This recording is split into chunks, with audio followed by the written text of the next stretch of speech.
Good morning, Colorado. It is Friday, January 28th. Excuse me. And this is the Colorado Oil and Gas Conservation Commission. We are undertaking a rulemaking on financial assurances, and we will start, as we always do, with the call of the roll. Thank you, Mr. Chair. Commissioner Bogue, Commissioner Gonzalez, Here. Commissioner Hackett, Commissioner McGowan, Here. Commissioner Mesner, Here. Commissioner Nanjapa, Here. Commissioner Robbins. Here. Mr. Chair, you have 5 out of 7 commissioners present. Very good. Good to see everybody. And we will undertake docket number 2106000097, the financial assurances rulemaking. This is day 4 of party presentations. We have 4 parties to present this morning, and then we will follow that with party closing statements. And that is our agenda for the day. With that, we start with a 8-minute presentation, irrespective of questions, from Own Resources Operating. We look forward to bringing the principals from Own to the panel.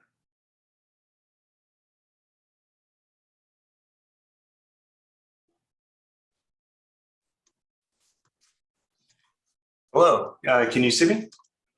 Yes, good morning, Mr. Schneider. We can see you. Good morning. So good morning, commissioners and director. Thank you for your time and service. Thank you, Ms. Larson, for keeping us all organized, and thank you to Foundation Energy for yielding time to us. I'm Ed Schneider, one of the founders of Own Resources. We're a small operator with around 1,900 shallow gas wells in eastern Colorado. We operate our wells more efficiently than most, and we plug our wells when they stop contributing to our bottom line. As a result, our inactive well count stays at less than about 0.5%. Our wells have an average production of 11 to 12 MCF a day. Over 60% of our wells are low producing under the proposed definition. In this sense, we fit the mold of a low producing operator. We do find it very frustrating to hear many parties assert that we cannot possibly be profitable and it's impossible for us to pay for our abandonment out of cash flow. This is categorically false. During the remaining life of our field, we will earn 4 to 5 times the cash required to abandon and reclaim our wells. Now, does this mean that all low producing operators have similar economics? No, it does not. But we do expect a similar level of health for many operators in our basin, such as Foundation Energy. So I think what we're going to talk about today sounds a lot similar to what we've been talking about over the last 6 months. But given the context of the last staff update and the discussions, we'd like to focus on a few key areas. The first one is that we believe the COGCC review of all transfers makes sense, but that requiring full cost bonding for 100% of transfers is likely to actually increase the number of orphan wells over time. So transfers do not necessarily create orphan well risk. In most cases, the buying operator manages the wells more efficiently than the seller. This improved efficiency generates more cash for abandonment. The assurance of transfer wells should be evaluated within the context of the buyer's assurance plan. This may result in full cost bonding, but the use of sinking funds or even blanket bonds may be sufficient. Now, because we are changing the financial assurance expectation for all operators, including the buyers, this already represents a change in the assurance expectations at transfers. So let me give you a practical example of where this can go wrong. So what if it makes sense for us as Own Resources to purchase a well out of the orphan well program? So something that was going to be a liability we're willing to pay money for. If we can actually save for the retirement of that well over a 20-year period, as opposed to posting a full cash bond today. In this case, it is clearly in the interest of the state to use us as a tool to address orphan wells. I'm happy to discuss other examples of help. So the second thing I want to talk about is that there should be a path to blanket bonds for gas operators. By most operators, only 5 to 16 of the state's over 400 operators will qualify for blanket bonds.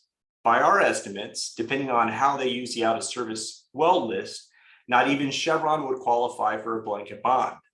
There is clearly something amiss here. We are a tier 1 operator, as demonstrated by our health, our aggressive approach to abandonment, and our strong track record as an operator with the COGCC. There should be a pathway to blanket bonds based on criteria like these. Also, as other parties have mentioned, there's not a clear connection between the size of a blanket bond and the size of an abandonment liability.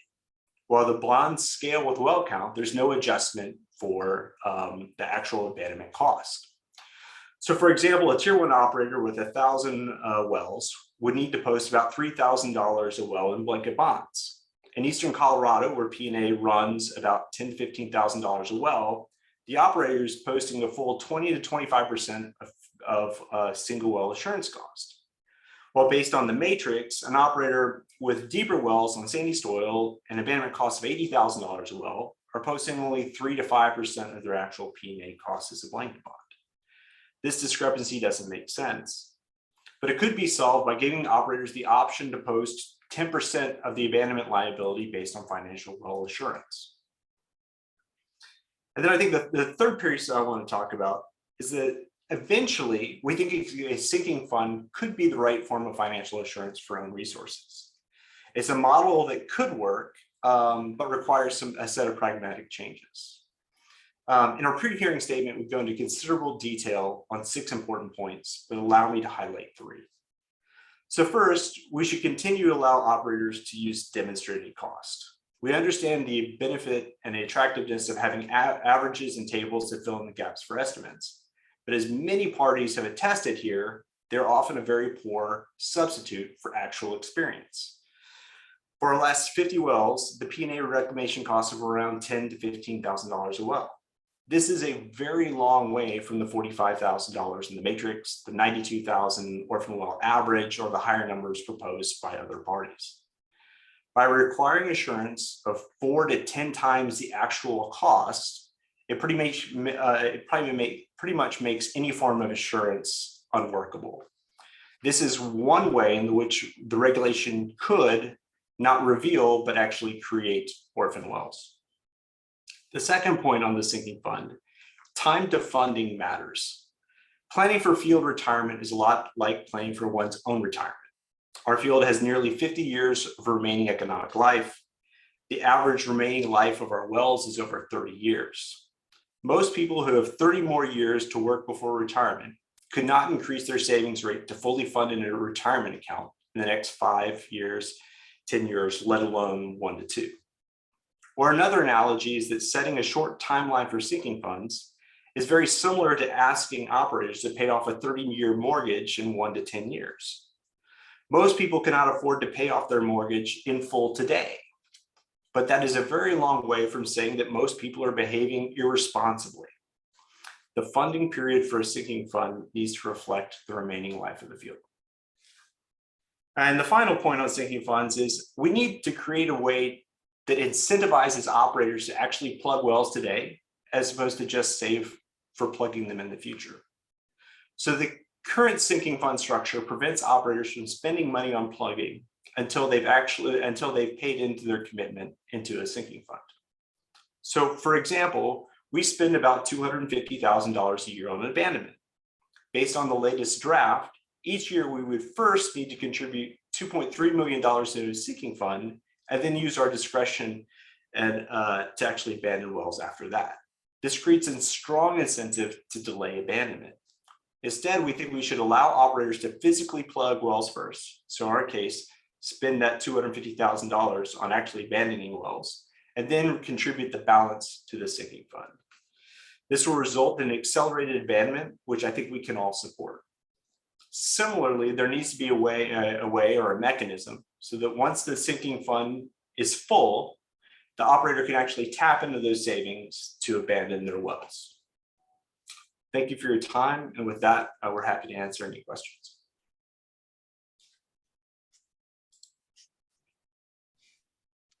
Thank you, Mr. Schneider, for the commentary and the points made this morning. We do appreciate it. Questions from commissioners? Commissioner McGowan. Thank you, Mr. Chair, and thank you for being here this morning to kind of put your thoughts together for us. And I know it's been a long week, and I appreciate everybody's patience and and input. We all have talked numerous times, and I've been appreciative of Own Resources, a kind of willingness to think outside the box and be creative about different ways we can tackle appropriate financial assurance. I'm wondering if you could talk a little bit more about what you think. I know you talked about a little bit, but what does the path to blanket bonds look like if you, from a cookie cutter perspective, you don't first fit in? What things should we be looking at as a commission? And I've been asking everybody this.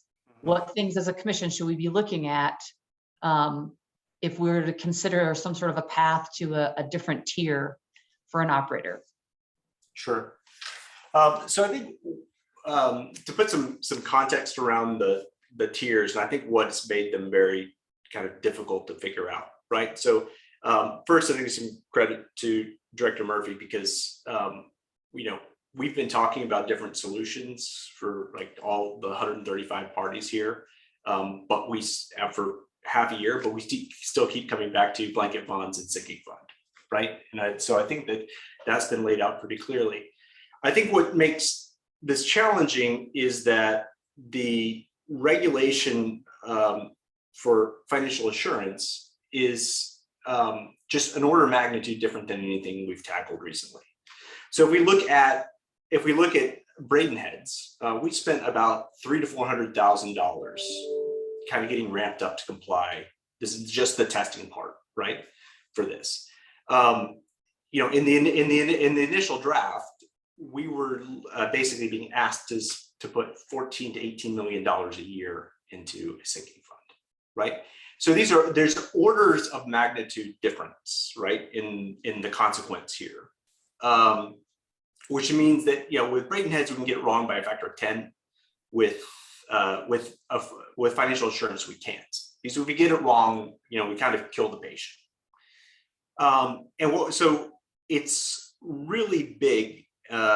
There's a lot of consequence here, and so far what we've been trying to do is say, let's do surgery here, but we want to keep it super simple, right? It's kind of like major surgery with paint by numbers. And I think what's challenging, what has been challenging here is that everybody is very different, right? We're trying to keep this to kind of a simple set of metrics. I'm not sure that we can do that. But we do think there are kind of three big questions that have to be answered to say whether somebody is going to be in tier one, right? So number one is, are they a responsible operator, right? So do they have a good track record with the COGCC as an operator? I think the second one is, do they have a plan for their field retirement? And had they demonstrated that they're on a path to that? And we like to think that we do have a plan. We've been abandoning our wells extremely aggressively. I think you'd be hard pressed to find someone with kind of a lower percentage of inactive wells, particularly for our size. And then finally, do they have the financial capability to actually deliver on that? And what we've been proposing for the last 6 months is kind of the best way to look at that is, do they have enough cash coming in the future to cover their abandonment liability? And we have 4 to 5 times that. We feel like that's a good metric. To keep it simple, we've been trying to roll all of these metrics into one, which is, how much do you produce? What's the average production per day of your well?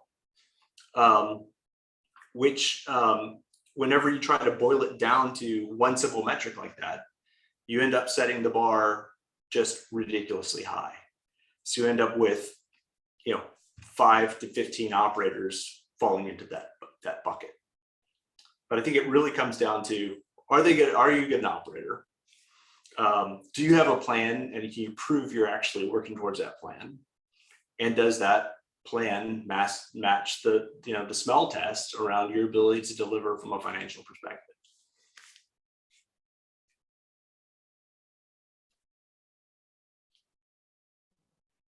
Thank you. I'm going to let other folks ask questions. I think I have more, but I need to think a little bit. Sorry. It's been a long week. Commissioner Messner, then Commissioner Nanjapa. Thank you, Mr. Chair. Thank you, Mr. Schneider, for presenting here today. And is smell test a defined term? Yeah, it's almost like an ABO. Okay, that's fine.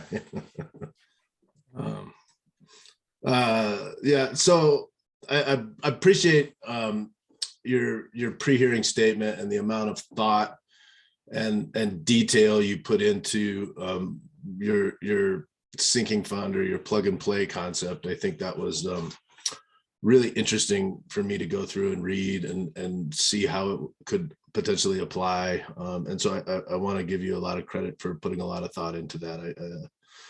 I thought that was a good submission and gives me a lot of things to think about. Is there anything that I know that you kind of brushed over it quickly? Is there anything you'd like to highlight about that plug and play plan that you didn't have time to do in your initial statement? Yeah. So thank you, and I appreciate the words. We have kind words. We have put a lot of thought in it, and we've been thinking about the sinking fund since the straw dog rules came out. So, I think that we've talked about the most important parts, right? Which were in our mind, which is actual cost, that timeline, the timeline to fund, and the ability to basically pay for abandonment as you go. So I think that the evolution of the trust structure has been pretty important for a number of different reasons. It helps safeguard the operator from making sure that those funds are always that they're paying in are always going to be there. But it also helps protect the state in the sense that it is that the funds are there and they're kind of matched up with the asset. Good. So we had a presentation yesterday evening from West Slope COGA that kind of reimagined a bell curve tier system. I didn't know if you had a chance to look into that and what your thoughts were around that, because they were really trying to focus on natural gas plays and but they were focused on the Western Slope. I was curious thoughts from the Eastern Plains on that. Sure. Yeah, no, so I really appreciate the submittal by West Slope COGA, and I think that I think it's absolutely the right move to kind of move in that bell curve, right? So I don't know if and from gas 10 MCF is the right number there across the state, but I think it's definitely a large step in the right direction. I think the part where I don't think it was presented yesterday, but what West Slope COGA has kind of put out there is just the size of the blanket bonds, right? So I think that they recognize that it is that is different for West Slope around production or from that standpoint. But we do continue to have the issue with the size of the blanket bonds, in the sense that we think the blanket bonds should reflect the size of the abandonment liability. And as I mentioned it a little bit earlier, we're a little concerned that if you went out and it was $3,000 a well, and you have people in the West Slope that's $150,000 for $150,000 to abandon and reclimate. That's a very small percentage of the cost to abandon, where it's a 20 to 25% of the cost to abandon and remediate in Eastern Colorado, which is why we're saying, hey, maybe we don't need 3% or 5%, but if we can go in and say, we're willing to put 10% of our full cost of abandonment in bonds, that should be an option. Can I add a little bit, just go back to the bell curve? I thought it was very interesting. Yesterday, there were 3 gas basins, right? You had the West Slope, and they gave some I don't remember exactly what their averages were. You had Southern Colorado, Evergreen, talk about theirs. And just for you a flavor, our average production is 10 to 12 MCF a well a day. But wells that produce 1 MCF a day contribute to our bottom line. So it gives you a little bit of a flavor of some potentially some of our, I guess, our economics. So that's, I think, why it's very important. What Ed mentions, production is one thing, right?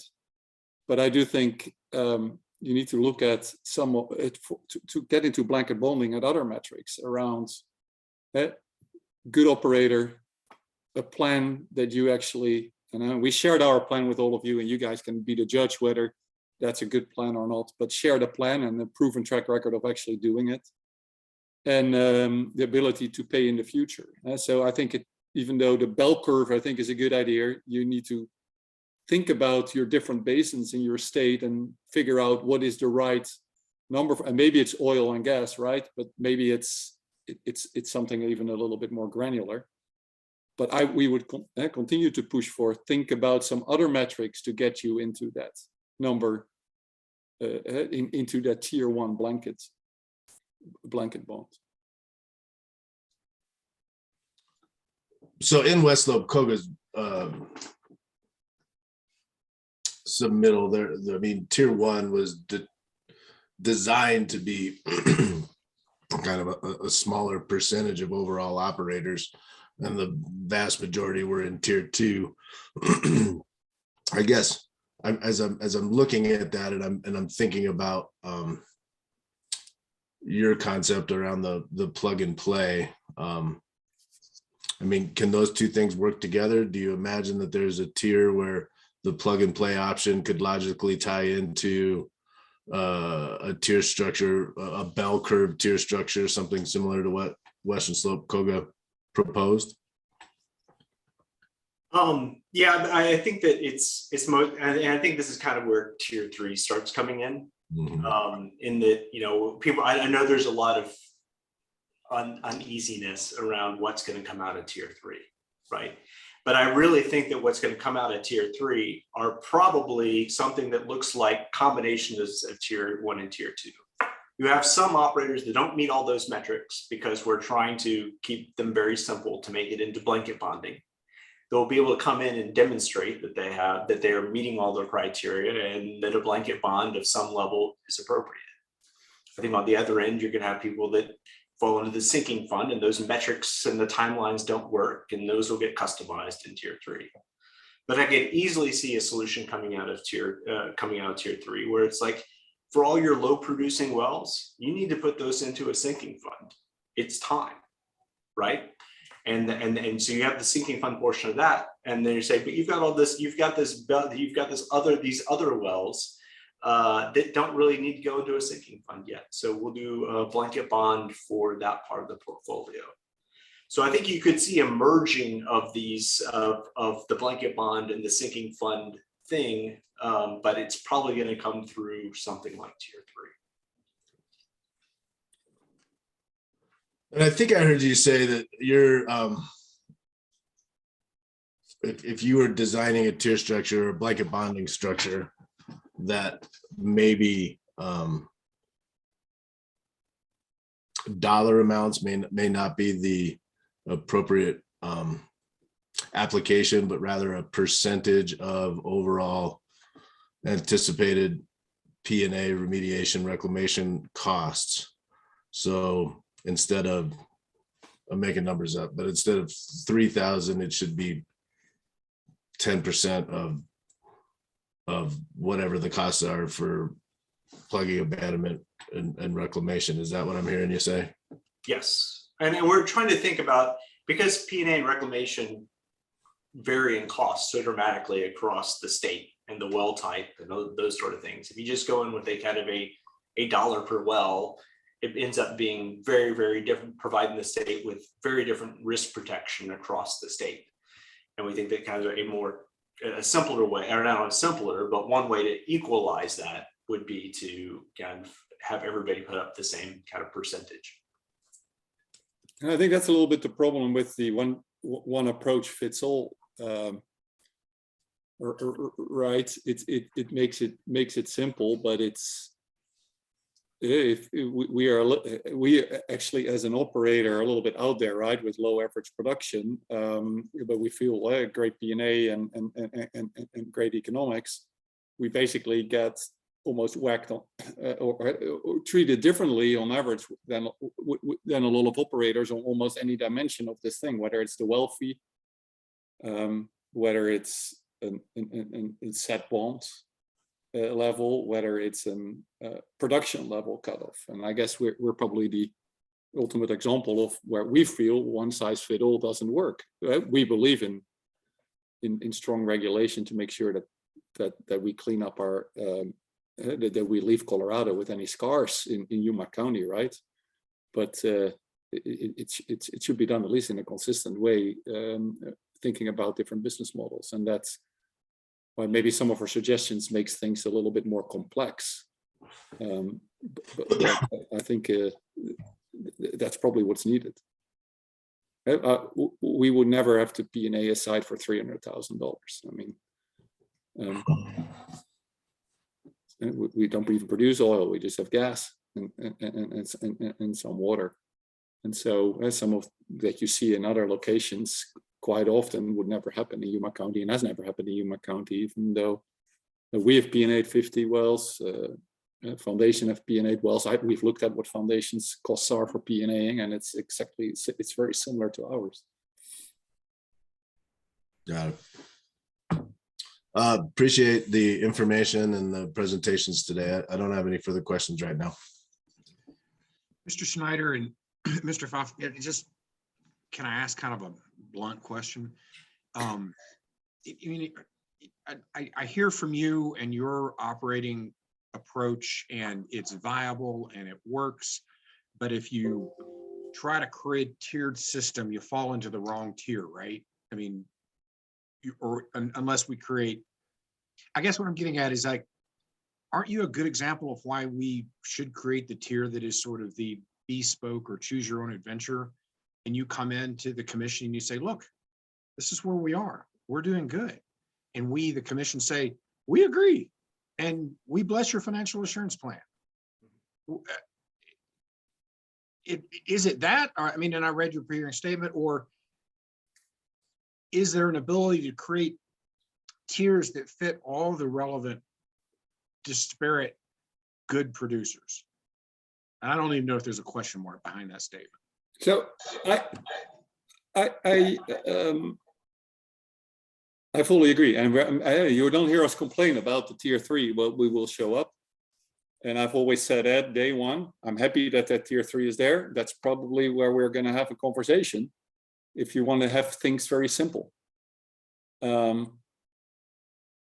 So we're happy that that's in there, and I think we put that in our paper too. Having said that, is where do you want to spend your time, right? No, that's definitely the case. So we're going to come there. It's going to take a day to walk through all that, and your staff is going to. So do you want to spend time on us? Hobsons Choice. No, I hear you. Okay, I think I saw Commissioner Nanjapa with probably a much more critical question than myself. Thank you, Mr. Chair. I'm not so sure about that, but we'll see. Thank you both, Mr. Schneider and Mr. Pfaff, for being here. I've also appreciated the conversations that we've had and the sort of brainstorming and discussions, and your pre-hearing statement. I agree with what Commissioner Messner said, that you clearly put a lot of thought into it. A little bit along the lines of what Chair Robbins was just asking, and a little bit of what you're proposing. Are you essentially suggesting that tier 1 with the criteria, the sort of on-ramps that you were suggesting, with being able to demonstrate financial health, being able to demonstrate, a good compliance history, and I'm forgetting what the third thing was, your plugging and abandonment work that you've been already doing, your sort of history of plugging and abandonment. that in itself should become the qualification for tier one, which then just equates to your ability to have a blanket bond rather than single well financial assurance. That's the first part of the question. Is that accurate in terms of what you're suggesting? So anybody that would meet those criteria? I think so, right? And I think the question is, and then we think of those contexts really in a path towards blanket bonding, right? And it may be in criteria to get into tier one, or maybe those are criteria that are that will give, that if articulated as one of the things that you will look at in tier three, would give parties more comfort that that's going to be a rigorous process. We understand the complexity, that the challenge of trying to put all the right criteria into a formula that you just run people through without actually looking at who they are and having confidence that that what's going to come out on the other side has zero risk. Right. Yeah. So yeah, that kind of leads into the next parts of my question. So, you know, for you, it looks like on average your P&A costs, and I believe that also included reclamation, remediation, et cetera, was about $12,500 per well on average. So if there was, as part of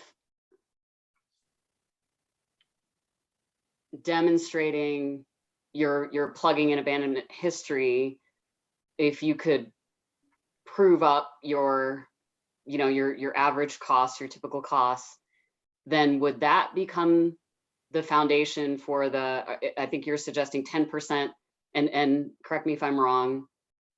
Well, I guess it would be the same. Sorry, never mind. I'm gonna, so 10% of that cost, and then that would be applied per well, and then that would become your blanket amount. Is that correct? Yeah. So if you took what we're proposing, applied it to us, our single well financial assurance, if you run it up based on the 12,500 around there, is about $23 million. And what we're saying is that would be a good starting point for a blanket bond, which is, you know, something in the order of 8 times the amount of assurance that the state has today. Not And 23, right? 2.3 million. Yes. 10% of 23 million is Correct. 2.3 million. Sorry. Okay. Right now we got around Total costs. Sorry, go ahead. Yeah, right now we've got around, I think, $250,000, $300,000 of bonds, which is 100,000 blanket bonds, and then you can have 10 inactive wells on that. We probably right now have 11 or 12 inactive wells, and so we have a little bit of excess inactive well bonding on top of it. So right now, let's call it 250,000. So 2.3 million will be a factor 10 higher than what we have right now, and it would cover about 10 million. 10% of our total liability. And you're comfortable that you could secure that in a surety, or would you be applying some sort of combination of surety plus trust? That we would do with surety. Okay. So then the current draft, you know, proposes that annual review. And given the factors that we're talking about for potentially qualifying for a blanket bond, would you also support that all of that information being reviewed on an annual basis to ensure that you're sort of, you know, still meeting the criteria to be able to hold a blanket bond? You know, I think that's right. I think especially if it is something that where you're kind of running them through tier one, right, criteria, I think that's relatively straightforward, and you can present that. If you're talking about going through a full tier 3 review every single year, I think considering the investment there, maybe it makes sense to do it every 3 years or something along those lines. Okay.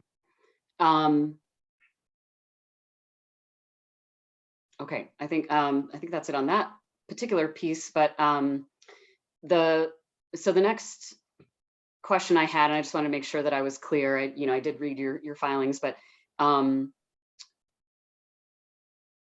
so you were suggesting that any wells that would be in a trust instead of covered in a blanket, or just let me just make sure that I understood that. Would you have a scenario where some wells would be in a blanket and others would not, or what's your thought on that? Yeah, so I think what we've described in tier 2 in the sinking fund, we've kind of kept with what was going. So that would be, the commission has decided that you need a path to full cost bonding, right? So therefore, all of your wells in there, all your wells would be in that portfolio. I do think that, I don't want to.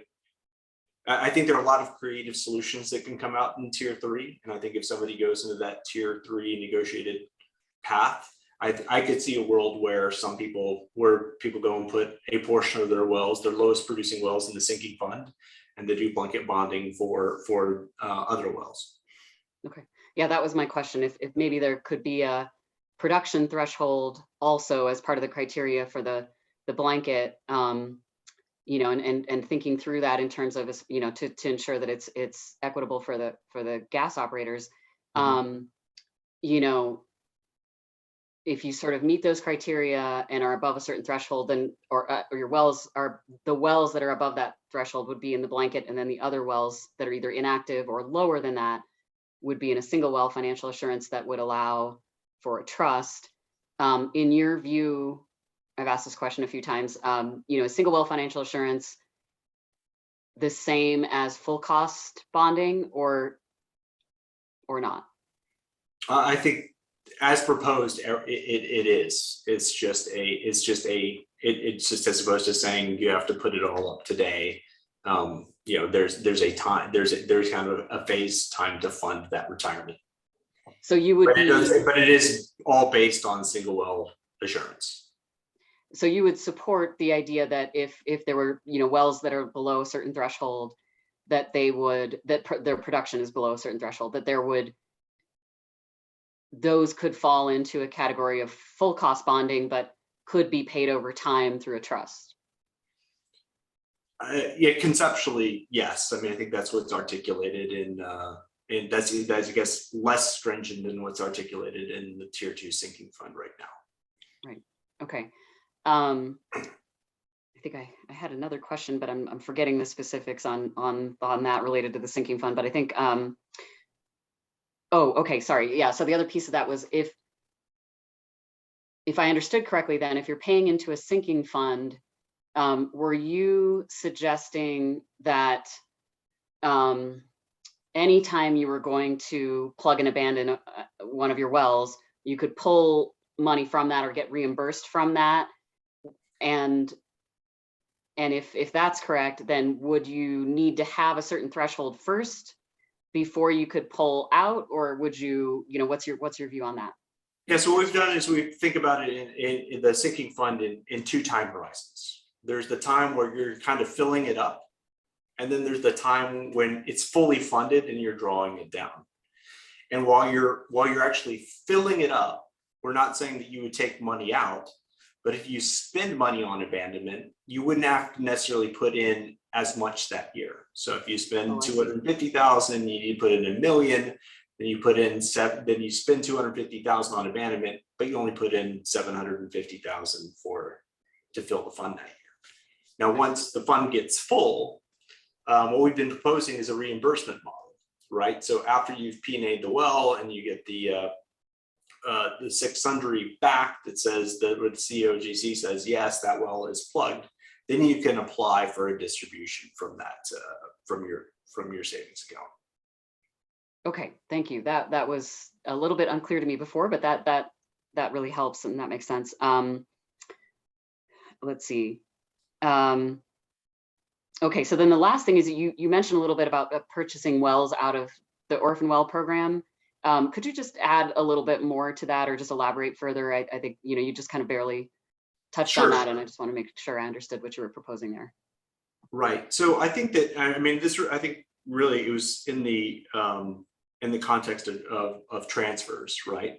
But we do think that well, actually, if we go at how do wells get in there, right? So I think there's one conversation that's come up is around this concept of amnesty, right? And I'd say in general, we are not big fans of pure amnesty, but we are fans of, call it the plea bargain, right? So if somebody wants to push all the wells that they have into the state, just going and saying, hey, great, sign a letter that says we can't operate, we think is probably maybe not the right, it may be the right move for some operators. We understand the difficulties of hearings and all that sort of stuff. But take a case where the operator has some old assets here, but has a thriving business in Ohio. There's no reason that they should be able to kind of dump their Colorado wells when they've got a whole lot, where they're making a whole lot of money in Ohio off of shale gas. So I think all of those sort of, while we're supportive of the idea of this amnesty and accepting these wells as you go through it, I think that kind of a blanket amnesty doesn't make sense. And I think and then I guess the second one, we kind of get on putting some wells in or some not wells in. I kind of had negative reaction to that on kind of two levels. One is kind of like, why I've been paying to abandon my wells, right? When I could have just gotten off free. And then the second one is, if I was part of the environmental community or the press, I'd probably have a field day with this, right? The headline is COGCC bails out the state's worst operators. If we take an example where you have an operator that has 20 wells and they've got 10 that are low producing and 10 that haven't been producing for a long period of time, I prefer to see them kind of push all those wells to the state as opposed to just the bad ones. Because probably what would happen is that, say it's in Southwest Colorado, and Evergreen looks at these wells and they're like, these 10 low producers make a lot of sense to me. And they go to the Orphan Well Fund and they say, tell you what, I'll give you $250,000 for these wells, or if you'd like, I'll abandon 5 of the 10. And whoever's in the Orphan Well Fund looks at it and says, well, we think it's going to cost us $320,000 to abandon those. So deal. So what happens at the end of that? You've got 10 wells that are in the hands of an operator that's doing really good work, as opposed to 10 wells in the hands of someone that just dumped wells on you. And as opposed to having 10 wells in the Orphan Well program, you've got 5, right? So I think there's, I think that the idea of, if operators have some stuff that's actually valuable and worth money, I think they should be putting that in as part of their plea bargain to get it out. But Mark, but maybe back to your question around getting these, around the transfers and getting things out of the Orphan Well Fund. Mark may look at these, or Evergreen may look at these and go, if I have to post full cash bond right now to take those 10 wells out of the Orphan Well Fund, this doesn't make economic sense for me. But if I can take those 10 wells, I can roll them into my my abandonment plan, right? That I've approved, that's been approved by the COGC, that actually makes a lot of sense to me. And that's, in that circumstance, requiring full cost bonding for a transfer stands in the way of using industry to kind of help clean up these the orphan wells as they emerge. Did that help? I realize I was on mute. Yeah, thank you. That helps to clarify a little bit further, and I think there's some interesting stuff there to chew on. So I'll stop for now and let others ask further questions. Thank you. Mr. Gonzalez. Thank you, Chair. Thank you, Mr. Schneider, Mr. Pfaff. Appreciate y'all being here. I've got a question. I'm going to kind of run a parallel track as Commissioner Nanjapa and really understanding this, blanket bond 10% idea. The way I've always thought about kind of blanket bonds and to capture the risk is a percentage based of plugging liability, whatever that percentage is, as a way to really quantify the risk of how many of an operator's wells may end up orphaned, kind of the way you go. But the way it works in reality is that almost an entire portfolio is going to be orphaned, as opposed to a handful of an operator's wells being orphaned. And so that's one of the things I'm trying to reconcile with a blanket bond that only covers a portion of that liability, when it's likely that an operator holding that blanket bond is either going to plug all their wells or they're going to abandon all their well, or they're going to orphan all their wells, right? You know, there's obviously nowhere, there's not a lot in between there. So can you help me reconcile why we should be thinking about just using a percentage mechanism for a blanket bond? A, B, remind me of the criteria that you're proposing for triggering or access that blanket bond, and then C, why 10%? Yeah, so I think that it's you know, if you require blanket bonding for 100% of abandonment for all wells in the state of Colorado, I think we've already heard from the surety industry that you can't do that, right? There's just not enough surety market there, so it's not a practical solution. I think that there are some situations where you start getting to end of life where you need full cost bonding, right? Or a plan to full cost bonding. I think that's what the sinking fund does. I think that the blanket bonds are for operators that you look at it and you're like, they're walking the walk, and they are, and they have the financial capacity that I'm not really worried about them walking away from the wells in the next 12 months until I do the next annual review. And from that standpoint, it doesn't, you're really using that bond less to insure against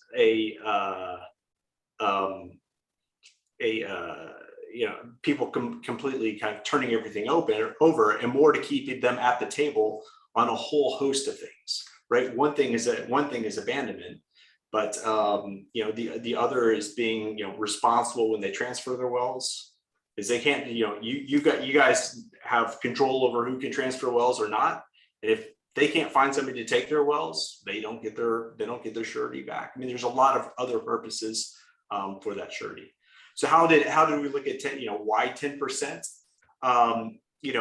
In that context, we think that the bond needs to be big enough that it's going to cost you real pain to walk away from it. And we think that 10% of somebody's abandonment liability is a big enough check to keep everybody at the table. But Bill, a question for me almost, I know you didn't write it, right? The 1,500 for, what is it, 4,000, or the 3,000 for is basically what I understand based on the Orphan Well Fund, about 192,000 is actually 3%, right? So why 3%? I think our point here is not so much is it 3%, 5%, or 10%. Our point is more the way the blanket bonding structure is given right now is just uneven. It's 3% for somebody that owns a well that's as average orphan cost of 92,000, and it's 20% for somebody that has an average P&A cost of $12,500. Well, if you look at the P&A history, they could have exactly the same track record. And if you look at their future financials, by what's the future cash flow divided by their P&A liability, they could have exactly the same track record. So in my mind, that's the same likelihood of walking away from their wells. But I think that's more the point we've been making. I don't think we have a hard view on 10. I would argue 10 is higher. How we thought a little bit more about it with these things, it's typically, you can pick the standard matrix or you can pick the standard bonding, but there's this alternative. And since the standard bonding was set more or less for those larger, around 3%, or even lower for the 4,000 and up, we felt that 10% was maybe a nice alternative, but more stringent than the standard matrix that was set. So I think that's a little bit where that came from. So so I get all that, and I appreciate the kind of 10% is enough to make it hurt and to keep someone at the table, and I think that's that's a fair consideration for operators that aren't going to be higher risk, or we may not be as concerned with their portfolios or their history of operations. And so I think that there should be, when we think about these categorizations, right, I think that we should find ways to incentivize folks to take one of the prescribed options as opposed to everyone coming in and asking for, these unique, these, custom fit plans. And so if we think about blanket bonds and access to a blanket bond, whether it's as described by West Slope COGA on a production basis, whether it's in the current draft rules, or whether it's just based on 10% liability on demonstrated costs.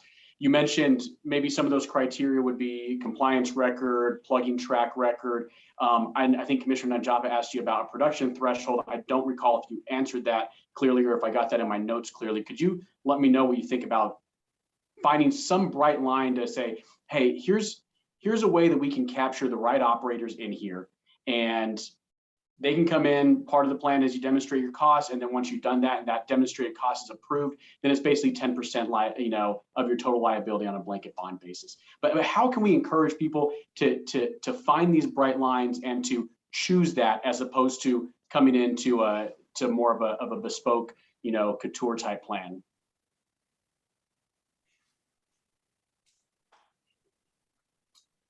Yeah, so I mean, I think that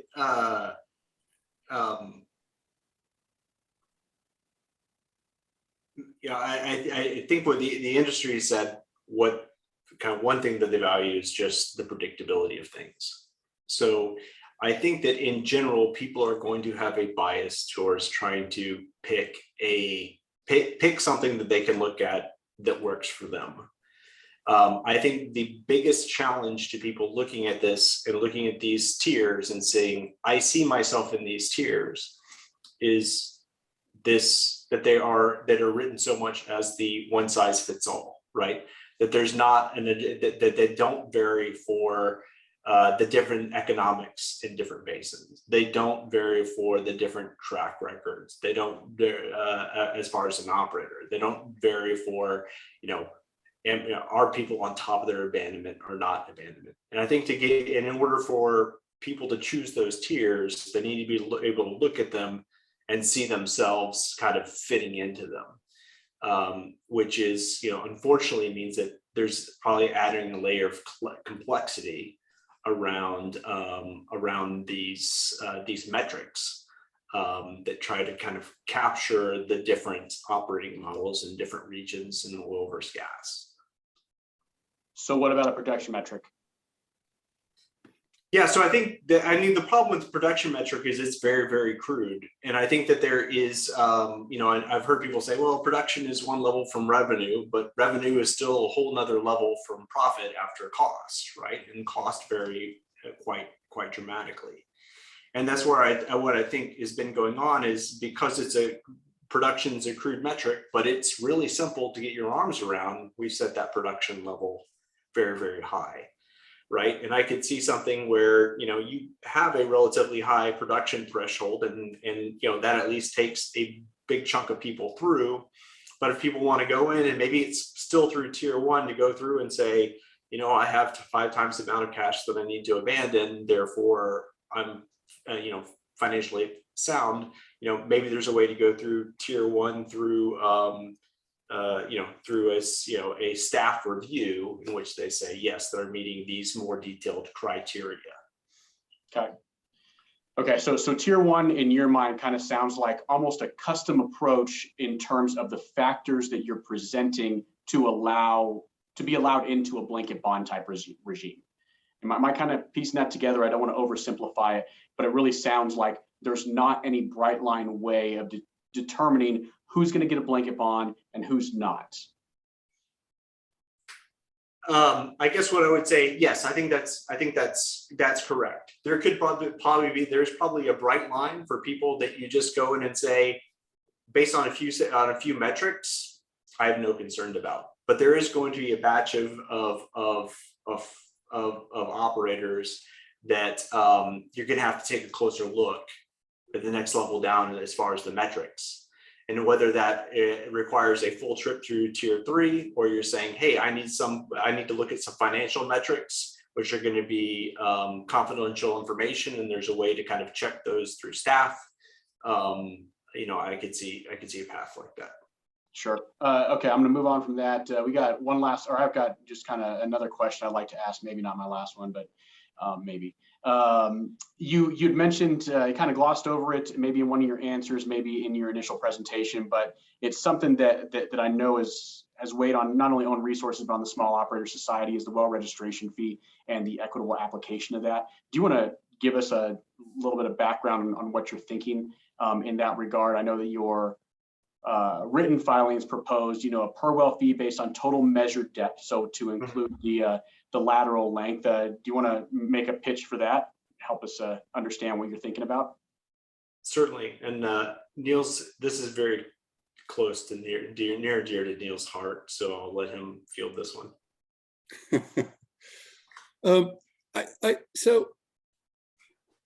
I mean, with all of you, I guess we've talked about it, and it's in all our papers. But I think if you just look at our previous conversation we had here, it's the same discussion, and there's different dimensions to it.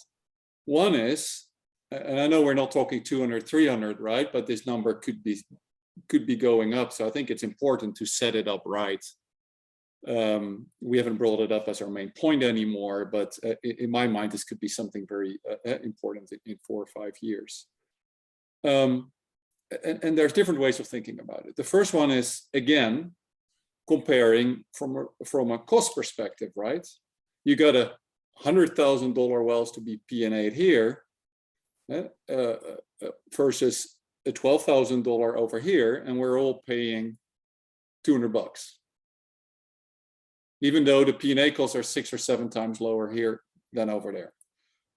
So we said, what's another, and again, there's no one answer fits all, but what's a good indicator of larger footprint, larger P&A costs? And we felt that per foot is an interesting, is a good way to predict what P&A is. It's perfect? No, but it's better than $200. I guess that's one way of thinking about it. And another way of thinking about it is potentially who carries the burden, right? We've got a lot of small wells, 2,000, it's actually 1,900 or 18 to 1,900. And the value probably of our assets, if you would do it in the iBanking way, is probably 4 or 5 horizontal wells. Is it fair for us to pay north of $300,000 versus 4 or 5 horizontal wells paying $1,000 a year?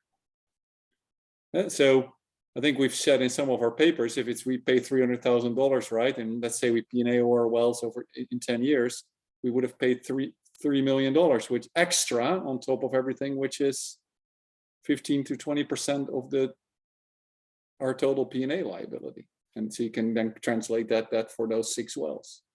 And so I think there's this again, this example of one size fits all. Simple is good, right? I mean, you can count the wells and multiply it out. Is that equitable across operators for who picks up the bill? I do know that if you add Evergreen and us and Foundation, we would be picking up 10%. 10% of the bill. Yeah, because we got a lot of small wells and with a good operating model attached to it. But we're probably 1% of production. Yeah, no, I appreciate that. The equitable application of that fee is something that's weighing on me as well. So appreciate y'all's response to that question. I think that's all I have.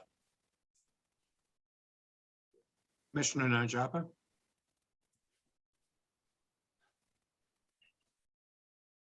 Commissioner Najapa. Yeah, thank you, Mr. Chair. No, I was just sorry, I was fumbling with the mute. I was also just sort of, I had a thought that was a follow on one of Commissioner Gonzalez's questions, but I think I'm kind of moving beyond that. I did want to just make sure to along the lines of the registration fee. I believe this was in your filing that and correct me if I'm wrong, for the wells that would be in a single well financial assurance plan or a trust, or maybe specifically any wells that were in a trust, that is your proposal that once the trust has been fully funded, that then you no longer have to pay whatever that well registration fee is? Or are you proposing something that changes over time as you're filling the fund? Right. So we've gotten the question, or the questions come up. The nice thing about a sinking fund, it is basically an operator signing up to say, I'm going to be on a path to full cost bonding, right? And there's something attractive to the state around that. So the question came up, how can we incentivize people to take that path? Because it's an expensive path.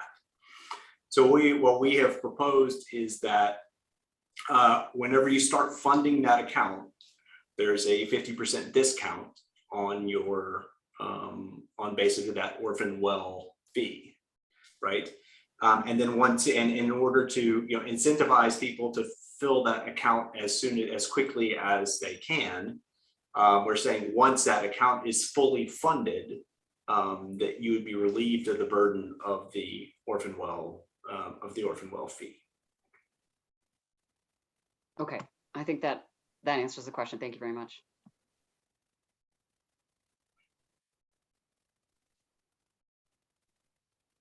Further questions for the panel?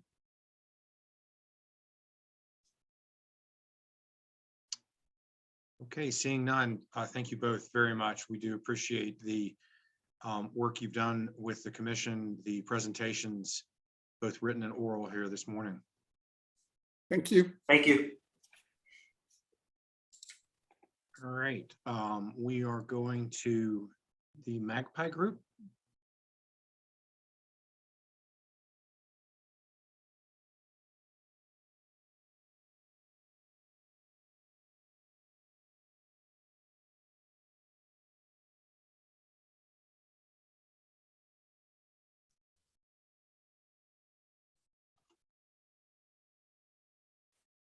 Morning. Can you hear me? Yes. Chris McGowan is here as well. Perfect. Good morning, commissioners. Tricia Fanning. I'm here today on behalf of my clients, Magpie Operating, Top Operating, Rampike Resources. They're all diverse in their operation structures. We understand this has been a long week. We'd like to address a few points that have been discussed multiple times over the last few days. Due to our limited time, we're only speaking at a high level regarding the drafts, but we'd like to engage in questions on well transfers out of service lists, plugging durations, capped bond amounts, to name a few.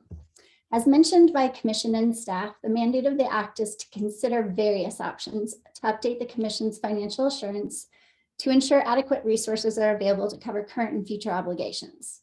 In other words, the mandate is not to require operators to put up resources to cover all liabilities that have been arbitrarily determined, rather that the commission's responsibility is to ensure that the actual obligations of the commissions are not borne by taxpayers. Staff has proposed a new definition of low producing. In the December draft, its third iteration is as many drafts. This definition, as proposed, would encompass any well that averages less than 2 barrels or 10 MCF per day. We believe there to be several problems with this definition. First, we struggle to understand why staff believes it's appropriate to make subjective value judgments on wells that do not meet an arbitrary production threshold. In other words, what is the basis for establishing what wells are viable and what wells are not? We argue that the wells are either producing or they're inactive. The commission and other parties have noted that a reference to economics was removed from the statute, yet the economics is the measurement by which this definition is seeking to define certain wells. We also believe that this definition will act to impose the new financial assurance rules retroactively. As has been acknowledged by many parties, the definition of low producing will encompass a significant number of wells. We would strongly encourage that the definition is struck.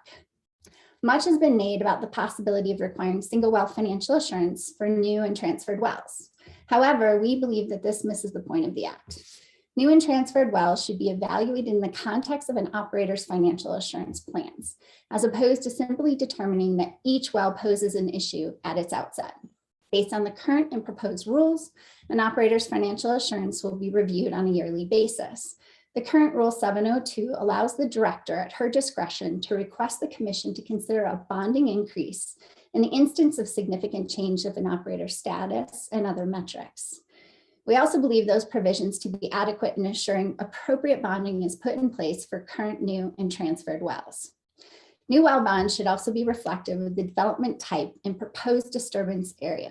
Requesting bonding amounts focused on development type and geographic area allows the operator to develop an asset, but takes into consideration the longevity of its business in addition to other factors. Such a proposal could either be a flat fee, an average per acre disturbance calculation, or a demonstrated cost. Either would be percentage-based metrics of the projected total cost to plug, abandon, and reclaim. This also aligns with general business practices. We are unaware of any other industry that is required to bond or insure for the projected full cost of a project. To put it in another way, if you purchase a car for $50,000, you aren't required to post $50,000 collateral for insurance. Rather, that the policy is issued upon the evaluation of several factors. It's true for a house, business insurance, and other items. The basis for the proposed single well financial assurance is the argument that each may be orphaned at a future point. However, asset retirement is already a component of an operator's long-term business analysis. In other words, baked in every proposed development is the notion at a future date, the well will be plugged. This is likely why COGCC's own records show that only 236 wells, or less than 1% of the spudded wells, have ever been orphaned. In a rare circumstance, a well is orphaned. The remedy is the Orphan Well Fund. Based on the financial calculations, the fund is likely to generate $10 million in revenue per year, nearly 3 times the expenditures made in the past year. There are no indicators to date to merit the request for more, and we should not act on what ifs. Finally, we too have significant concerns about this tier structures as currently proposed. Looking at the characteristics of a well, as opposed to characteristics of an operator to determine appropriate bonding requirements run counter to the requirements of the Act. Much has been made about the viability of certain operators, but we believe that those concerns are misplaced. To give a simple example, a well that makes 5 barrels of oil a day at $55 makes approximately $100,000 a year. At 80, it would make $146,000. Assuming a general overhead of 40%, that well could make between $60,000 and $88,000. These numbers illustrate quite clearly that despite the assertion stated otherwise, these wells are viable. Most operators don't just operate one well. Collectively, our clients have more than 90 years of successful operation record in doing their businesses in Colorado, contributing significant funds to their communities, and they are not, as characterized by others, zombie wells. I thank you, and I welcome questions. Thank you for the presentation. Questions, commissioners?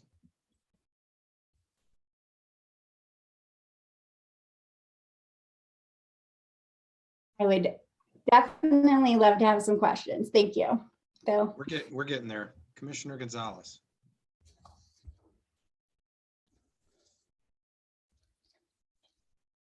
Thank y'all. You had listed off a bunch of things that you were hoping to address in questions, given the short amount of time that we've given parties here, and we've afforded that to many of our parties. So well transfers, out of service, and capped bond amounts. Why don't you run me through those 3 points? Perfect. So as I mentioned early on, Magpie Top and Rampike are very different operators. So I will start with Rampike. Rampike is a newer operator to the state of Colorado, but not a new operator. With over 10 years of operational practice, most recently he purchased 2 wells. These are 2 lower producing wells, one of which is an injection well and one of which is just a standard oil well. However, he has yet to receive, now nearing a year, approval on one of the 2. But the state has cashed his bond and is kind of prohibiting him to have a kind of good business model to be able to operate that well. He would like to be able to purchase several more wells, but the stifling idea of potentially having full cost bonding on all wells upon transfer without taking into the consideration of his business or his business practices is literally going to probably limit any future development or transactions to occur. So as stated briefly, we're just really concerned that if it's just arbitrarily determined within these rules, that an operator has to post single well financial assurance, then you're going to limit any buying and selling agreements that are going to go on, whether it's for an operator who currently may only have 2 wells or looks to purchase a portfolio of hundreds. Because as was spoken earlier and has been spoken several times throughout this week, that's a significant cost to burden. And when operators are planning for their business portfolio, they are taking into consideration, return on investment. And I appreciate that on the well transfers. I guess, it's a concern, a theme we've heard a number of times about de-incentivizing operators from taking over wells because of the single well financial assurance. At the same time, there are operators out there who are taking over lower producing wells, to add to their portfolio for various reasons other than, that well has an independent viability for its own plugging costs to be taken over at the end of life. And so I think it's important that we consider this in that realm of having those protections as well. So and I think you have that opportunity. And I think what needs to be stressed is obviously the Form 9 transfer, right? So it was discussed before that, and the concerns, right? The concerns, and I know Commissioner McGowan has voiced this directly to me, like how are we assured that when wells are transferred, that the buying operator is a viable operator? And I've explained the process of due diligence, right? The onus is on the buyer to do the due diligence on the assets that they're purchasing. And that due diligence is their risk, right? Risk reward of actually the transaction. But on top of that, regardless of them doing the risk, the process of which we go through from the Form 9 intent, which the seller lists all of the assets of which they're selling to said buyer and any outstanding items that are associated to those assets, right? Along with what assumable liability they're going to retain, what liabilities or all liabilities that will be transferred and assumed by the buyer is all reviewed by the COGCC. So at the time that you're reviewing whether that operator, said buyer, has to post bonds, the commission at its own discretion, by looking at their financial records, their history of operation, new, existing, has an opportunity to ask for bonding.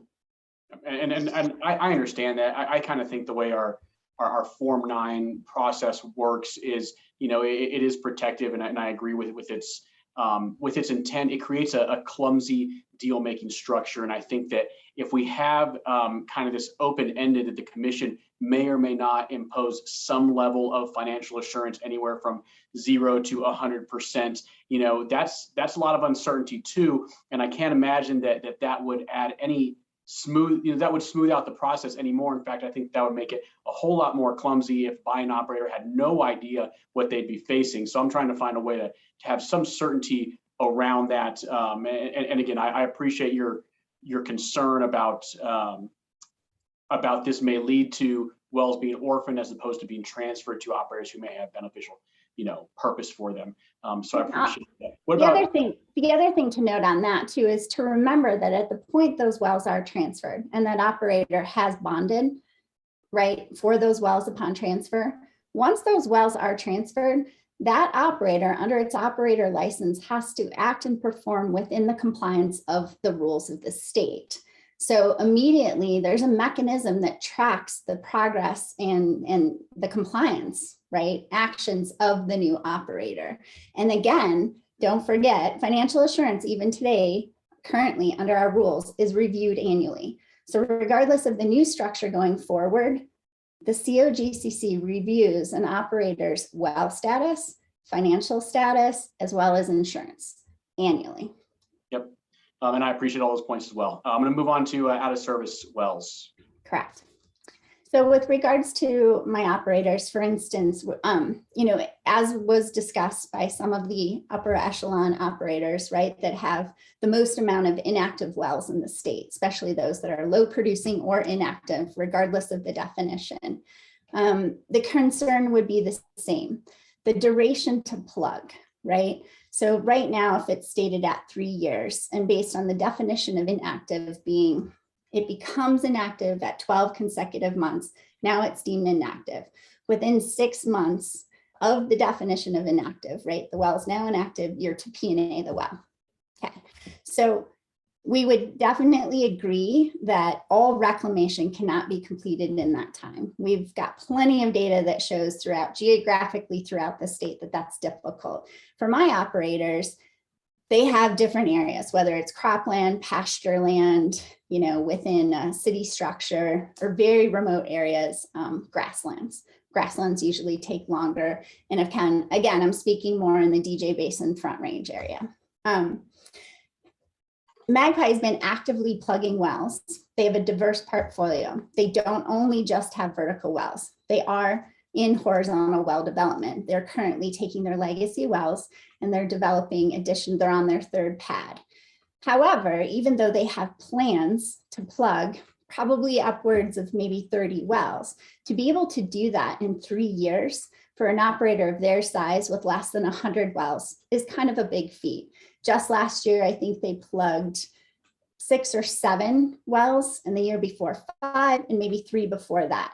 That's significant for an operator of less than 100 to be doing as well. They drilled in total of 3 pads, I think 7 horizontals, and are set to drill 7 more. They have nearly $1 million in bonding for less than 100 wells to date. And for each pad that they've put forth on their new wells, they didn't just enter into blanket bond. They actually negotiated with the state with the different bond structures for every new well they drilled. And so looking in the vacuum that we're looking at, even though they're inactive wells that they have, some are truly shut in inactive, but 50% of that 30 are actually inactive by definition, but because of offset mitigation, right? And they've drilled 2 of the 7 wells. The additional wells are going to be drilled in the next quarter to the remainder of the year. So those wells will have to remain inactive, right? And to then impose potential single well financial assurance on those wells would be a great burden for them. So hopefully, if you assume under the out of service list that you would look at the operator and the makeup of the operator that they are as a good, viable operator, good standing, enough bonding, then they would think that we will continue to plug at a pretty rapid pace, but to continue to do 5 or 6 within 3 years would be a strain. And it's a strain for all the other reasons that operators have said, whether you're an operator with 4,000 or an operator of 25, it's business metrics, right? So the cost of plugging for them is not going to be the same of someone because they own their own surface, right? In a lot of areas. So the reclamation is returning it to cropland. So if you put them into the bucket of which they're going to be a tier 3 or tier 2 operators, that's what they would be, you would be requesting them to post nearly $10 million, right? And if you give the out of service caveat, even such, they would still fall within that category because they're not going to meet the BOE component of it. They will closely meet it in the next 3 years as they continue to drill those horizontals and then whittle down their out of service and active wells. So again, it goes back to that balance of portfolio. So we really strongly suggest that at minimum 5 years, more would be better, or again, continue to look on a case-by-case basis, because if PDC or Oxy and Chevron can do hundreds of years, I still think that my client is doing quite a few wells, right, each year for the size of operator that they are. So I think we talked about 2 different things here, right? And they may have been interrelated. Well, they're intertwined. Yeah, and so we talked about the duration for putting an inactive well on the out of service list being 6 months, and that's just not enough time to plug the well and then to reclaim the well. Now, one proposal we've had come before us is a trigger of commence reclamation, and then from there on, the finalization of reclamation would come, if there's a failure there through an enforcement proceeding. What's your thoughts on that? I think that's a great metrics to be on, because I mean, obviously, if I speak just solely to them, most of their future drilling operations or even their previous inactive wells is situated around cropland, right? And then if you look at the matrix that was proposed, which we completely struck in this December 7th draft, because it was looking at a per well basis, which is not how we look at it, right? We look at a pad. And we look at a pad even from when we do our 2A. A development or disturbance area of a pad is 12 acres to begin with for X number of wells, and then interim reclamation reduces it by a significant amount once you move to production, right? So now once that well produces for X number of years before you go to final reclamation, you're not reclaiming 12, you're reclaiming what the production amount has been, which is a much less footprint. Again, it depends on the geographic area, depends on the land type that you're in. Cropland, it's pretty easy to reclaim cropland because you're typically returning it to crop. You're amending the soil from the operations. You know, potentially you could deal with remediation. It's always not a known thing, but we encompass that all together. And that's how we look at it. But again, you know, it takes time, right? I think the other factor that you have to remember is just the business component of it. Right now, we're faced with significant inflation of costs. Cementing is up, you know, getting contract rigs and costs are up. There's just so many factors that go in it that the duration of time itself is just kind of it's out of the operator's control, right? Sure. At that point. I want to take the second part of kind of what we talked about with out of service wells, which is this, you know, an inactive status being triggered by offset development or something maybe out of the operator's control, maybe access to, you know, to gas gathering constraints or constraints to gas gathering, lack of access thereof. Remind me how this operates in the draft rules, because I'm a little fuzzy on this right now. Is there an off ramp for saying, hey, don't call my well inactive, my well is just shut in for a specific reason, in which case it wouldn't trigger an additional inactive bonding? Tell me how that works in our draft rules. So I made it clearer. I mean, it wasn't that clear when you actually look under the definition of inactive. But if you go over to the 400 series, which deals with, you know, offsite mitigation, you know, for other options, I actually drew that rule back into where it said reasons a well would not be considered inactive. So there was a relationship there. So it wasn't just, you know, the caveat for CBM, and I could bring it up. It listed so many things. And then I tied, like, I think it's 434, and I don't remember the alphabet number that was assigned to it. But to me, that is another significant thing. And understand, and I know Ms. McGowan had brought this up before, what are all the reasons of inactivity that draw out wells way past a year? Well, offset mitigation is one of them. That years, it could be significant, right? Magpie's going to be drilled. It's a 9-well pad. They've drilled 2 in the latter part of last summer. They intend to stage to drill, you know, 2 to 3 more, to do 2 to 3 more to get their total of 9. But they're past typically, you know, the least amount of time if you're drilling a single well and you have an offset, which typically you're not doing one horizontal unless there's some concerns. It's 6 months, right? Inactivity for 6 months, or you have a TA. Because when you're doing an offset mitigation, there's 4 options to do it. If you're setting a bridge plug, 5K wellhead, whatever, you then have to keep up your documentation for that. If you go past the 6 months, you have to submit a sundry stating to the state why the well is still in inactive status. In this case, they would state it's for offset mitigation option, whatever. I just want to make that very clear that an operator is not getting penalized for an offset mitigation well that is inactive. Some of the other parties alluded that if a well is put in offset mitigation, it's automatically a well that should be in PA'd. That is absolutely not true. Sometimes wells are put in offset mitigation that aren't even owned by the parties that are actually they're mitigating for, and they will want to turn those wells back on. But say my operator is the operator that has them in offset, right? They're not drilling the wells that are being fracked in the area. And that operator is drilling a 22 well pad, and it affects 14 of my clients' wells. Those could be inactive for years due to that 22 well pad and the duration they take. I get all that, and I appreciate your point there. I'm going to go back and scrub that a little bit. I think that's maybe why, you know, it was moved to a low producing well trigger in terms of, as opposed to an inactive trigger in this last draft rules.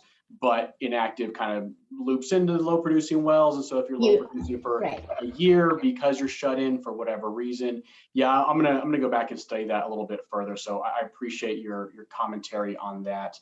I'm gonna move on to the third thing. I think it was the third on your list, which is capped bond amounts. I'm pretty sure I can assume the reason why you think it's important to have capped bond amounts. So I'm curious what those capped bond amounts should be in your mind. Actually, it's kind of the opposite. I think what we're saying and what we wrote in our response statement was that those that are asking for 30 million in a cap, we're just saying if that's the case, and if you look at the total number of the wells that they have, we would like to use the same metrics that they're saying works for them. So if they're an operator that has over 4,000 wells and 1,400 of them are inactive, and if you apply the draft rules as you've written it today, in all actuality, do the math, they would have to post upwards of hundreds of millions of dollars, but they're asking to be a special case. And if they only have to post 30 million, then I would say, look at my operators. And if they use the same metrics, they apply their inactive wells that they plan to plug onto their plugging list, and they get themselves down into a realm. Taking BOE out of it would be great, but you haven't. You've defined low producing. You've put us subject to tiers of which we can't meet. So you trip us to full cost bonding. In essence, my operator with less than 100 wells is posting 10 million, and yet they are saying they only want to post 30. But if you apply the rules equitably, they should be posting hundreds of millions of dollars. And again, they say that they want to do this because they don't want to have an administrative burden of coming to you year after year to prove their financial wherewithal. I would say to you, why? Why do they not want to do that? I mean, to me, that would be more concerning than being able to look at my clients in the same light that have nearly $1 million worth of bonding. If they put their wells to the out of service, they're given the time that they need. You don't ping them for being a low producing operator, and their wherewithal of their bonding is good and they're solvent, then what's wrong with my operator having $1 million worth of bond? No, and I get what you're saying. I think we've considered that in a couple different ways of trying to think about equitable application of these rules, you know, as best we can for different operators. You know, it doesn't seem too dissimilar from what we just heard from Own Resources about kind of a fixed percentage that applies based on total liability. Now, again, right, you know, it's a way of risking the operator themselves and their portfolio. And I think the argument we heard was that an operator who can get a $30 million bond has plenty of financial wherewithal to cover their exposure, if you will. I don't know if that is relatively applicable at lower amounts, but perhaps you could address that. You know, I think in all fair, what we really want is we want to be able to have an opportunity to fit into, if you're trying to put a peg in a hole, right? Blanket bonding, we want percentages, right? We do not believe at all that full cost bonding is good for anybody, really. And we just don't see that the data supports full cost bonding.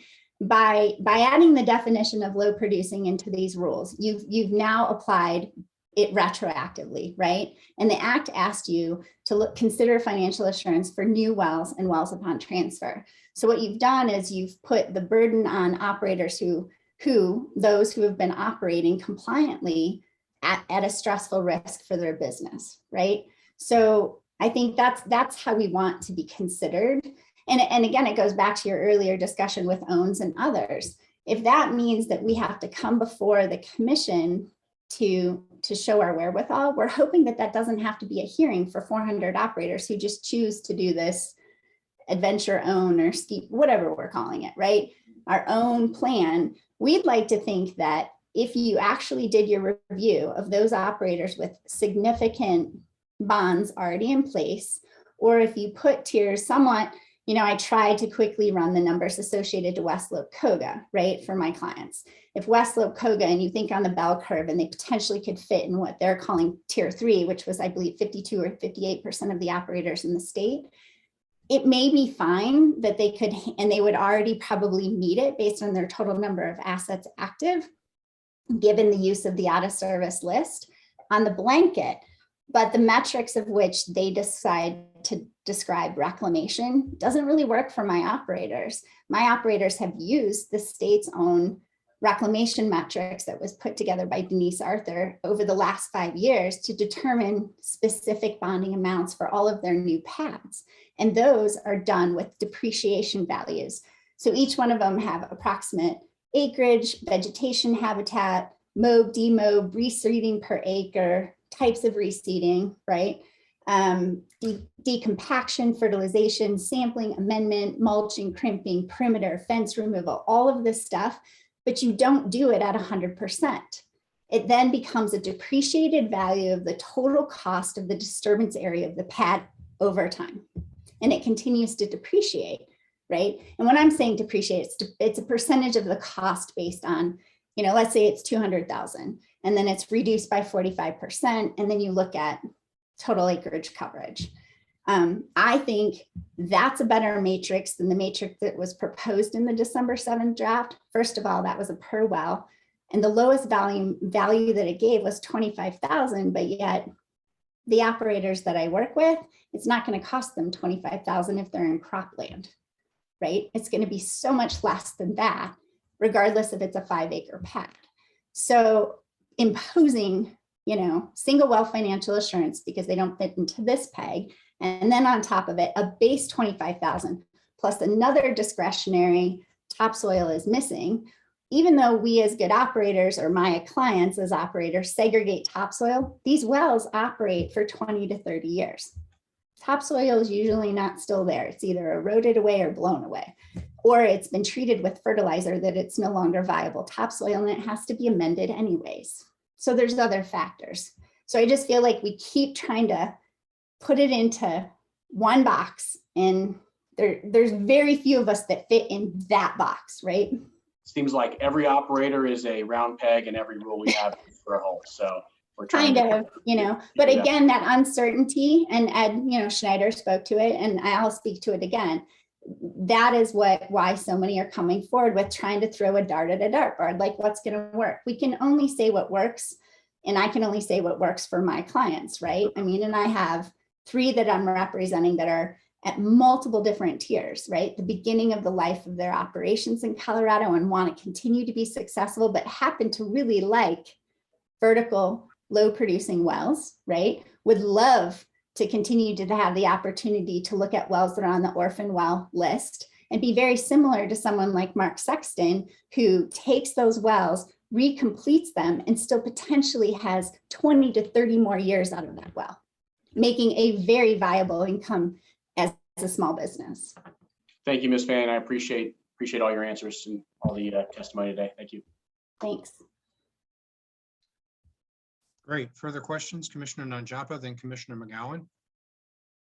Thank you, Mr. Chair. Thank you very much, Ms. Fanning and Mr. McGowan, for being here. I just had a couple of quick points. When we had some of our conversations in the past as well regarding transfers, there was discussion about how the bond amount, can be part of the negotiation in a transfer, in a sale. Do you have any thoughts on that? I think it can, but not in all circumstances. I think like what Ed had said earlier, a lot of operators that are potentially putting their wells up for sale, they're already in a discounted rate, right? So you're hoping that happens, but not all times. So sometimes I think what happens is, I don't even know if that's the right answer at this point. I think the biggest concern, honestly, Commissioner Nanjapa, is full cost, right? If the state assumes that all wells upon transfer have to be full cost bond and it has to be in the current metrics as drafted in the December 7th draft, that's excessive.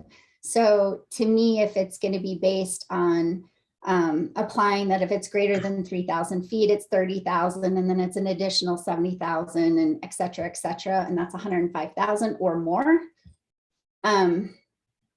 You know, it's hard. Where do you get the return on that investment depending on what type of well it is?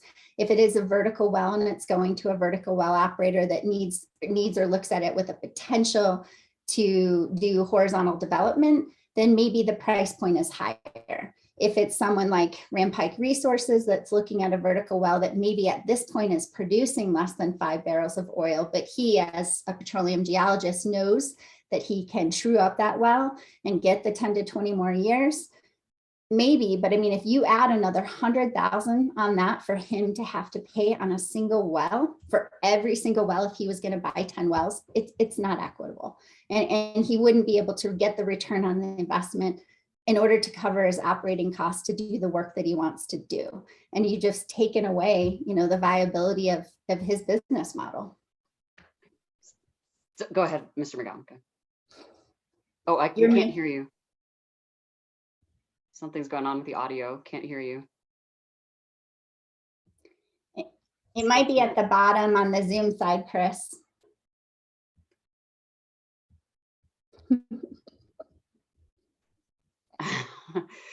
We're supposed to read. I would encourage you, if you can, maybe to put what you're going to say in the chat, and we can at least read it that way. Oh, it looks like maybe he was disconnecting and reconnecting. Okay, so a couple of questions. What you were just saying with respect to full cost, what if we are contemplating full cost based on an actual estimate or an average cost, you know, for the types of wells? So if it's not this 92,000 or 45 or whatever it might, you know, if it's the actual cost, wouldn't there be, I mean, I would just imagine that in a business negotiation that there would be some discussion about what's already been paid in bonding or what's already been, you know, planned for the retirement of the asset, and that could be, you know, it doesn't necessarily mean that the seller has to sell the entire cost of the bond or some arbitrary amount. You know, I'm just, you know, could you just offer some commentary in that? Well, that's what we're asking, because right now it's saying all wells upon transfer are expected to have single well financial assurance. What we're asking for is no, we want you to look at each transaction on a case-by-case basis, right? We want you to look at the characteristic of the operator that's purchasing, right?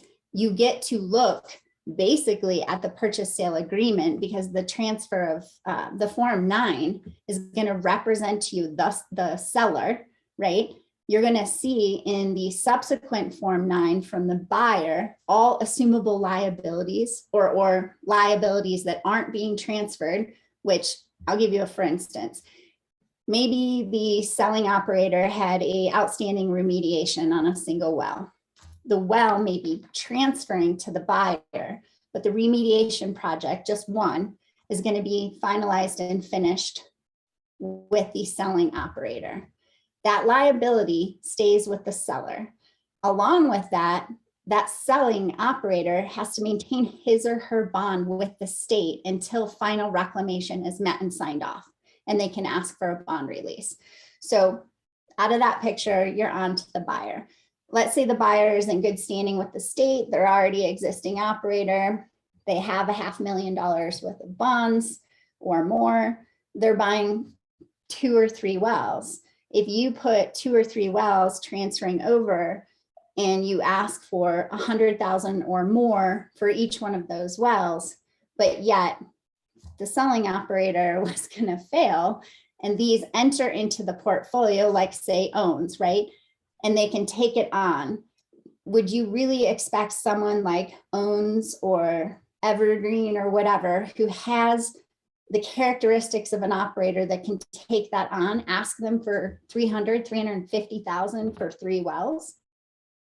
Well, this is where I was talking about, you know, what if it's based on an estimate of what the actual plugging and abandonment cost is, and what has been, I mean, this is again part of the business negotiation, I would think, in terms of what has the selling operator already put forward in financial assurance or has paid, you know, those kinds of things. So I'm just, I'm not That's what we're necessarily asking. talking about some arbitrary number. I'm talking about, you know, is it full cost based on the actual cost? Like, what do you think, you know?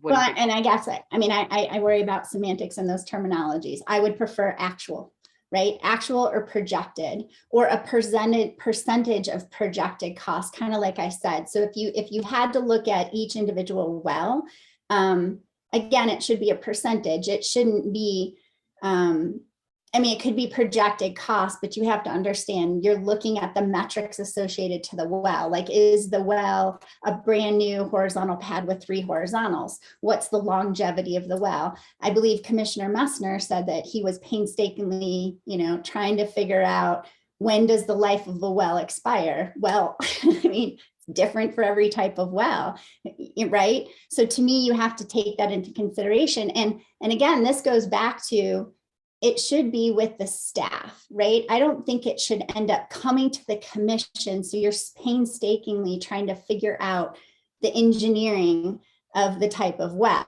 right? I think that some of these portfolios should just be, upon transfer, reviewed by staff and be able to be approved. And again, at the discretion of the technical review of that transfer. But right now, I mean, transfers, like for instance, with Rampike, we're talking about a single well, right? He's bonded, the state's cashed his money, but yet you have not recognized transfer of the second well from the same party who sold it to him. And so he's having, even though the transaction's done, he owns the well, he is having to be creative with the former operator to continue to report to the state, right? And so you're hanging it up for him, but yet his money's cashed. There's a lot of factors. We want these transfers to occur, because if you stifle business as we know it in Colorado, unless that's your goal, it's going to be stifled, right? If we can't give a metrics of which operators are going to be able to be looked at in a bonding amount that's within reason, it's going to be hard for anyone to want to do business.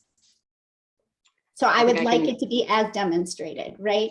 I think I can fairly say that we're not attempting to stifle business. So let me just address that quickly. But I think that I want to, okay, all right. So there's a bunch of different factors there. One question I had is, with respect to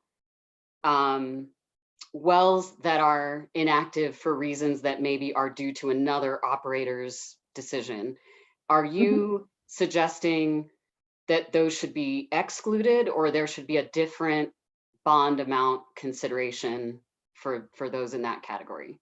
I don't think there should be a bond amount at all. It's the operator that's having to mitigate for offset mitigation of another operator's drilling. So what if those wells, you know, you mentioned that they're going to be returned to production in most cases. There's a prior production average perhaps that we could look at, you know, that you know, at the point that it was shut in, that production stopped. But maybe there's a prior, you know, production that we could look at, that we could assume it would return, you know, somewhat similarly to, or there could be, you know, something in the plan. And if there's a basis, as we were talking with Own about, you know, the wells that are maybe above a certain threshold, and also the operator is, you know, in good standing, et cetera, you know, maybe those wells could continue to be considered, you know, in a blanket. You know, what I guess what I'm asking that, but I'm also saying, you know, do you think then there should be zero bond on any wells that are inactive during the period they're inactive, that are beyond an operator's control? Or sorry, if you're talking about wells that are shut in due to offset mitigation by an operator that is not actively drilling, or even one that they are their wells and they're actively drilling and they're following the rules of the state and mitigating, no, I do not think they should be subject to single well financial assurance for inactivity. I think if they properly report to the state for the duration that they need to remain in offset mitigation, they should not be subject to that. I don't want to work in what ifs, right? So to me, they either return them to actives, they follow the processes that are set forth in the rules, they return them to active service, right? And they continue to operate them in compliance with the rules. But to penalize someone for following the rules, to put them in inactivity and to properly offset them by the mitigation rules, to ask for single well financial assurance, I think is a wrong use, right, of applying the definition. So I was asking, what about the prior production level? And if there was an option to on-ramp, for blanket bonds, could those wells, what do you think about having those wells be considered based on their prior production levels? So in other words, not being considered as inactive because they're being temporarily shut in for purposes that are, due to offset, et cetera. But I guess I ask why. I mean, I think what you're doing is you're working in what ifs. If the prior production levels you're assuming that they were low, just because you're No, off. I didn't say that. I didn't say Well, that. I guess then to me, I mean, you're asking why would we look at the production levels? I mean, and a lot of times when wells are fracked in the area, the production levels of those surrounding wells increases. So again, we're kind of looking at a crystal ball unless we're talking past each other, but I just think that we need to just recognize that wells, and I believe that Brian from PDC spoke to this too, wells that are in inactive status, right, are inactive due to the rules that are set forth today. They shouldn't be penalized due to have to attribute a single well financial assurance and consider that their inactivity is not. I'm not talking about, I think we're talking past each other, and so I just want to move on. But I also want to hear from Mr. McGowan, just because I know he tried to speak before. Can you hear me now? Yes. Sorry. So all I was trying to add in was, you had gone back and you had talked about cost and things. I just wanted to add in the notion that, we're talking about plugging and abandoning wells, right? The goal, and for every dollar that you require for upbonding, it's kind of a choice, right? We had used our client is trying to plug and abandon 30 wells over 3 to 5 years, right?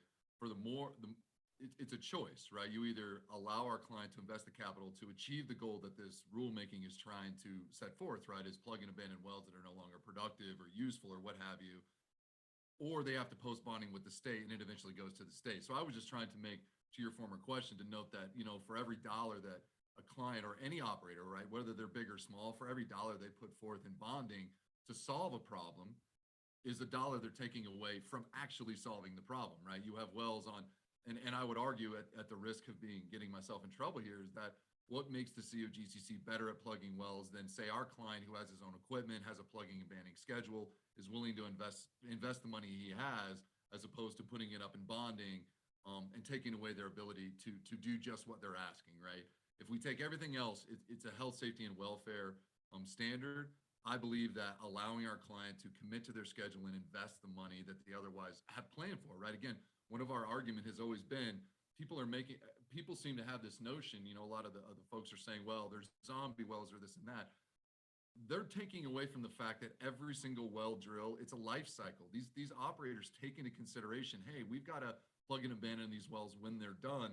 That's baked already, and we've heard some talk about, over the last couple of days of whether or not it's baked in our clients definitely put that in that cost into the life cycle of a well. So I just wanted to make that note that for every dollar you're taking away to put into bonding, you're actually kind of it's counterintuitive, because you're actually removing their ability to achieve the outcome you wanted. So that was just the point I wanted to make. Thank you very much. And I guess, for either of you, given the conversation that we just had with OWN and some of the proposals that they have, do you have any thoughts on, what they're speaking to with respect to, maybe based on 10% of actual costs for bonding, a blanket, and or, maybe in certain instances, single well financial assurance for wells that maybe are below a certain threshold of production?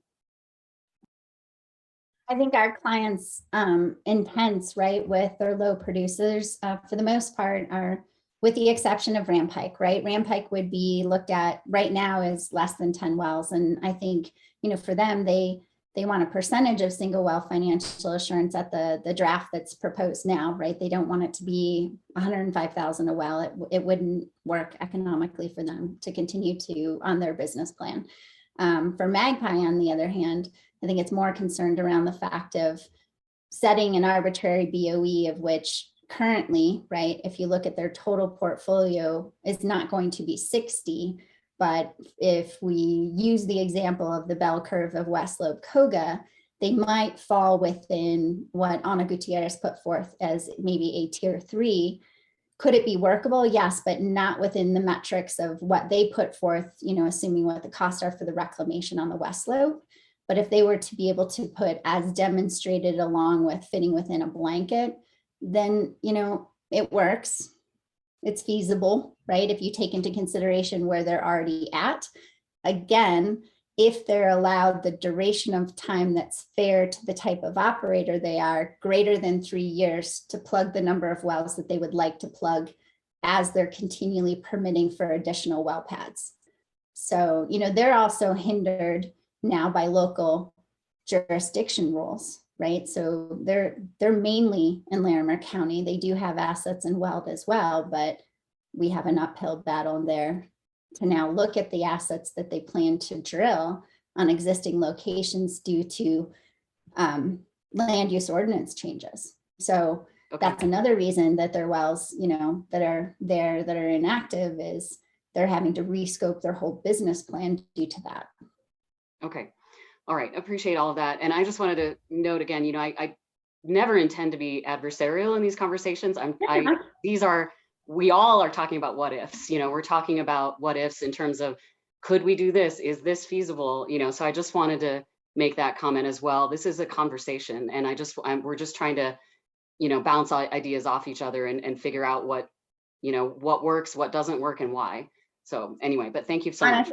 Thank you, but I don't consider you adversarial, and I hope that I'm not coming off that way either. I think what's really difficult is this has been a very long process, and working through multiple iterations of drafts that really, for a lot of my clients, have put them painstakingly fearful that, you know, they will not be able to comply with the narrow scope that has gone on, you know, from June to October. And that's, you know, what we wrote in our response statement is, we did a 180, you know, walking away from BOE, I think, was the best thing we ever did, right? Because that way, you're not looking at an operator and saying, oh, I'm sorry, you're a low producer, you're not viable to operate in this state. And that hurts, right? That hurts. And you know now from several operators that have testified and just statements that are given, the greater percentage of operators in this state are by what you call low producing. And by definition, right? And so we don't want you to look at the characteristics of a well. We want you to look at the characteristics of the operator, because we do all believe that the rules that we have allow you to do that. I would add that I appreciate the thoughtful dialogue, and I think I appreciate your thoughtful questions. You know, I don't view this as adversarial. I think you as a commissioner, I appreciate you taking it seriously and asking thoughtful questions, right? And trying to really dig in the issues. So I think, you know, I would just say thank you for that. And I would echo what Ms. Fanning said. You know, I think one of the things that has struck me kind of over the last couple of days, just to be quite frank, is the way folks have portrayed those operators that operate, you know, what we call lower producing wells. You know, I think a lot has been said about, oh, these are the problem or this and that. And, you know, that's why we wanted to illustrate in our testimony today that indeed it is a viable business model. And these folks are produce a significant amount of the oil and gas. And I'll just make a general statement, you know, gas raised 75% and oil's near $90 a barrel. That's a supply and demand issue. And so when we talk about, in general abstracts, policy has real life implications. If you get rid of all of the wells that we call low producing, or you get rid of the companies that, you know, economically work on these wells that are you know, categorized as, oh, they're going to be future zombie wells and the like, that's going to have significant impact on Colorado citizens and the country at large, because Colorado is, you know, still in the top 5 or 6 of oil and gas production. And when you take away significant swaths of that production, that has an overall impact. And it goes back to, again, I think our clients have shown time and time again, Ms. Fanning illustrated, they've been in business for 90 years. You know, our clients are very good at what they do, and they're very good at operating these wells. And as it becomes more and more difficult, as people look at it in the abstract, I think it's important for this commission to take a step back and say, hey, these are valuable contributors. They know what they're doing, and they're operating these wells in an economic manner that, you know, to take them out of the portfolio of oil and gas in Colorado would have real world impact. So I guess that's kind of my little soapbox moment, but I just don't feel like, I feel like the folks that are, the low producing wells have been kind of looked at as in a more negative fashion. And I just don't think that's been a fair or accurate assessment, I guess. Thank you. Appreciate that. No, I think, I'll just speak for myself, but I think the questions from my fellow commissioners reflect this too, that I think we understand there's a lot of different business models, and things that work, and we're really trying to figure out, how to do this. But again, thank you for your questions, and I'll stop for now and let others chime in. Others with questions? Commissioner McGowan? Thank you, Mr. Chair, and thanks for sharing your thoughts this morning. Final question, because I've been asking a lot of folks, if we're looking at trying to figure out what the risk for an operator is to the commission, like the financial health of an operator, what criteria should we be looking at? I think it goes back to Director Murphy's presentation. I mean, I think you should look at the portfolio of the operator. I think you should look at their standing of operating over the years that they've operated within the state. For instance, with regards to Magpie, I mean, they're shifting, right? They have a ratio of vertical wells, and then they're moving into horizontal development. Obviously, even though, there's a more rapid decline rate on a horizontal well after it's drilled, I think that their diverse portfolio shows that the return on the investment into the horizontal does cover the risk associated to those vertical wells that they keep within their portfolio. Obviously, just overall good standing communication with the state. I think you need to look at that. I think it's not just financial metrics, but obviously it is. I mean, now, as was stated by others, you P&A a well, you have a lot of obligations under compliance with the rules. So making sure that, if they put forth their out of service list, that's meant, right? So for the wells that they're meeting and they're subject to the compliance, that they're doing it in a timely manner and they're following the rules of the state, doing their braid head tests, et cetera, et cetera. I think all of that does, apply, right? But again, on scale, right? So they're different than if you looked at Rampike and he's only a vertical operator. I think you would have to look at him in a different lens, right? Because he's new to the state of Colorado, but I think elsewhere he's going to show financial viability because he has assets in other states, right? So if you only looked at him and you said you have 2 low producing wells, are you capable of handling that? Or are you going to look at that and assume that it's a risk because he only has 2 here? Well, he may have hundreds elsewhere. So being able to just show that as well, right? I think you look at the majors that way. I think you take that into consideration that, is a company that has an international presence potentially going to be a company that you're concerned with? I think off the cuff, you would say no, but yet my operators haven't filed bankruptcy. Can't say the same. And Commissioner McGowan, I appreciate the question. I would add, Ms. Fanning is exactly right. One of the things is we talk about majors and we have this perception that just because you're larger means better, right? I would take my clients and I will take their debt to income ratio or any of those number of factors over some that have, 7 or 8 figures in debt or have, to Ms. Fanning's point, declared bankruptcy, or even you talk about international operators, that it's not the most stable situation. So there's a lot of factors you want to take in consideration. I guess, think of it this way. We gave an example of a small operator that operates a 5 barrel a day well. So if they have, if they operate maybe 5 or 10 wells and they're only producing 5 barrels a day, but say they have no debt, or maybe just even like, they've invested their personal money. Just because they operate on a smaller scale, does that mean that they're less safe or more at risk than a company that has 7, 8 figure, debt loads, or has had, rescue, or has had to do mergers or acquisitions, or their leasehold is, there's a lot of factors that look into it, right? I mean, one of the larger operators, one of the reasons they've been successful is because they were forward thinking and put in different plans or had large leaseholds or all these different factors. Again, I think what's been lost in this conversation is kind of what I said to Commissioner Najapa is, and that was what our testimony is about. We need to look at them in the context of who they are as companies and operate. Our clients have, to Miss Fanning's point, been operating for 90 years. You combined. You don't do that if you're not able to last that long if you're bad at running a business, just to be quite frank, right? They obviously know what they're doing. They obviously have a business model that works. All of those factors should be included in that. And so I think I just, again, want to make a plug that we should be looking at each individual operator based on its own business characteristics, and we should be looking at them not just in size, but in scale as well, right? Comparatively across the board. Have you declared a bankruptcy, or have had you merged, or all of these different things? So I think there's a lot of factors that should be coming to play when you're coming and presenting a financial assurance plan. I'm not opposed to at all by any means looking at number of wells that have been abandoned, right, in the last few years, if that obviously is part of an operator structure, right? There is a lot of small operators that don't plan to abandon any wells that operate all their wells. You know, they just operate wells that are at a lower BOE.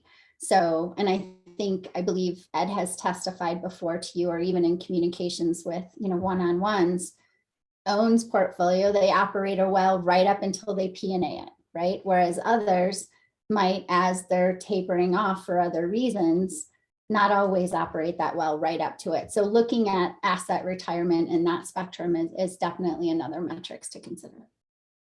And the only thing I would add is just to point out something, you know, 20 years ago, you know, we were looking at peak oil, and then we had technological advances that allowed stimulation and horizontal drilling, right? So I do want to point out that as we talk about asset life, or, you know, life cycle of a well, or how much production, you know, a lot has been made by some of the environmental groups about, hey, you have to have more production than you have, you know, time left, and all these different metrics. We don't know what the future holds. Oil and gas operators are the best and most innovative business out there. A well could be theoretically ending, you know, at the end of its lifestyle, and then you could re-stimulate it, and it could go on for another 15 years, or there may be another development metric that comes along that helps, you know, reinvigorate a field, right? CO2 was one thing that helped. You know, one of the larger companies was doing CO2 wells in the Permian, and then that allowed them to get in, you know, more involved and drill horizontal. So there's a lot of things that I would raise that, you know, we don't know what the future holds. And so I do want to raise that notion that technological advances and a lot of different factors could come into play in the future. And I think that's something we should all consider. Thank you. Any further questions? All right, seeing none, thank you, Ms. Fanning and Mr. McGowan. Appreciate you being with us and your written and oral briefings today. Thank you. I believe we have come to that portion of our agenda that is called morning break. It is 11:02. Let's return at 11:15.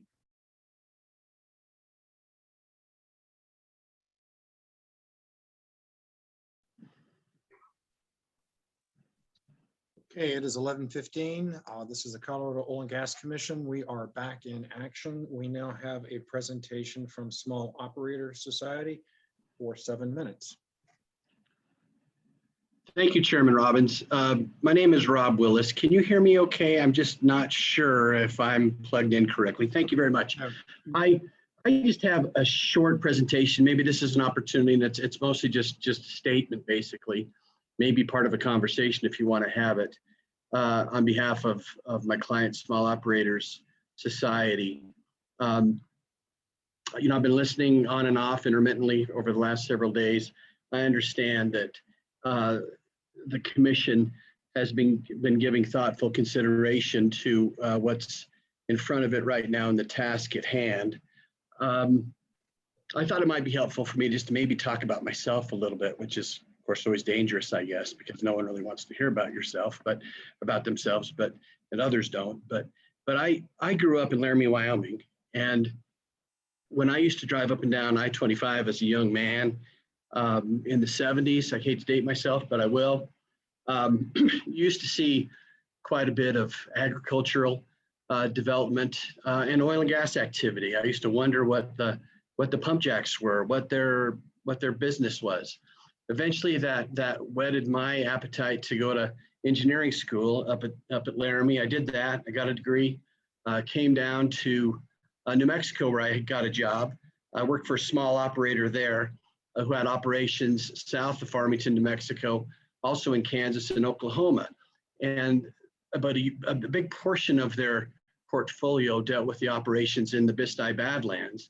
And it was a secondary water flood recovery project. And I used to, of course, think about what a pain it was to be an engineer on that project, and to make sure that the water that was being injected didn't have scale and things like that. And I wondered about the global side of things, I guess, or why we were doing this.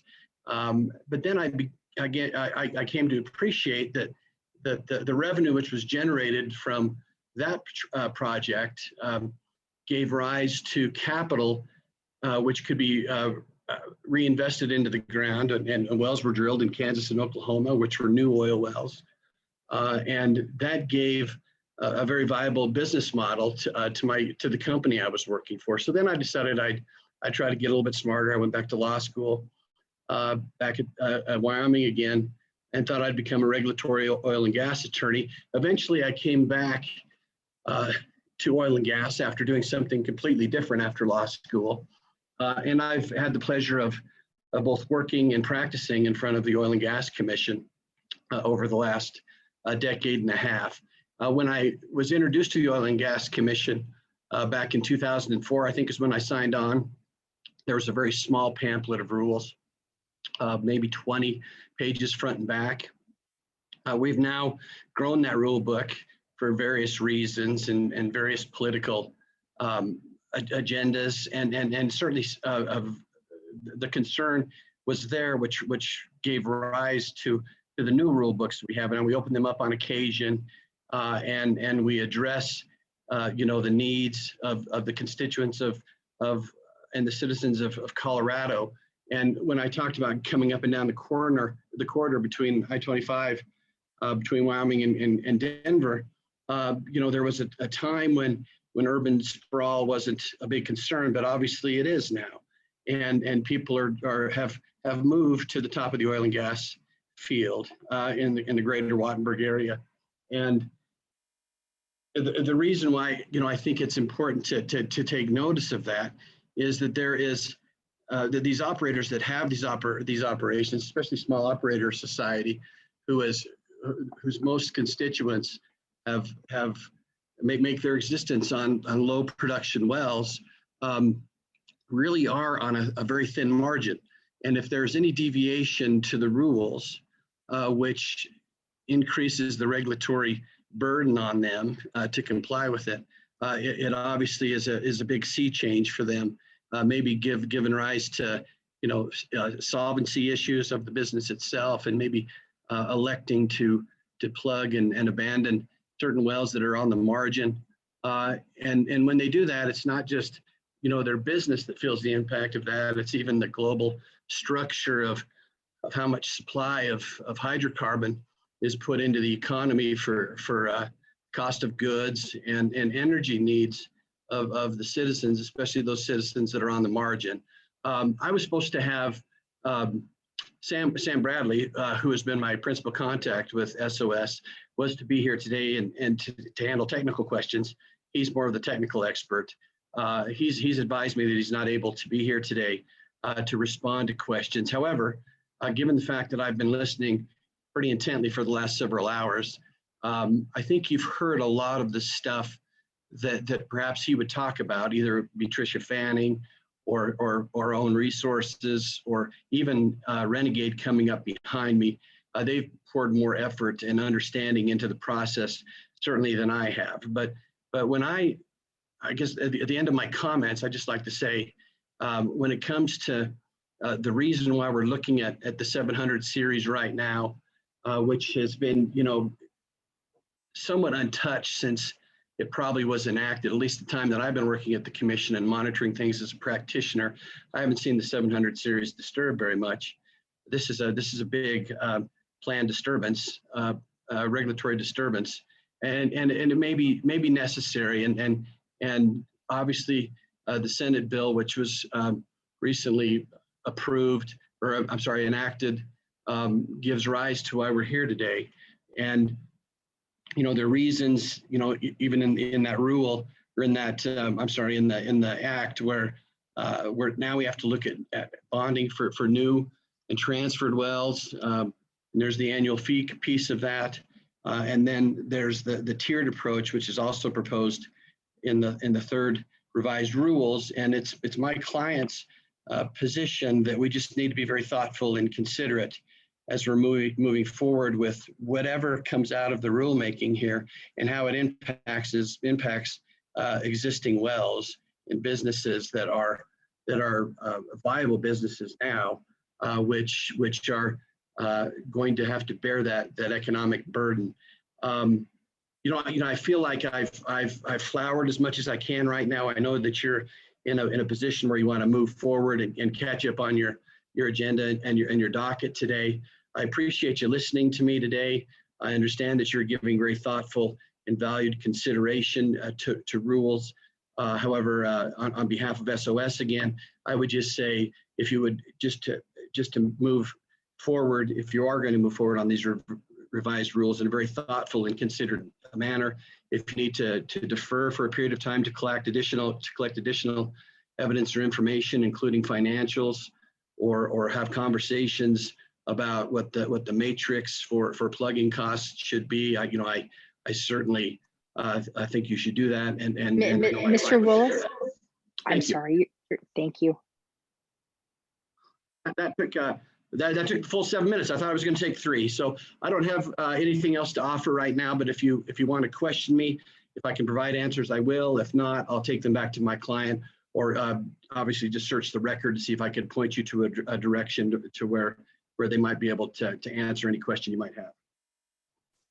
Thank you very much, Mr. Willis, for being here and presenting to us. I'm sorry that Mr. Bradley was not able to attend. He always has provided good information for us.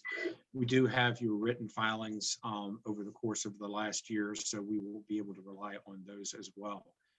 Do any questions arise from commissioners? Commissioner McGowan. Thanks for being here today, Mr. Willis, and thanks for taking the hot seat, I guess, today. Sure. And you don't have to answer today, but I wouldn't mind hearing from SOS the same thing that I've been asking lots of folks, which is, if we're looking at the financial health of an operator, what criteria should we be considering? What should we be looking at? Yes, and I heard Ms. Fanning's response, I think, to your question at least, and note that she had her own opinions with this in that regard. I don't have anything other than, in talking this through with Mr. Bradley, he indicated that he would be certainly willing, any new people that were part of SOS would be willing to at least share their financials in camera with staff and with the commission, so they can get the best rule possible out of this. And I think it also would involve, looking at the history an operator has within the state of Colorado or other jurisdictions, and meeting their financial assurance piece, and whether or not they're competent and reasonable operators under the rules of their jurisdiction, and they're able to meet all the expectations of the regulatory body. I think those are all pieces and parts to it, Commissioner. And I'm not sure what else you would need to kind of assess that viability, but certainly I know that that question will be posed to Renegade, who comes on after me, and I believe that's been discussed with Mr. Bradley and the representatives of Renegade. Great, thank you so much. Thanks, one and all. Have a nice weekend. Very good. Thank you very much for appearing before us and testifying. We do appreciate it. Ms. Larson, with that, can we perhaps turn to our last presenter of the morning, Renegade Oil and Gas? Yes, we'll bring Mr. Ingve in.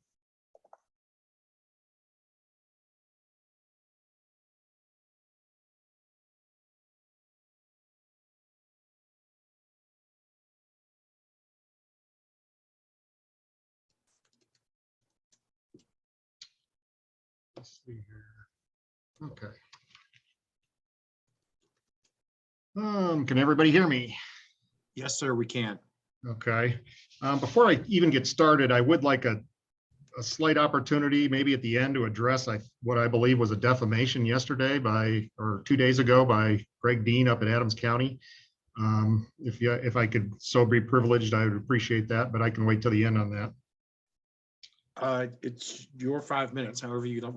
Well, I say I was hoping to hold it without the 5 minutes because it came up in a question and answer period, and I thought it was deflammatory and such with regard to that. But let me get my 5 minutes in here then. Yeah, I tell you what, get your 5 minutes in and then I'll ask you the question. How's that? Excellent. I appreciate that.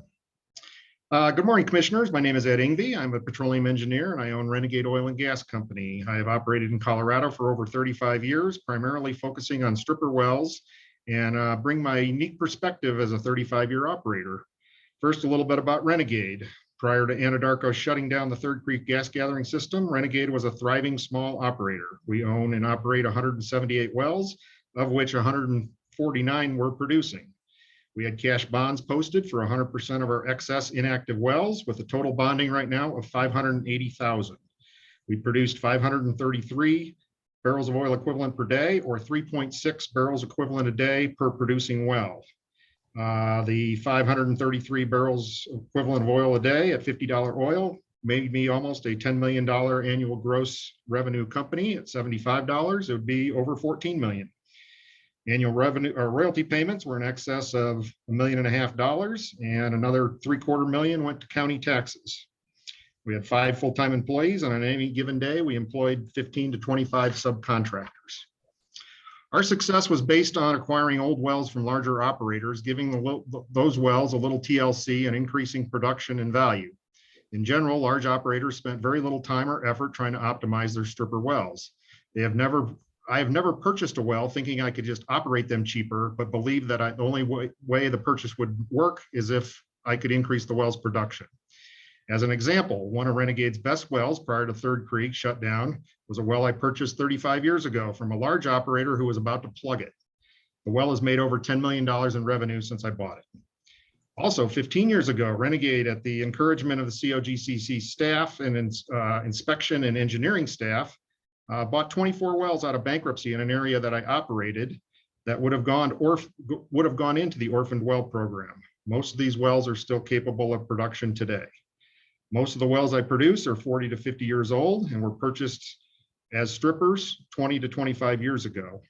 With Renegade as operator, most of these wells have many years, if not decades, of remaining life.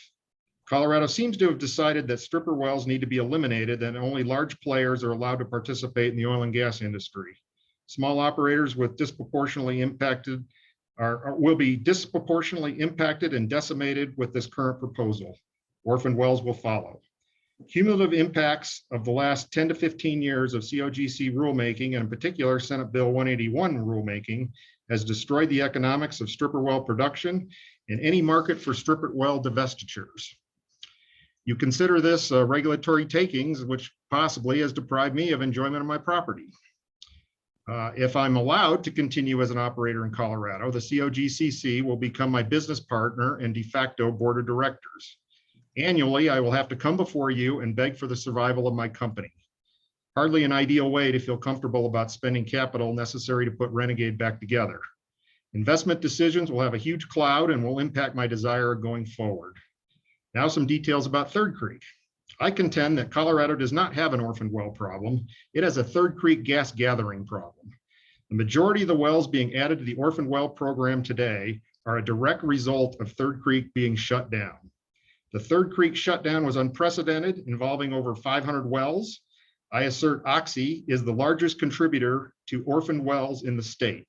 While claiming they are good stewards of their own stripper wells, they completely ignore the pain and suffering they caused with their Third Creek decision or the regulation that flowed from the Firestone incident. Shutting down Third Creek allows them to clean up their land position for drilling of future horizontal wells. It should be noted that Anadarko owns virtually 50% of the minerals across the Third Creek footprint, as it enjoyed millions of dollars of royalty income for years and years from the orphaned or nearly orphaned Third Creek wells. It also needs to be pointed out that Oxy owns the only other gas infrastructure in the Third Creek area, a monopoly, and they are uncooperative in helping to find solutions for this stranded gas.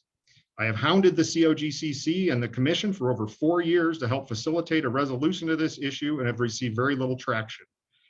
Are you going to continue to allow Oxy and other large operators to dominate Colorado oil and gas landscape at the expense of smaller players and more orphaned wells?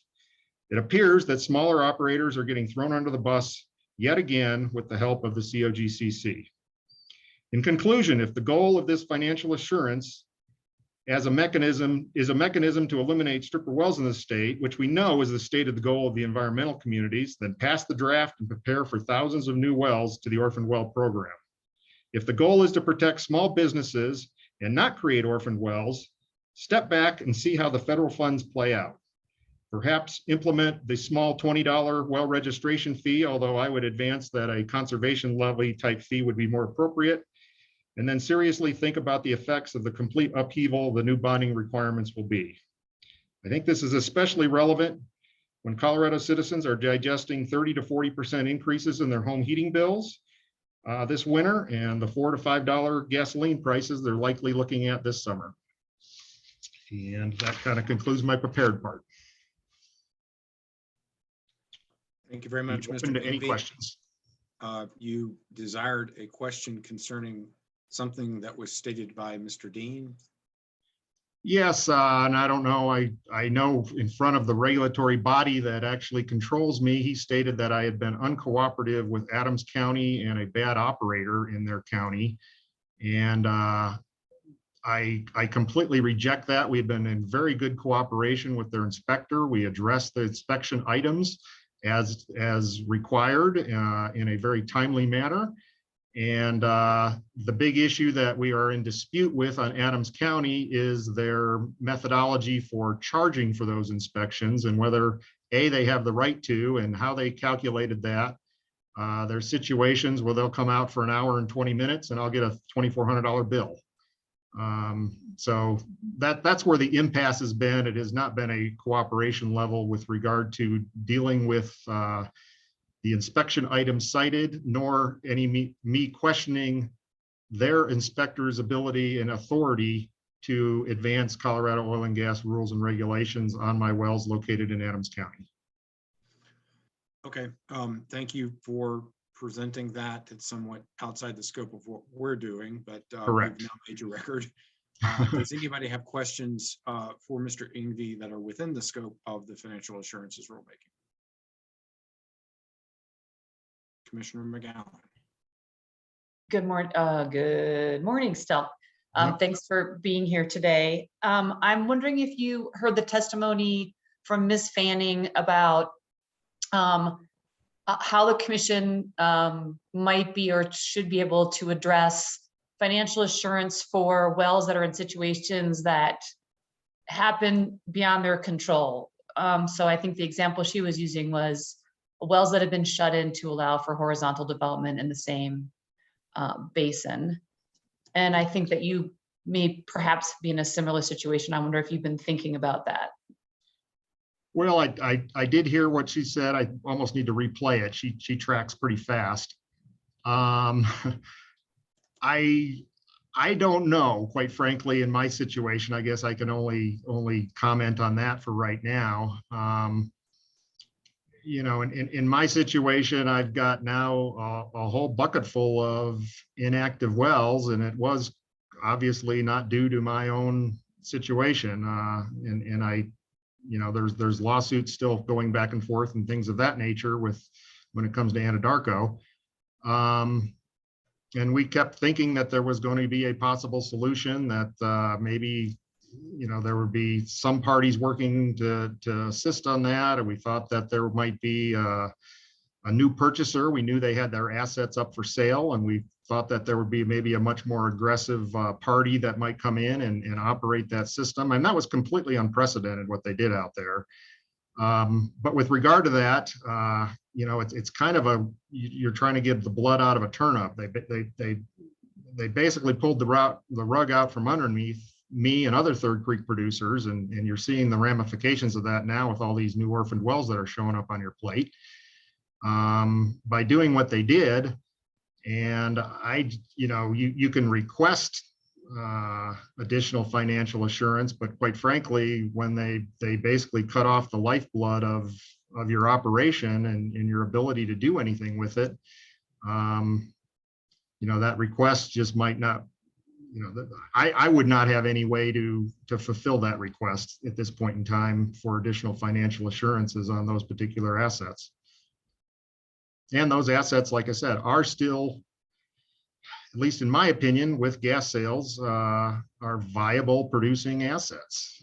They're not the sexy wells that everybody wants to drill these days, but they are, they make a fine portfolio for like a small company like I've had for 35 years. It was just those last 5 that has been the hardship situation. I don't know how you treat those, quite frankly. I think you can request additional financial assurance, but I suspect, just like a lot of my fellow Third Creek operators, there probably would not be any forthcoming. I think every one of those operators have offered me their wells at some point in time, even the ones that you haven't seen yet, and I suspect are coming. But Thank you. And I really don't want this question to seem disrespectful. So please don't take it this way, but have you heard some of the discussions about us considering using the Orphan Well program for some sort of amnesty, a one-time kind of amnesty situation? And do you think that that might be a good idea? I think it certainly has merit. I think it could be explored a little bit for maybe highly unique situations. Like I said, I think this is an interesting situation just because, you've got an active producer and big party in this state that is actually the mineral owner to a significant amount of these wells and has received just millions and millions and millions of dollars of royalty off of these wells. And they basically created a situation now that has left the state stuck with these orphaned wells, without a whole lot of consideration or thought, at least in my opinion, as to, okay, what can we do here going forward? There's been almost zero attempt to try to work with parties that were dependent on that Third Creek system. And the most obvious one is to transfer those wells over to the other system that they operate out there, at least where possible. And it's kind of mind-boggling to me that, they wouldn't kind of be assisting and tripping over themselves to try to help operators do that, which would help alleviate the orphan well problem in this state. And maybe you've made some of this financial assurance momentum non-existent. But I don't know, that really didn't answer your question, I know, but I am intrigued with that as a possibility. They are good wells. I'm trying to figure out, is there anything I can still try to do with those in any capacity? It's going to take time, which under the scenario that is being laid out really isn't afforded in the financial rule concepts right now in the languages. There's going to be pretty much a fast track that you got to get rid of these things and get these wells to P&A status in an expedited manner, without full cost bonding. And even the rules as currently construed, probably full cost bonding might have to be provided anyway, even if the wells were back on. So it's going to make it very difficult in this particular situation for these assets to come up with a nice, neat, tidy little package for these particular assets and wells. Thank you. I appreciate your frank conversation with us. Other questions? Commissioner Nanjapa? Thank you, Mr. Chair, and thank you, Mr. Ingve. Appreciate your testimony today and some of the ideas that you brought forward. And so kind of along the same lines of what Commissioner McGowan was asking, I know you had in your filings the idea of a trade of your current inactive wells, in part because of the situation that you're in, for some wells that are in the Orphan Well program. This is not this specific idea, but other ideas related to taking wells out of the Orphan Well program have been discussed with respect to, some sort of fee or the cost to take them out of the program being basically the full cost bond. Could you comment a little bit on your thoughts on those ideas? Yeah, I've been thinking about that since we kind of explored it even a little bit. There again, I think it would be interesting. I think there's some legal issues that might not make it as readily doable as what we might like. You know, in my particular circumstance, especially with the Third Creek, you had some more isolated Third Creek wells, but you also had some other operator wells that are right across the street from wells that I'm having the same predicament with. You know, I could certainly see the advantage of coring up and you know, more of these wells that go away, the harder the solution for the wells that remain is going to be. But there could be a situation, like you said, with maybe these more remote wells that really aren't, that are, you know, maybe the volumes are fairly de minimis, and is there really a solution for those? Would I love to trade maybe a few of those wells for a few of the P3 wells or the PetroShare wells or something of that nature, to give me a better shot at finding a solution out there? Yes, but I am worried by a legal situation, what you guys get when you get an orphan well. You know, do you really have the asset to actually give to another party? Or is the, you know, first of all, the lease itself without the minerals is not anything. So I don't believe when a well is turned over to you guys, any leasehold rights are turned over at the same time. And I'm not even sure, and I think I'd have to ask, I'm trying to recall some historical situations I've dealt with Diana Byrne. I'm not sure even technically the assets are yours when turned over to the oil and gas orphaned well program. I think I think there's kind of been a nuance that the expectation is that you can use the assets to offset some of the costs of the orphaned well, but I'm not sure you're actually even granted the asset. You know, the well's tubulars, or though if there's a pumping unit sitting on it or something like that. I don't know if that is taken over when a well is surrendered to the orphan well program. So you know, these are good Attorney General questions. I don't know. I think there's been things that have been done in the past that maybe have chose to kind of ignore those facts and just kind of carry on with what they were doing. But I think those are great questions and maybe need some clarity, quite frankly. Thank you. Yeah, I think those are great points to just kind of further explore, and I appreciate your thoughts on that. I think, okay, so setting aside for a moment, as I understand, you do have other wells that are not in this inactive state that was kind of beyond your control. Is that correct? I do, but a lot of those are now kind of in this gray land too when it comes to the venting and combusting situations going on. But go ahead for purposes of discussion. But you do, okay, so you do have other active wells beyond those ones that are inactive.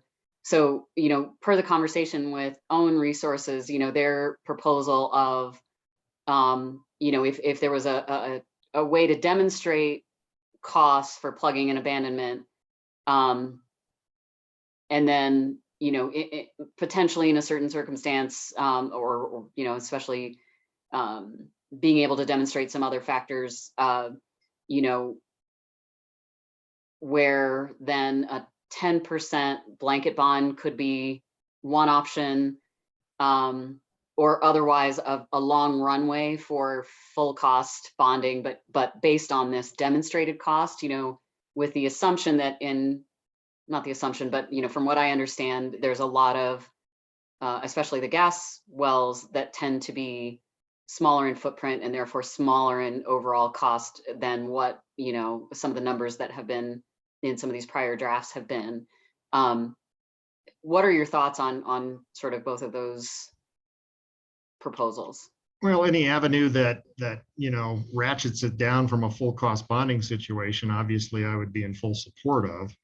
My particular circumstances don't quite fit their situations either. My wells are generally the legacy D&J wells, and they're deeper wells, and their footprints aren't, you know, as minimal as a lot of their situations. So they're 6,000 to 8,000 foot wells oftentimes.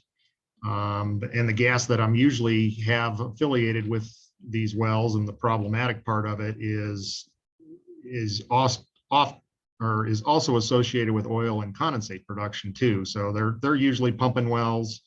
That's where I've kind of made a lot of bang when I was thriving. Was, you know, I'd often take somebody else's well that they didn't think would merit any sort of artificial lift, or they tried to, you know, squeeze it for all the life they could on plunger lift, and I would oftentimes, you know, set a pumping unit on it and continue to produce it for a long term by, you know, by rod pumping it. So I'm encouraged, but I think their situation and my situation is not maybe not quite they don't quite line up together. I would support, you know, any sort of accommodation to them for their circumstances for sure, but I think you likely, and their proposal would likely not help me. Okay, thanks. I appreciate that and the additional thoughts there. I guess the last thing I just wanted to just ask, and I don't want to get too far down a rabbit hole, but back to the Third Creek system. Were there discussions among the operators that were affected to come up with a different type of gas gathering system, or just sort of look into, or what your options were? I mean, you know, do you have a sense, I guess, of whether you could do something different, for example, you know, store the gas on site or truck it off, or, you know, I'm just curious a little bit, you know, if you could just speak to that maybe, you know, briefly, but just getting a sense of kind of what your options are in order to return those wells back to production. Well, we've been beating our heads against the wall trying to figure this thing out for a while. A lot of it, you know, sort of took Anadarko's cooperation, or Oxy or Western Gas, whatever affiliate you want to call them by.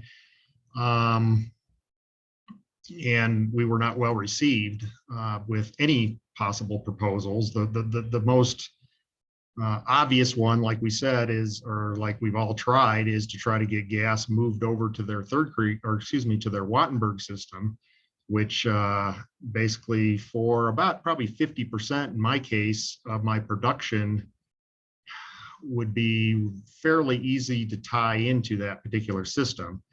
When we've brought that up, they just didn't seem like they were interested in those small amount of volumes. I do have a suspicion that they're getting ready to abandon another big swath of that system next out there, and probably leave the state again with another significant chunk of orphaned wells as a result of that action. The trucking, we've explored that. We've looked at power generation to go back on the grid. The costs affiliated with that is just, especially given these wells. I mean, these are still generally stripper wells, and not in a position to, you know, spend hundreds of thousands of dollars on. In particular, and especially if we're going to have to now pony up, you know, $100,000 a well potentially to devise a plan going forward. I have done some pilot project work, and I'm exploring the feasibility of the whole Bitcoin mining thing. It looks sort of intriguing, but it's also, the jury's still out. It's maybe not quite as good as what originally I thought, but it still might work in some instances. There is a little bit of infrastructure that is being built to support some of the horizontal Niobrara activity in part of the Third Creek area. That maybe has some merit. A lot of that, though, would be contingent on potentially accessing some of the old Third Creek piping. And, you know, whenever we've tried to bring that up previous to their quote unquote permanent abandonment of that system, you know, Anadarko was completely unwilling to even get into those type of discussions. Now the question, and we've had it legally explored, is who owns the right to abandon pipeline? And is it the previous party that owned the midstream asset, or is it the surface owner, or can the mineral owner or leasehold owner make a claim to it? It's a very gray area right now. And different parties and different right-of-way agreements might come to different conclusions depending on an individual segment of pipe. So there might be some opportunity where possibly we could revive very small crafted pieces of the Third Creek system that has been abandoned now. You know, our true hope, and that just didn't play out, is we knew Anadarko was going to try to sell that system, and we just really were hoping that another party would come along and see it in different light. We brought parties to them that wanted to continue and repair and do the necessary upgrades required for Third Creek and leave Third Creek in production, and they rejected any and all of those overtures. So like I said, they kind of just really literally pulled the rug out from underneath us and has you know, put a whole lot of wells on the state's plate as a result of this. Okay, thank you. I appreciate that, just additional information on kind of the situation and yeah, you know, it's an interesting situation to consider as we're, you know, thinking about this, and especially if there are similar situations out there.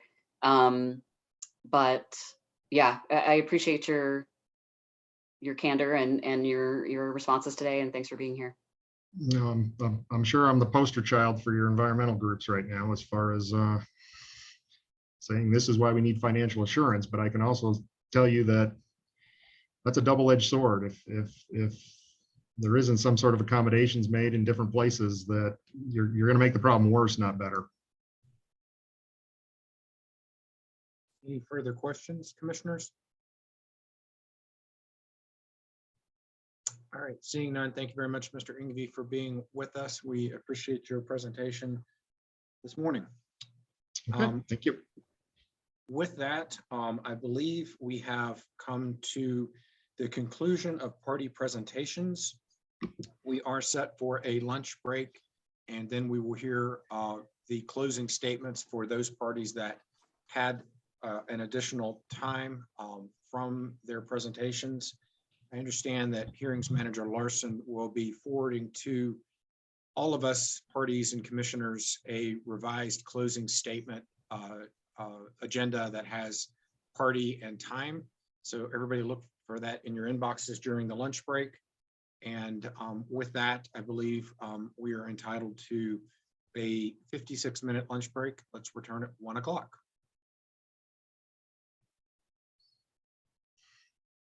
Recording in progress.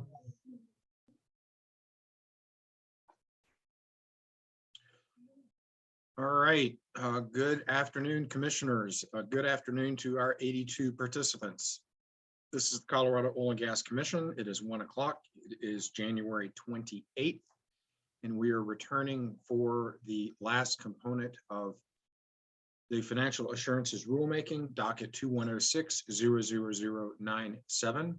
That component will be closing statements from the parties who did not use all of their allocated time. And I've got a list of parties and time, and the times are all over the place from 15 seconds to 15 minutes. I'm going to use my iPhone, and I'm going to have a timer, and a sound will announce when your time is over. And we would respectfully request that everybody try to maintain their time frames. So finish up within a few seconds after the timer goes off so that we can then get to the next participant. Does that sound fair? Okay, with that, we first will hear from Fritzler Resources Incorporated, and they have 3 minutes. So looking for Mr. Fritzler to show up and unmute.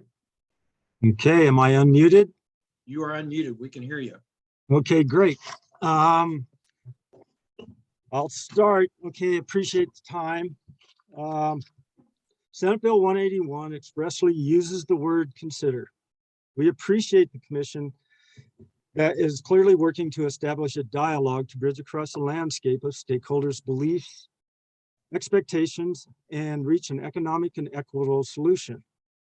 We see merit and support the statements of Magpie, SOS, Renegade, Own, Western Slope, COGA. We feel the incorporation of the definition of inactive wells should revert back to the current definition. The use of the definition for low producing wells should be deleted. The setting of individual well production levels associated with financial assurance is not appropriate. Every producer and operator presents a unique situation and approach to operating. Resource development, even in stripper fields, can encompass many years. Individual wells within a field are operated as a system, and revenues are generated on a field-wide basis. One of the greater concerns is the loss of infrastructure, thus stranding a number of viable wells. In this case, there should be a mechanism for addressing force majeure events. The change in inactive well definition significantly impacts the industry and specifically small stripper producers. As a stripper well producer for over 35 years, we have reactivated many wells which were on the plugging list 20 or 30 years ago and continue to produce. In the last 5 years, we've plugged 20% of our wells, which as we go forward, we will continue to plan for asset retirement. Stripper production is a viable resource and provides taxes and revenues throughout the local area. And as stated by Western Slope COGA and the group Noble, PDC, and Oxy, monies which are put in bonding is money which is removed from plugging and abandonment and resource development. This is just as true as we look at the monies generated from stripper production. By incorporating production level in the definition of inactive wells, monies generated by the many stripper wells throughout the state will be transferred to the state.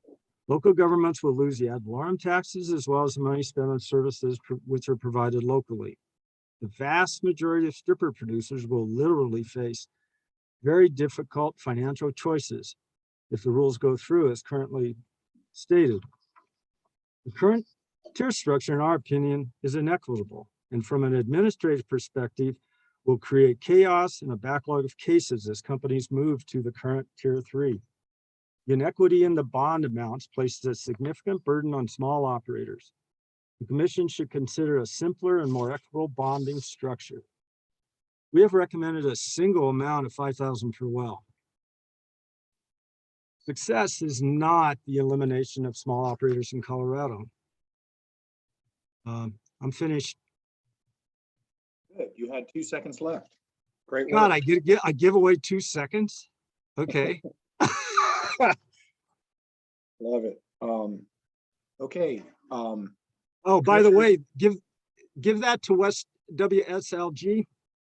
Those 2 seconds. We're gonna probably just hold tight with what we've got. The math would start killing me. Sure, that gets a little squirrely. Okay. I'm gonna keep rolling. If a commission, I don't think we need questions. We've done a lot of that, but if there is a commissioner with a question, just raise your hand. Otherwise, we're gonna move to COGA, who has 8 minutes and 30 seconds.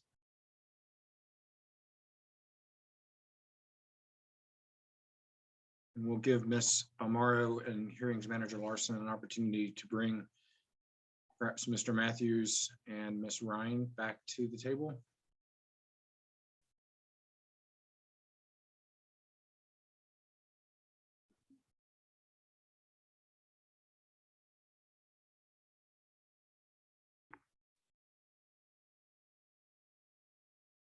Good afternoon, Ms. Ryan. Hi, good afternoon, commissioners and staff. Could we please have Courtney Shepherd's screen sharing enabled for a couple quick slides?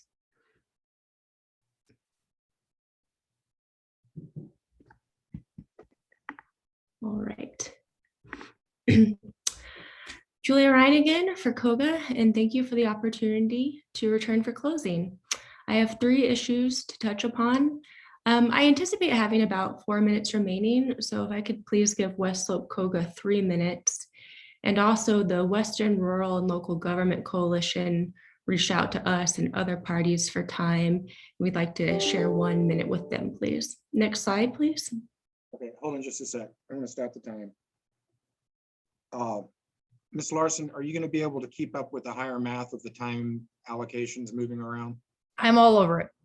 Okay, thank you. Okay. Okay, Yes. Ms. Ryan, we will restart your time. Okay, thank you, and thank you to Ms. Larson as well. Starting with this slide, so 2 days ago, Chair Robbins, you had asked a great question about whether a parent operator would be able to consolidate only some of its subsidiaries and not all of its subsidiaries for purposes of financial assurance under COGA's related operators proposal that staff indicated support for last week. I had confessed to you that I had not thought about that question because the COGA members that might avail themselves of consolidation do intend to consolidate all their subsidiaries. So COGA agrees with you, Chair Robbins, that it's appropriate that consolidation be all or nothing. And so this slide shows a simple one-sentence addition in blue that would clarify this requirement. It reads, consolidation under this rule must include all a parent operators, subsidiary operators. Next slide, please. Second, COGA briefly points out the Dr. Townsend Small's study informing 350 Colorado's arguments, alleging that inactive and low producing wells are a large emission source, was included in former AAG Joel Miner's report entitled Idle and Plugged Well Emissions Literature Review. Based on Dr. Townsend Small's report, as well as 13 other peer-reviewed and scientific state government studies, the commission staff came to the conclusions on this slide. In a nutshell, inactive and low producing wells are low to no emitters based on the best available data to date, which data reviewed included Dr. Townsend Small's study. Next slide, please. Finally, I wanted to put more color on California's $33 million cap in response to what I believe were Commissioner Messner's and Commissioner Gonzalez's lines of questioning. As I noted the other day, the presumptive financial assurance cap in California is $3 million. And this applies to operators having more than 10,000 wells in the state, so the very largest of operators. The California regulator can require up to additional $30 million in discretionary financial assurance, which is why the overall cap is $33 million. I wanted to highlight again that the additional $30 million may only be requested if the regulator determines after an evaluation that there is risk that the operator will desert its well or wells, and that there are potential threats the operator's well or wells pose to life, health, property, and natural resources. This doesn't exactly answer what I think was the commissioner's question of what was California's justification for the amount, or why is $30 million the dollar figure that they arrived at. But I do think it's worth noting that the nation's leading comprehensive bond is still less stringent than what industry has proposed. That is, industry's proposal is the most stringent because industry's $30 million comprehensive bond wouldn't require this heightened finding that the operator poses a risk. I also wanted to note that when California adopted this rule, it, like you all, had gone through several rule revisions and several draft rules to arrive at the right place. California initially proposed a draft rule applying to all operators operating over 10,000 wells that would have increased the required bonding amount, the presumptive amount I was just speaking to, from $3 million to $6 million. But California decided not to do this. So instead of doubling the presumptive blanket amount for everyone, it decided to add this discretionary amount just for those deemed risky. The record I've been able to identify doesn't tell me why, but the point is that the record for the California rule does show that California considered and then rejected a blanket bond of $6 million, which is only a fifth of industry's proposed comprehensive bond. That concludes my closing, and I thank you all very much for your time. Okay, great. There was approximately 4 minutes left, so then I'll be seated over. Sorry, I turned the timer off and I don't know exactly what it was, but it was in the 4-minute range. I'm really good at this timing stuff. Okay, any questions? Okay, seeing none, we will now go to WRLG with 1 minute and 51 seconds, plus whatever has been additionally allocated. Ms. Larson? Yes, so Mr. Nguyen should have 2 minutes and 51 seconds. Okay.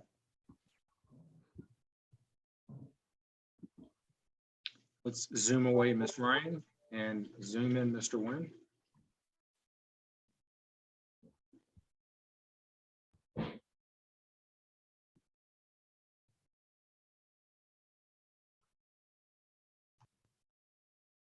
There, you should be able to see and hear me. We can. Okay, so just to keep it complicated, after my closing, we'll reallocate any unused time over to West Slope COGA. Very good. Again, Kirby Nguyen with the Western and Rural Local Government Coalition. As a first matter, we believe that the financial assurance requirements should be scalable and sorted into different buckets based on measurable or at least data-informed risk assessment. To do otherwise, in our view, puts the well operators and in particular the Western and rural local governments, our special districts, and our oil and gas dependent economies unnecessarily in harm's way. We really think you need to have a thoughtful process that looks at as much hard data as you can. Again, our regions don't have the luxury to stridently press for rule provisions that will exceed what is reasonable and necessary, like some of the other local government parties who have so far stated no concern for a continued viable oil and gas development in Colorado after you've completed your work. The actual versus assumed or feared risk of wells hitting the orphan well list should be your guiding principle, we believe, rather than any nebulous feeling of risk. We believe you have been offered numerous avenues and tools to build into an informed risk assessment to a tier structure that would assign the financial assurance requirements for individual operators, in some cases, individual wells. The choice and challenge is yours, we believe, to sift through what are the proper levers and the proper thresholds to use as you ask staff to craft a new set of draft rules that will apply more refined risk assessment strategies. We just believe that parties advocating for as much default full cost single well financial assurance for all wells and all new and transferred ownership wells have really failed any sort of a test that we look for that would support their position with anything more than wishful reimagining how the bonding market actually works. And they also seem to be placing in front of you a confusing sort of layer upon layer of, in our view, pretty thinly veiled fear mongering about thousands of wells headed for the orphan well list. We think that there's no basis for it. They ask for the moon and they tell you the bottom is dropping out for financial assurance for every well in the state, it seems. And yet they really don't provide the sort of tangible proof for why you should endorse those positions and the solutions to the non-problems that we believe they present. So having fully considered the testimony of all parties with the goal of supporting the most fair and equitable tier structure that we would urge you to support, and with whatever modifications you think are appropriate. We've really landed on, we still believe that the West Slope COGA provides that bell curve option. And I think that there's a lot of levers and tools that you can use to adjust that as necessary to capture the smaller operators, the larger operators, but I think there's a lot of room in there. And so with that, I'll leave it there and really appreciate your time and your consideration of the welfare of Western and rural Colorado to make sure we don't crush our economies with whatever you come up with. Thank you. Thank you. Stop.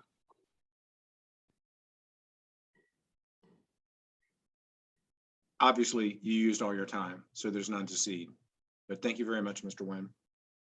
We now will hear from API with 4 minutes and 55 seconds.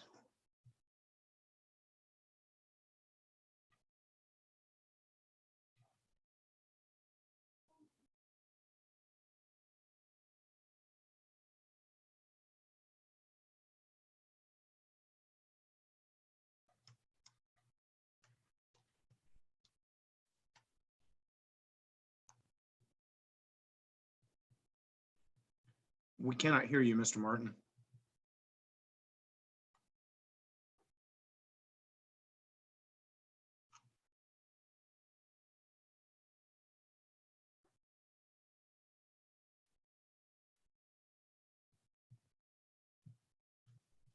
Let's give a moment. I believe he's zoomed away and we'll zoom back in, hopefully with audio this time.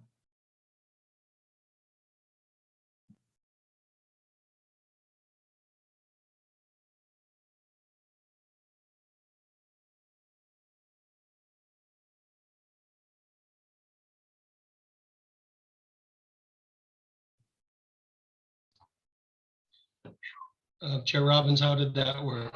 That works fine. We can hear you fine. So I'm still suffering from trauma from my last attempt to share a screen I'm going to try one more time, see if it's any more successful. If not, I'll simply start without my PowerPoint.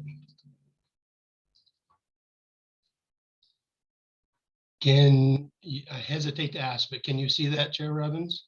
Well, we can see a screen, but it's not the one you want to share. It's a old Zoom meeting screen. So you're halfway home. You got a screen shared.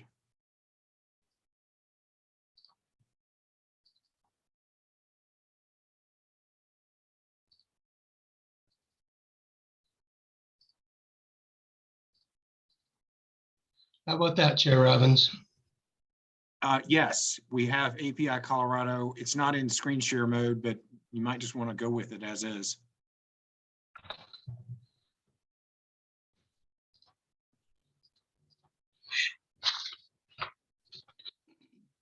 There you go. All right. Good afternoon, Chair Robbins, Commissioners. Once again, it's Jim Martin from Beatty Wozniak for API Colorado. I will only take a few minutes of your time this morning or this afternoon. You made less progress than I was hoping, but I guess that's true of you as well. In our time, I want to reiterate what Mr. Fitch and I tried to convey on our direct testimony. And I can't take credit for any of this fancy stuff. The first slide is just a reminder that in our view, the commission really needs to focus on the operator as much or more than individual wells. I think that message was reaffirmed this morning by Own Resources. They were very articulately stated their position. And I think that their position and ours is that one size doesn't fit all. We acknowledge that idle wells, if I may use that nomenclature, can pose a risk of failure, but that at the same time, there are a lot of reasons why an operator might idle a well for a period of time. It's also important in our view to create a suite of tools that can be used to set financial assurance, and that should include blanket bonds for qualifying operators. But I think one of the lessons of the last 4 days, I guess, is that the commission does have at its disposal any number of tools that an individual operator might use to develop a financial assurance plan that provides to the commission confidence that that operator can fulfill all of its statutory and regulatory requirements. In addition, what you heard from Mr. Fitch and I, but also from operator groups, is that operators have a strong record of plugging and abandoning wells in Colorado as it is. It's also clear, at least in my mind, that the out of service program promises to plug and abandon thousands more wells over and above the many hundreds of wells that operators are plugging in Colorado every year.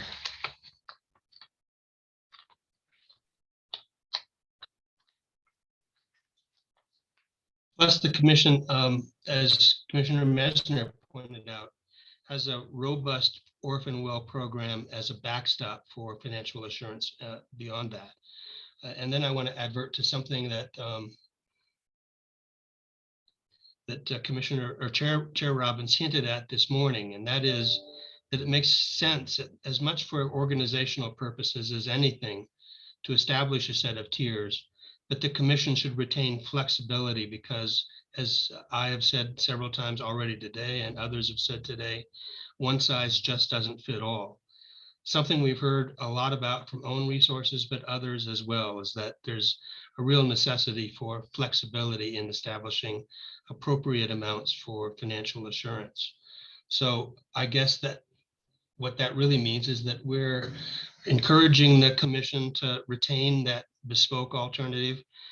Which tier it is depends upon which operator we're speaking of, but that we hope you will retain that bespoke alternative for operators that don't fall easily into any one of the however many tiers the commission chooses to build into its regulations. And with that, Chair Robbins, commissioners, staff, we want to once again thank you for your patience and for your time and for your attention.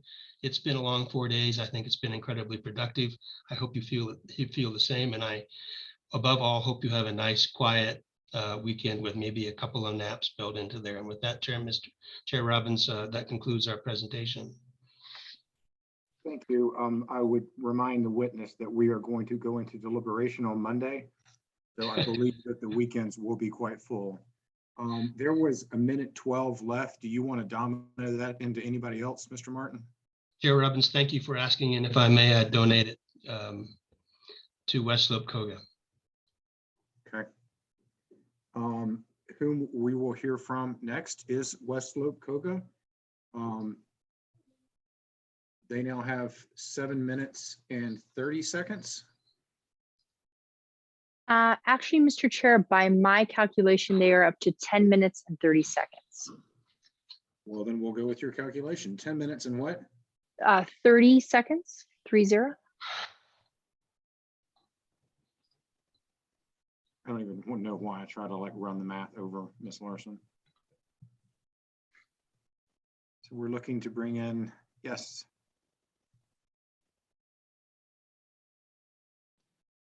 Good afternoon, commissioners. Let me just get my screen set up. Can you hear me okay? We can. Great. Okay.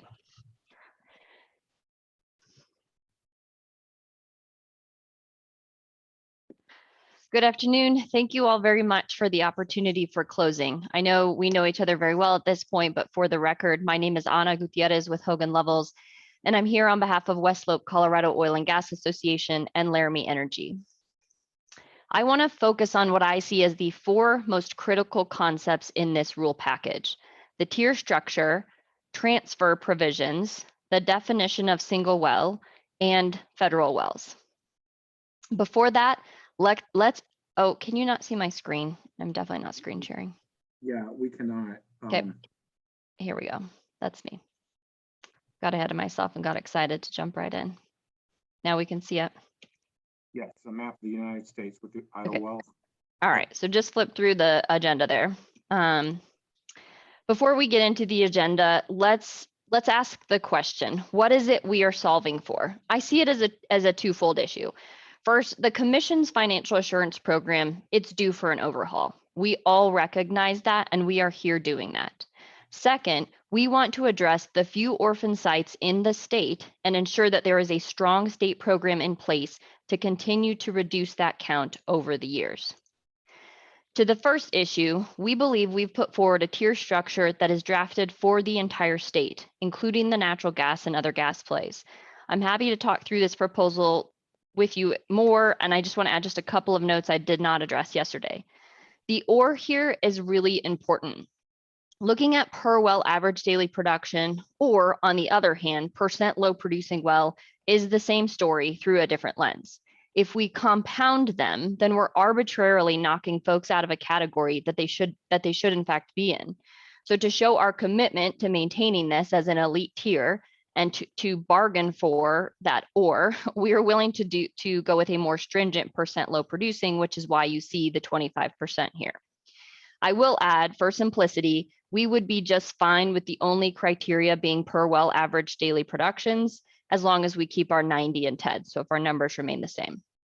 One other point on the 90 MCFE, in response to Commissioner McGowan's question yesterday on how did we arrive at these values, in BLM's review of bonding amounts in its 2019 memo, when an operator's gas production, and this is across the operator's portfolio, is 60,000 cubic feet, so 60 MCFE, that is grounds for BLM to reflect quote unquote credit for highly producing wells. So they call a 60 MCFE a highly producing level. What we did is use this as a benchmark to set the 90. As I said, this is drafted for the whole state. It does not interfere with any other industry party proposals, and it considers concerns from the conservation community. COGA's tiers are largely the same, but we add more tiers. We heard from COGA yesterday that they don't object to an additional tier. API similarly situated. West Slope COGA would support a comprehensive bond structure put forward by the Noble Group. There's room for that in this proposal. And our plan does keep the bespoke option, which is also advocated by Noble and API. We do agree with OWN that we may need to tailor the MCFE value, perhaps 5 MCFE for tier 4, and we're open to that conversation. We support the mechanisms within this tier that OWN proposes, and our proposal, again, leaves room for inclusion for those. Finally, we do importantly address single well financial assurance when it would be appropriate, which is responsive to conservation communities. Let's turn to transfers. I cannot emphasize enough how important these points are. Financial assurance, and I know I'm a broken record here, but bear with me, should be assessed on the risk of that operator, evaluating its entire portfolio.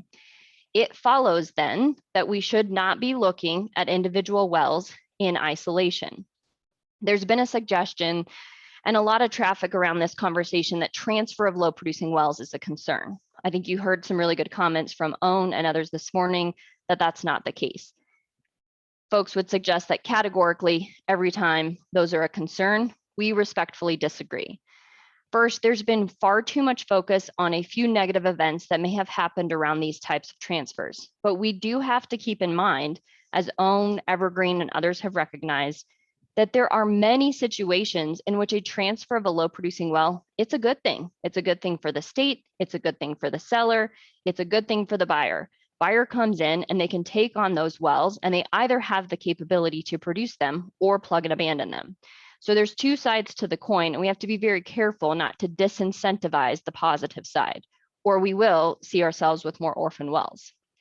But let's say, for the sake of conversation, that there was in the past a risk for low producing wells at transfer. We submit that we are entering a new era. This is not status quo. Those past wells were not subject to what will be one of the most stringent financial assurance programs in the entire nation. Those wells were not subject to the proposed Form 9 transfer process. In this new era, with the new structure, and by folding those wells into an operator's portfolio and then assessing that operator's risk, we are already mitigating any concerns. Full cost bonding of any type of well transfer, whether it's pink, purple, or yellow, disrupts that balanced analysis. There were also discussions yesterday, legal concerns raised by the Commission, on how do you manage what you may view as a potentially risky transaction. This is not a new legal issue. This is how nearly all transactions involving federal wells work and has worked since the inception of the federal program. Like the Commission's new rules, BLM won't approve a transfer until after the bond is posted. That, of course, doesn't stop the private market transaction. What it does, though, and this is important, is that it influences how that transaction is executed. Meaning, usually, when we've done these transactions, all the permits that require government approvals, they're scheduled out. And then the transaction will close only contingent upon approval of transfer of those permits. Additionally, I would agree with Ms. Ryan that the Commission has a suite of resources to go after buyer if it so chooses. And I agree with the inference from AG Davenport, which is that if the Commission has not approved a transfer, they can go knocking on that door, on seller's door. What we are creating is a seller beware structure, and it is not uncommon. And frankly, it further mitigates your concern that low producing wells are a problem or that seller gets to drop the black bag and walk away, right? There is not a problem here that needs to be solved for, and certainly not through full cost bonding. For single well, this is a super impactful definition, and so I think it's important that we get it right. Matrix or other relevant factors, they just offer too much subjectivity and are ripe for debate. Based on our operators' experience and their interaction with staff and the Commission on Reclamation, and you all have seen some of these hearings come before you, each individual little matrix box or relevant factor presents challenging questions, and reasonable minds can disagree. Unfortunately, these are some of the most hotly contested issues that come before you. I don't know that we want to draft a rule that compounds those challenges. A complex matrix or factors approach is not practicable and will bog down this entire financial assurance program. On the per acre basis, no data has been produced that the current matrix can just be applied per acre, so I would caution us to just make that simple word change. Our data supports the 92.710 from staff. We use 92.710 more conservatively because we apply it for reclamation only, including remediation. And then we would add a line item for the 40K for the Peon Basin plugging and abandonment per well. That's not per pad, that's per well. At base, it's imperative that the reclamation be assessed across the location because these sites are not reclaimed until all wells are P&A'd on that pad. Our approach is simple, it's implementable, it's justifiable. On the last point, I'll just reiterate that we agree with staff's recommendation to exempt federal wells or create a path that allows time for BLM's financial assurance process to be completed. If we go the option route 2, we would support SBP language that defers application until after the federal rulemaking and then requires a COGCC-led stakeholder process. In response to Commissioner Gonzalez's question, this is admittedly fairly preliminary response based on cursory review, but the Alaska regs are unclear on how they approach this. We did reach out to a contact that we have in Alaska, and they said that yes, the Alaska Oil and Gas Conservation Commission requires bonds based on an operator's well count. That said, they are having this conversation right now in practice where they're trying to figure out on a case-by-case basis, hearing an operator's argument that a reduction to that bonding may be required. I will say that I think that is a really challenging approach to have blanket application, and they're struggling through the issues of how does it work for operator to operator. And I think they're seeing different experiences from one to the next. That sort of open question is not one that I think we would support. I also confirmed dug in to New Mexico, and they have no state bonding on federal wells. So there's a variety of approaches. I will say in my experience, I've worked federal lands issues for over 10 years. This question is not top of mind for most states, operators, or the federal government until now. No state, and I can say this, has managed with BLM's new program, right? We just haven't seen it. So we are treading new water here, and we should do so thoughtfully. As you hear all other parties in closing, I leave you with the principles we started with. Altogether, the rules must be mindful about financial assurance demands. It is a risk-based response, and that risk is inherently different and not the same for all operators. The best way to keep an orphan well off the streets is to strike a balance of securing funds against a calculated risk while ensuring operators can sustainably operate in compliance with all applicable rules. The end is in sight, finish line is near, and I just want to thank you for your continued service and time put towards these important conversations. We really appreciate it, and I am happy to answer questions.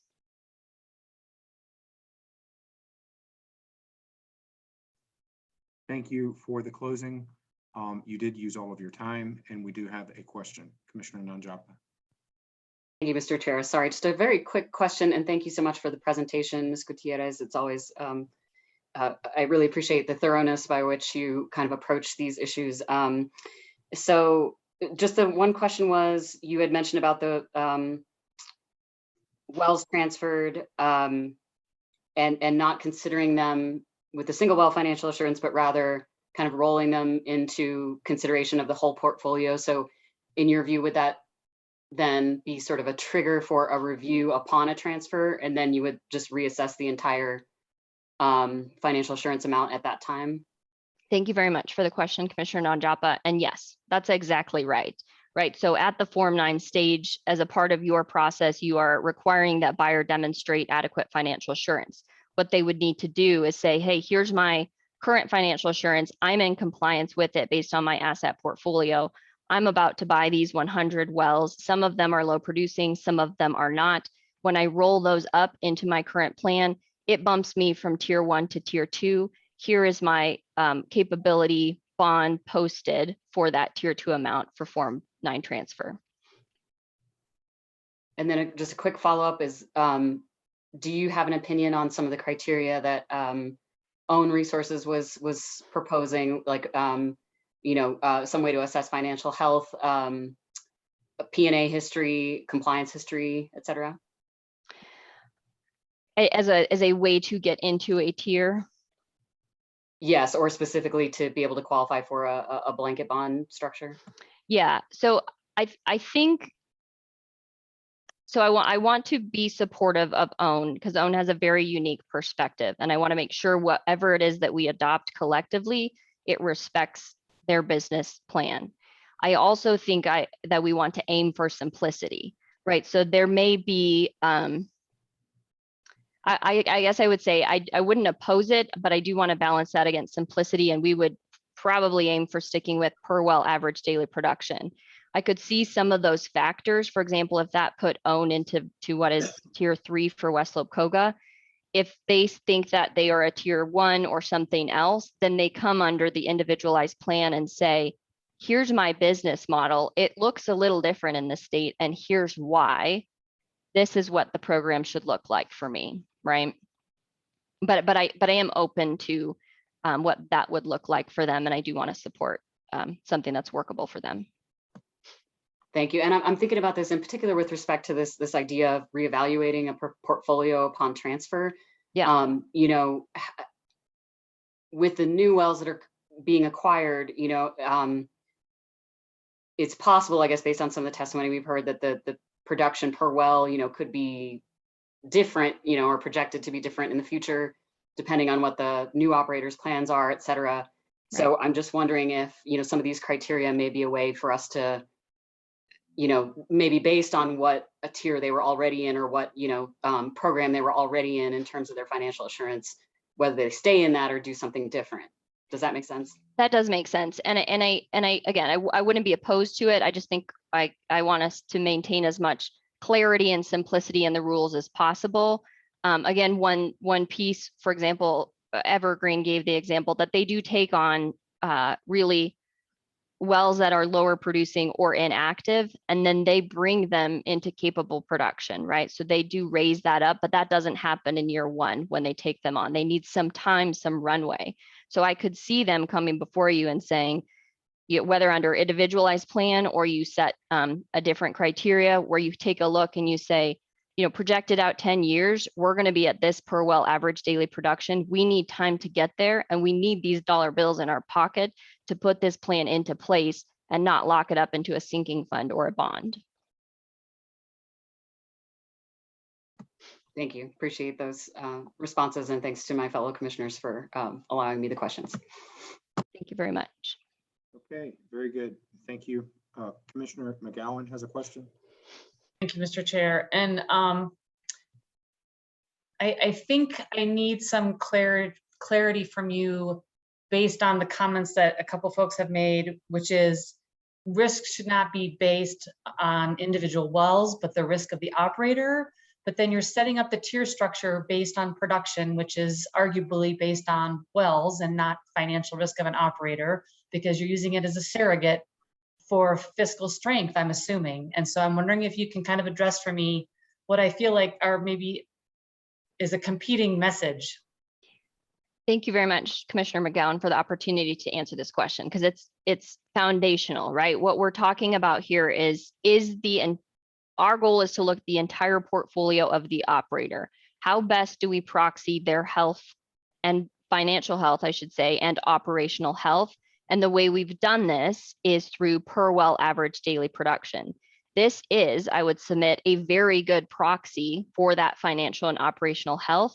And it's, you know, from my understanding, how COGCC balances its books as well, right? It looks at the production, it looks at the revenue based on the dollar that you get per that production, and you get a new number, right? It's one calculation short of revenue. I recognize that it won't in every circumstance tell you costs, right? Which may be different from operator to operator, but where we've captured these folks and bucketed them is intended to evaluate that on a grander scale. It's not perfect, right? There are some imperfections here, but the goal is to develop a system that is as much of a proxy for the portfolio of an operator as possible, and per well average daily production gets us there. It's not until you get into, right, we've done these calculations, this lower producing category, that where costs start to rub up against, you know, debt equity conversations.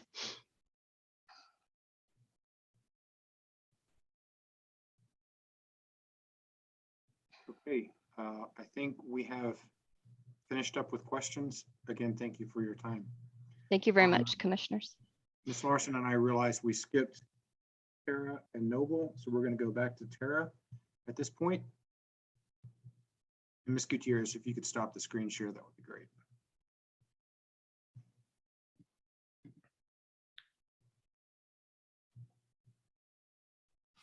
Right.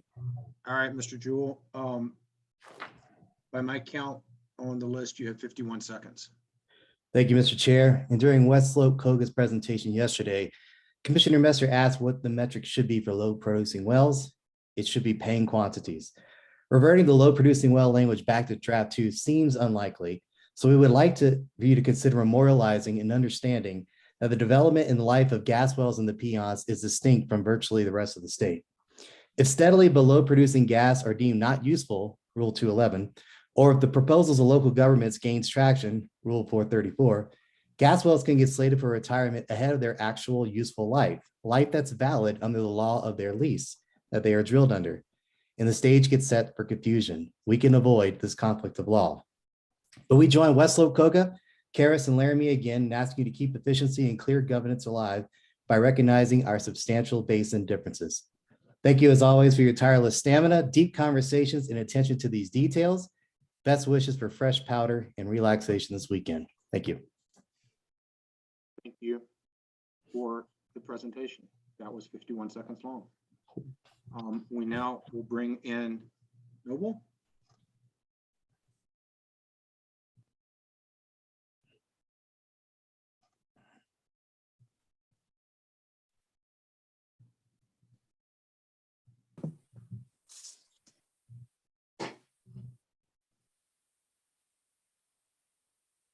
Good afternoon, Mr. Neslin. Are you presenting closing for Noble? My colleague, Mr. Lepore, should be joining us. Okay, let's wait for the arrival of Mr. Lepore. Yeah, and he will be sharing his screen again. Okay. And the hearing agenda has 3 minutes, 49 seconds. And hopefully we'll use less than that.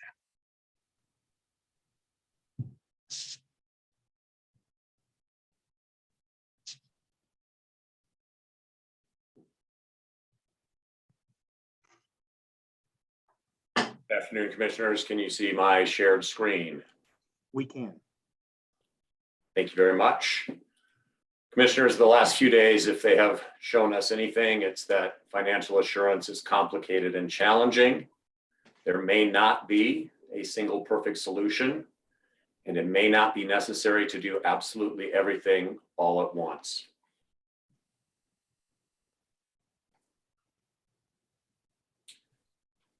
We will close with the following thoughts. Oxy, Noble, and PDC, between them, hold $99.4 million in bonds, in plugging bonds. That represents 54% of the total that the state has. This is a disproportionate amount to the risk that these companies present of orphaning wells.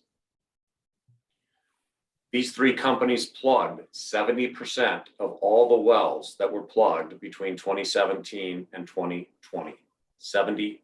They are on a plugging crusade, and they intend to keep that plugging program up and running and to fulfill their commitment to their obligation to retire their assets. Oxy, Noble, and PDC operate only 26% of the active wells in the state. They are punching above their weight in all of the above categories. If you were to implement single well financial assurance for new wells, these three companies would have been obligated to put in an additional $73.5 million for the new wells they drilled in 2019 and 2020. That's based on a $92,000 per well, single well financial assurance amount.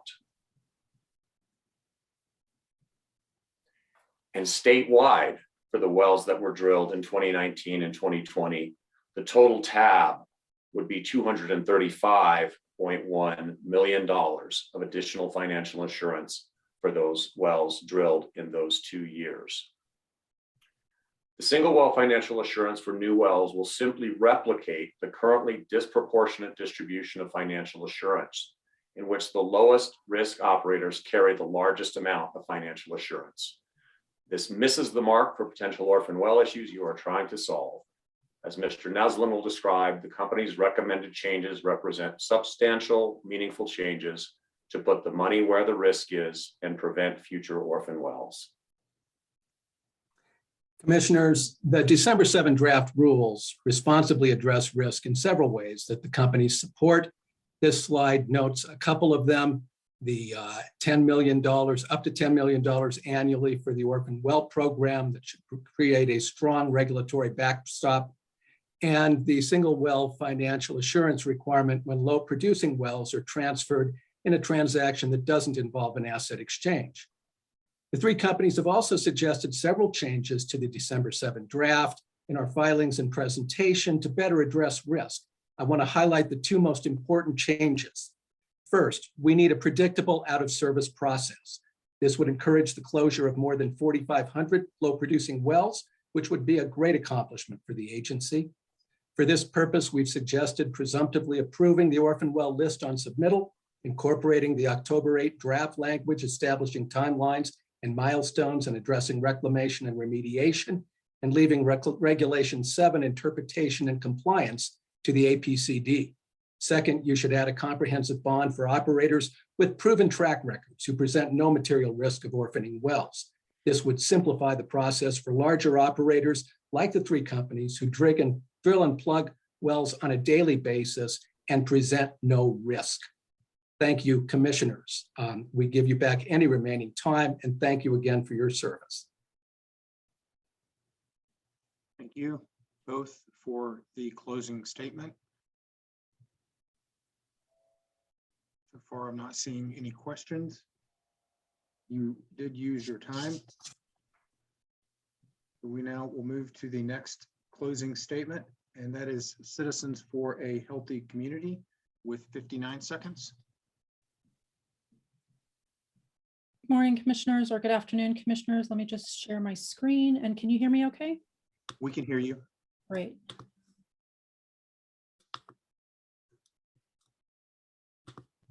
And can you see that? Yes. Okay, wonderful.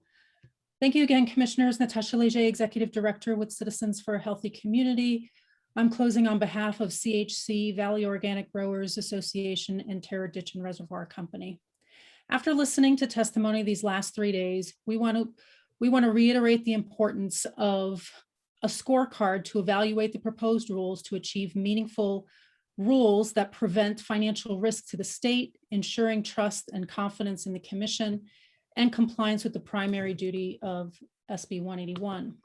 I apologize for this busy slide, but with limited time, wanted the ability to efficiently recap our offsite impact and federal well bonding concerns, and the red line recommendations for amendments to definitions, rules 205C, 218BA, 304C21, 436G, and the 700 series that we have made to address these concerns.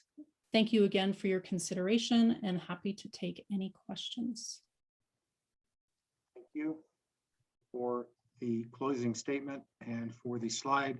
I would assume that you submitted your slides to the system so that we have access to this. Is that right, Ms. Leger? I have not done that yet, but I will. Okay, that would be great. Great. If you could just file that. A lot of other parties, in fact, just kind of as a disclaimer, a lot of folks have been filing their slides and we encourage it. So thank you. Great. Okay, seeing no questions, we will continue forward. I believe next is Conservation Alliance for 36 seconds.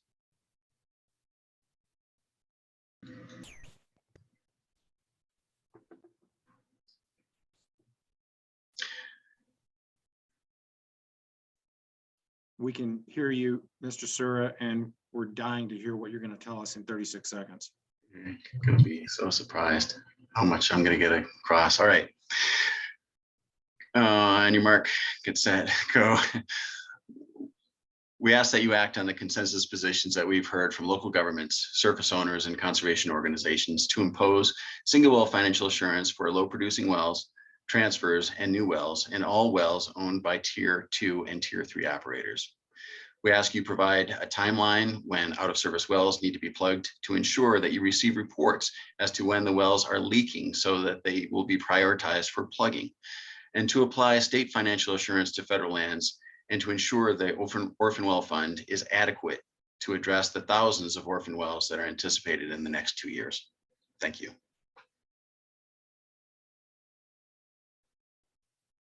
Thank you. That was 36 seconds.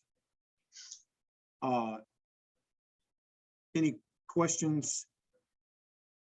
Seeing none, we will move to Western Resource Advocates. And thank you again, Mr. Sura. WRA has 2 minutes and 50 seconds. Thank you. Jora Walker for Western Resource Advocates. I plan to make 3 points. First, the final financial assurance rule should apply to federal operations, and here's why. Should the commission decide not to extend financial assurance rules to federal operations, it's making an implicit finding that none of the many issues that have been debated over the last several days is relevant to federal operations, and that BLM's financial assurance requirements are adequate to protect mission change values and are sufficient to show that operators will clean up after themselves and restore disturbed lands. These findings cannot be made, and rather the evidence shows the opposite, that BLM's financial assurance requirements are not adequate to meet SB 181's requirements, do not reflect risk, and indeed suffer from the exact shortcomings that SB 181 directed the commission to address through this rulemaking. Second, some parties say that full cost or expanded bonding is not necessary because operators have a good track record of plugging and abandoning their wells. However, the same cannot be said for reclamation. As Dr. Allward testified, there are numerous examples of wells that have been plugged and abandoned, but where access roads and surface disturbance have not been reclaimed at all. So based on the past, then, there is sufficient risk that prompt and meaningful reclamation will not occur. This justifies expansive bonding requirements. Third, the definition of single well financial assurance is all about estimating actual costs of cleanup and restoration. Dr. Allward's testimony and the matrix take the staff's orphan well program data and does exactly that. Besides the orphan well data, there's very little evidence in the record on actual costs. West Slope COGA submitted an exhibit with bare bones tables of average costs. And though lacking in detail, the data do show an average cost for plugging, abandoning, and reclamation of $140,400, understanding that average cost would only cover about half of the various situations out there. Thus, the evidence in the record indicates that the real cleanup and restoration can be quite costly, as is a failure to make sure cleanup and restoration actually happens. Thank you.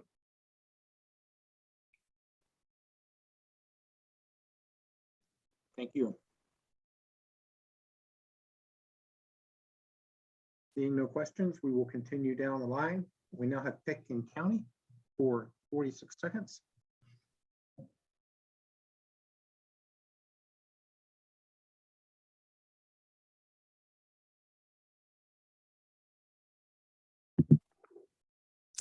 Good afternoon. It cut out when you were saying who's next, but Ms. Larson added me, so I'm assuming it's me.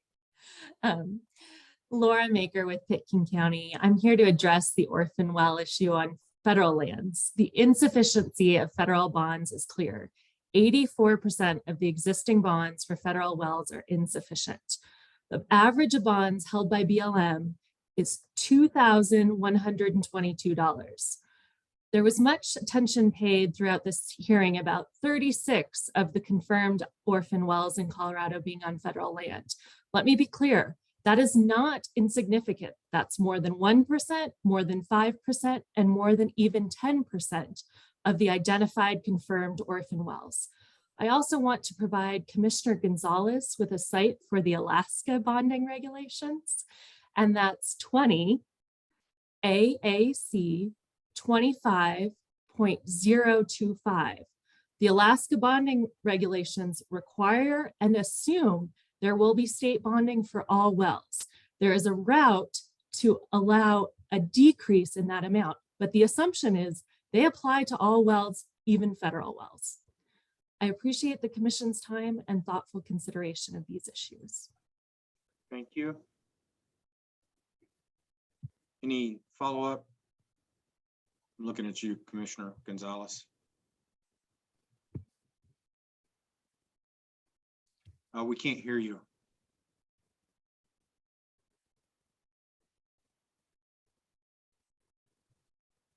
that better? Yep. There you go. Okay. Yeah, no, I was typing this out. And so I think my last part of my note was that there may be a discount that's applied to state bonding for federal wells. Do you have any more details on that, or should I just go to the citation and it's going to be pretty clear in the language? Yeah, there is not actually an assumed discount. What there is under section 3, and I think it's B, is that there's the ability to request a reduction in the state bonding amount if there is another landowner bonding amount. But there's no presumption that it's for the full amount. There's no presumption of anything. The presumption is you're paying the state bonding and you can request another route if there's some reason you shouldn't pay that full amount. Okay, yeah, and that doesn't sound like it's specific to a federal bonding. It could be another surface owner bonding or some other regime that would bond that. Okay. Exactly. Thank you very much for giving me that citation. I appreciate it. I appreciate you being with us. We now will go to Colorado Communities for Climate Action. And I believe we have 1 minute here, Mr. Randall.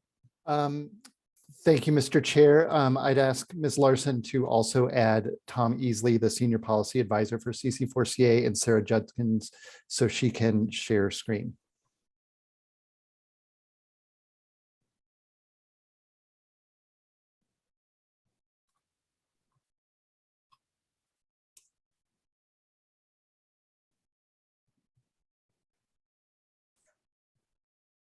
Great, thank you, Ms. Larson.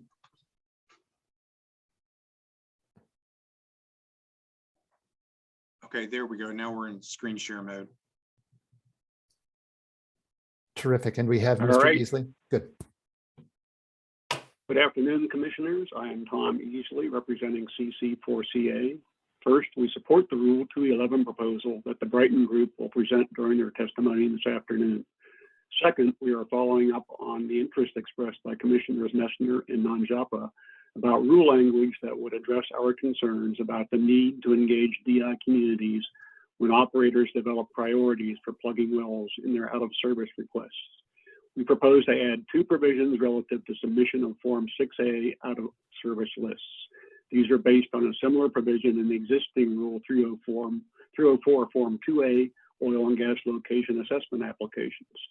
The first one would add a provision requiring that a description be provided documenting an operator's outreach efforts to engage DI communities in responding to the plugging priorities the operator identifies. Next slide, please. The second one provides for coordination between the director and CDPHE's Environmental Justice Unit when considering out-of-service lists. Thank you. I'm glad to take questions. Thank you very much. And that was precisely 1 minute. We appreciate that. And Mr. Randall, could you make sure that those power slides are docketed with us so that we can have access to the language? You bet, Mr. Chair. We'll submit those this afternoon. Any follow-up, commissioners? I do want to appreciate the work there on behalf. Commissioner Messner. Yeah, thank you, Mr. Chair. One quick question. Hang on just a second. All right, I'm good. And I started getting it down in my notes, but there was some discussion in your testimony and in your pre-hearing statements around kind of ongoing monitoring of plugged and abandoned wells and some coordinated efforts between CDPHE and COGCC along those lines. I wonder, I want to give you just a second to kind of restate that expectation or that ask so that I can get it clearer down in my notes before the weekend. Yes, thank you for the question. Our proposal was to include in the statement of basis and purpose an intent to have that sort of coordination between COGCC and CDPHE. And the reason for that is that the AQCC during its last rulemaking spent a lot of time discussing the viability of advanced screening techniques such as aerial overflights. And there is simply a tremendous opportunity to do overflights over entire basins that would pick up leaks from wherever they're coming from and being able to pinpoint them. The fact is that there is very little to study about the extent to which plugged wells leak in Colorado. There is a lot of evidence that super emitter situations could be a source of significant methane escape, and such overflights and advanced techniques would surface those sorts of things. The AQCC did discuss that. They are now conducting overflights in cooperation with you folks, I believe. And we simply think that in order to get a full picture of the amount of emissions that can be controlled, that you need to have such coordination. And since your missions overlap, there ought to be some sort of coordination between you all to figure out how to best put that in place.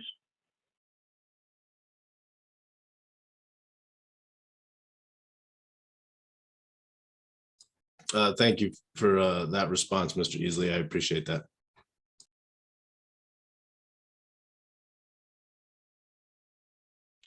Okay, seeing no further questions, thank you both for the closing statement and for getting that filed with us so that we can look at that. Thank you. Thank you. We'll move to conservation groups.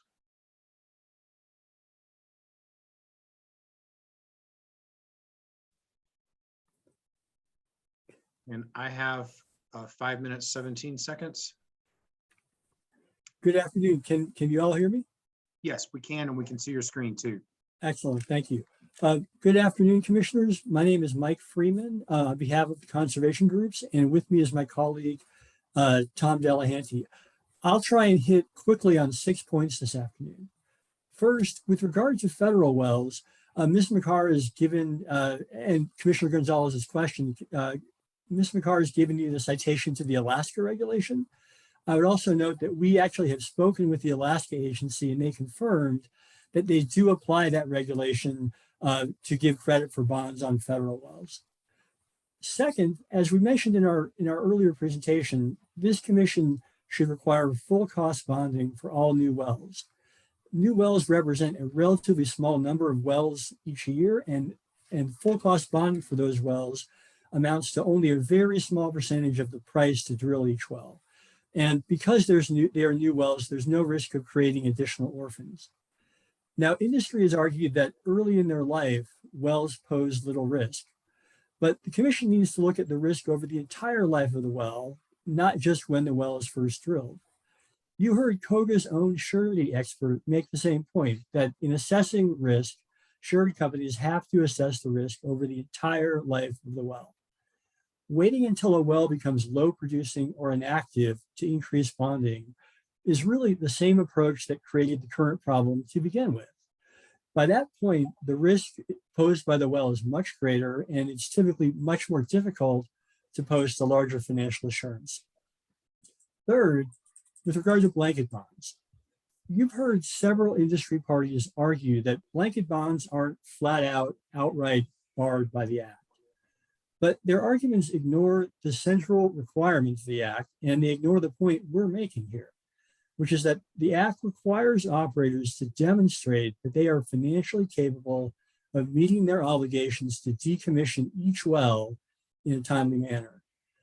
And the current tier 1 criteria simply doesn't require that. Now, we oppose blanket bonds, but if the commission's going to allow them or going to allow tiers, we urge you to use EPA type factors and to require an annual report from the operator so that the commission has current evidence of the operator's abilities and financial health. We've offered some language here that would accomplish that, and we'll submit this to the commission for your review after our presentation. This kind of language is entirely feasible to implement, and it would provide far more protection for the state than what industry has proposed or what's in the December draft. Next, in a related vein, you've heard many industry parties argue for the choose your own adventure approach under tier 3 or some other tier. We're very concerned that this would effectively gut the normal criteria established by this commission for other tiers by giving operators a huge loophole to avoid those criteria. Tier 3 can't be a way for companies to just avoid demonstrating their financial capabilities, which is what the Act requires. Moreover, allowing for a choose your own adventure proposal promises to become a major drain on staff time and on commission resources. Instead, we would urge the commission to give operators just more time to come into compliance with the applicable standards, such as through a phased compliance framework, or at a minimum, put strict limits on when tier 3 could be used. Next, you've heard a lot from COGA and other industry parties about how expensive surety bonds would be if they were to cover the full cost of retiring wells, and that sureties often require substantial collateral to cover the risk exposure. But this argument is frankly ironic because it actually demonstrates the risk that the industry parties are asking you to assume. Operators really are trying to have it both ways here. They claim that their wells, and especially their new wells, pose little risk. But they're also arguing that sureties are charging them huge amounts of collateral and premiums to cover those same risks. Both of these things can't be true. If a surety is charging an operator up to 100% collateral, there's no reason the state should be giving the same operator a huge discount to cover the same risk. The bottom line here is that you're being asked to continue subsidizing operators by excusing them from providing adequate assurance that their asset retirement obligations will be covered. And that kind of subsidy is exactly what the Act aims to prevent. Requiring full cost bonding and requiring it upfront ensures that operators internalize their full costs throughout the life of the well, when they prepare the AFE, when they operate the well, and when they decide whether and when to plug a well as production declines. That's the entire point of the Act here, is to require that the operator bears this risk, not the state. Finally, you've heard some argument about whether full cost bonding would be necessary and reasonable. But as I described, necessary and reasonable is not the applicable standard here. Moreover, as Mr. Foote pointed out earlier this week, after SB 181, necessary and reasonable doesn't mean that a provision has to be cost effective or affordable. Those terms were— Freeman, time. Yes. If you could wrap. Time. Sure. If you could wrap. No problem, Your Honor, Chair Robbins. Our point is that necessary and reasonable is not the standard, but even if it were to apply, it's entirely reasonable and rational for this commission to require operators to commit to plugging and abandoning their wells as required by the regulation. Thank you. Thank you. And do file the red line with us so that we have it as we enter into deliberations. Okay, I'm seeing no further questions. So we thank you both for your continued participation with us. Thank you. With that, I believe we're turning to Adams County.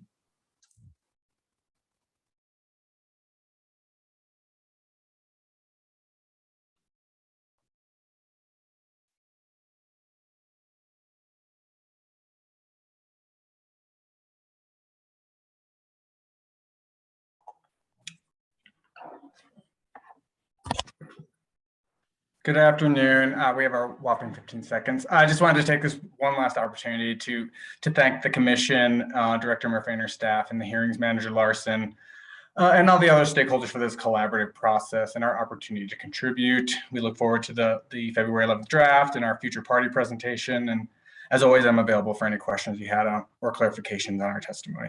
Thank you. Thank you, Mr. Dean. Appreciate that. Thanks. It has been a long week. I think we can all recognize that. With that, we would turn to City of Aurora for 39 seconds. Very good, thank you. Most important, orphan wells. Realize that even if no rules change, there are going to be new orphan wells this year. There will likely be an increase in orphan wells after the new rules because some operators will be unable to meet any new requirements. The idea that there will only ever be 239 orphan wells in the state is simply not true.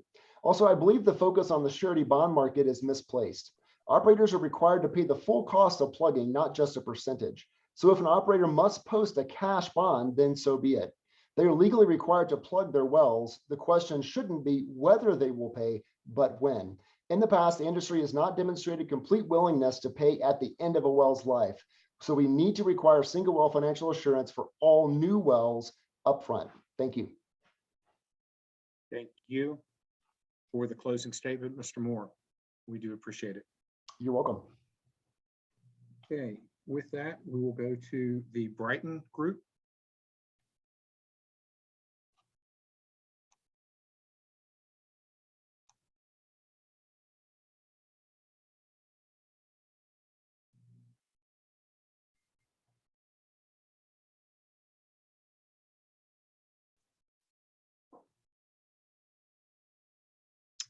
Good afternoon, Mr. Sura. Are you on your own for Brighton this afternoon? I am.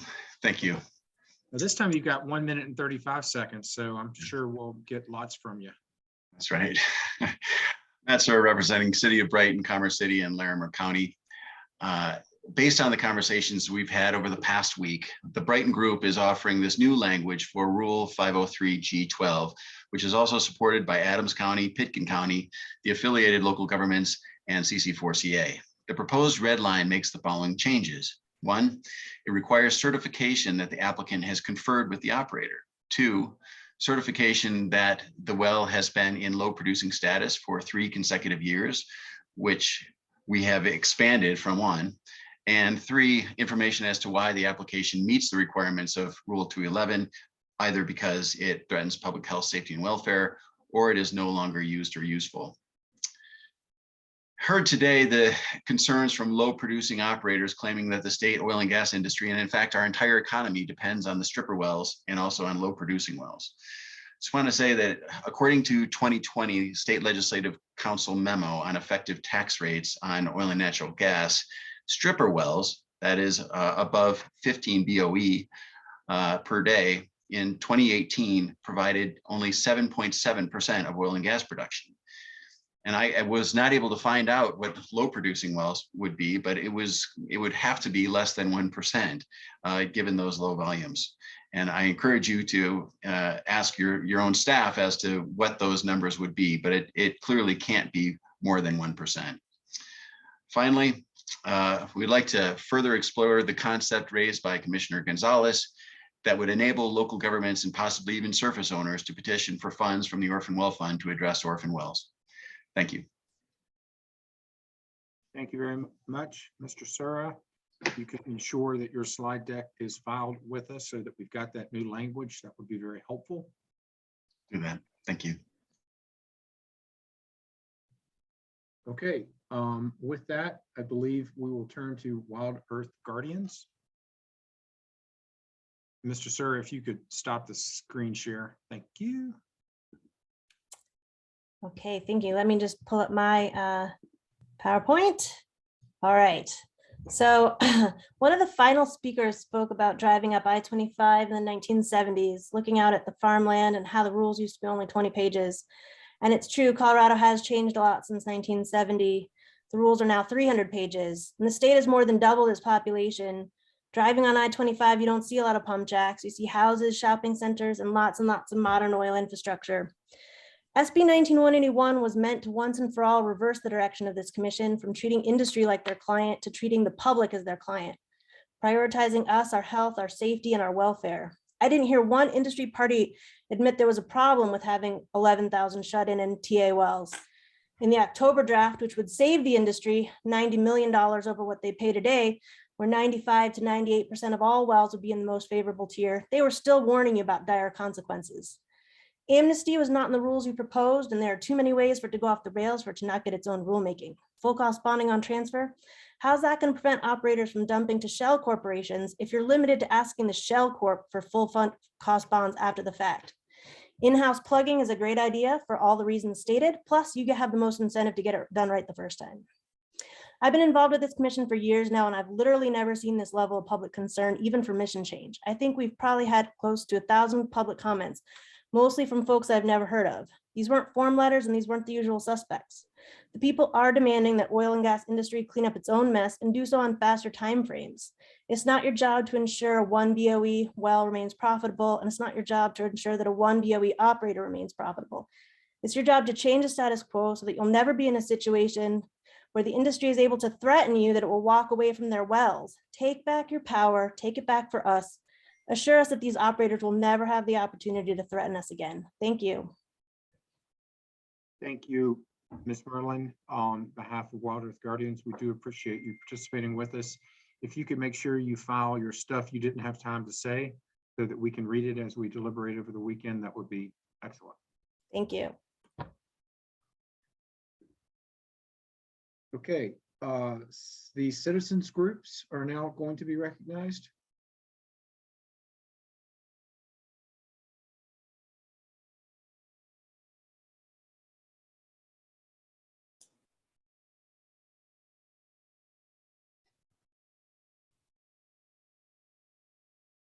Wes Wilson's here, but we seem to be missing our other two participants.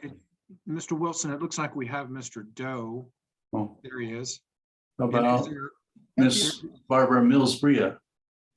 Barb's supposed to start, so she must, there she comes. I heard a click. Let's let her show up. There we go. All right. And I will be starting. I'm going to share my screen. Okay, I will not start the timer until you get your screen share up and running.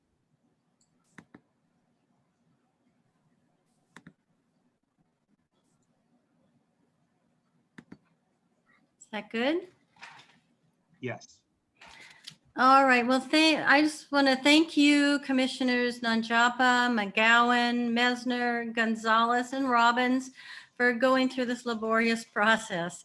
It's been a long week. We sincerely hope that your final decision will take into account the non-industry advice. Here's our summary. Now is the time for the COGCC to protect the people of Colorado. The money is there. In a bid to protect the status quo, the industry has failed to address the catastrophe which lies ahead of us. According to Carbon Tracker, and this is using the active well operator spreadsheet, 153 operators have well portfolios in which no well is productive. That is 770 wells. And 222 operators have well portfolios in which no well produces over 0 and less than or equal to 2 barrels of oil a day. And that's 5,887 wells. By any yardstick, these wells are already uneconomic. If closed at our suggested average closing cost of $150,000 per well, the cost to close those wells would be about $1 billion, less whatever small bonding the state may already hold. This is simply the risk the state has allowed to be transferred from the industry to the people of this state. Our option of assessing each well one at a time legacy charge of $37,500, which could be collected over 3 years in equal annual installments, would raise about $1.3 billion, taking out any contribution from the presently non-producing and low-producing wells. The cost to PA those is almost $1 billion. So that leaves $300 million for long-term maintenance of the 121,000 well inventory of all wells plugged and unplugged in the state. This is hardly an extravagant legacy fee. It even suggests that another fee may be required. And what are the options for reducing that billion-dollar impact? Well, we can wait for the federal orphaned well program to expand. The state's already asked for $47 million to close fewer than 500 orphaned wells. Keep in mind the federal legislation only guarantees 15 to 25 million in the initial funding cycle, and the federal funding allocation is in total 4.7 billion over 9 years. And remember too that there are other states like Pennsylvania who already claim to have thousands of wells, orphaned wells. Texas and Oklahoma are not far behind. This all holds the potential to be a good jobs program, this $37,500, but funding will have to be greatly increased to make any dent in the dawning awareness that we have many wells that will become orphaned once the government asks the operator to close them because they are a threat to public health and the climate. And remember, as much as these funds are needed to close these health and climate threatening wells, the money is quite frankly just another public subsidy to the oil and gas industry, which already enjoys an annual federal subsidy of an estimated $50 billion. That's the federal program. The benefit of this legacy fee requirement is that it creates the opportunity for a muscular jobs program, a program needed and created not with huge federal subsidies, but by collecting legitimate fees from the industry that created the problem in the first place. We add here that we very much agree with Megan Milliken-Boven, who in commenting for 350 Colorado yesterday, suggested that the state make these plugging jobs public jobs. Her logic is impeccable, that costs would probably be less than private contractors, and it would create a public workforce to oversee the long-term oversight and maintenance of the 121,000 wells in the state. That will become our total responsibility for 100+ years after the oil industry leaves the scene. We think it's reasonable to posit that the well closing program would create as many as 10,000 jobs for decades to come, which is more than the COGCC's declaring over 6,000 jobs that had been lost in the industry last year. I'm going to turn it over to Wes Wilson. Yes, can you hear me? Yes. Yeah, simply this commission must base the need for increased bonding on the climate crisis and on the well-established health risks this industry creates.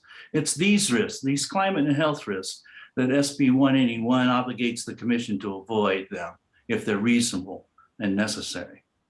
Sir David Attenborough stressed recently about the recent ICP report, the one that said it's code red for humanity.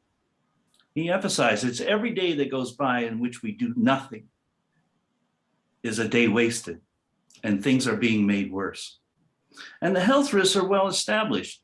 Just yesterday, researchers from Harvard School of Public Health reported that people living closer to US oil and gas wells have a higher risk of dying prematurely.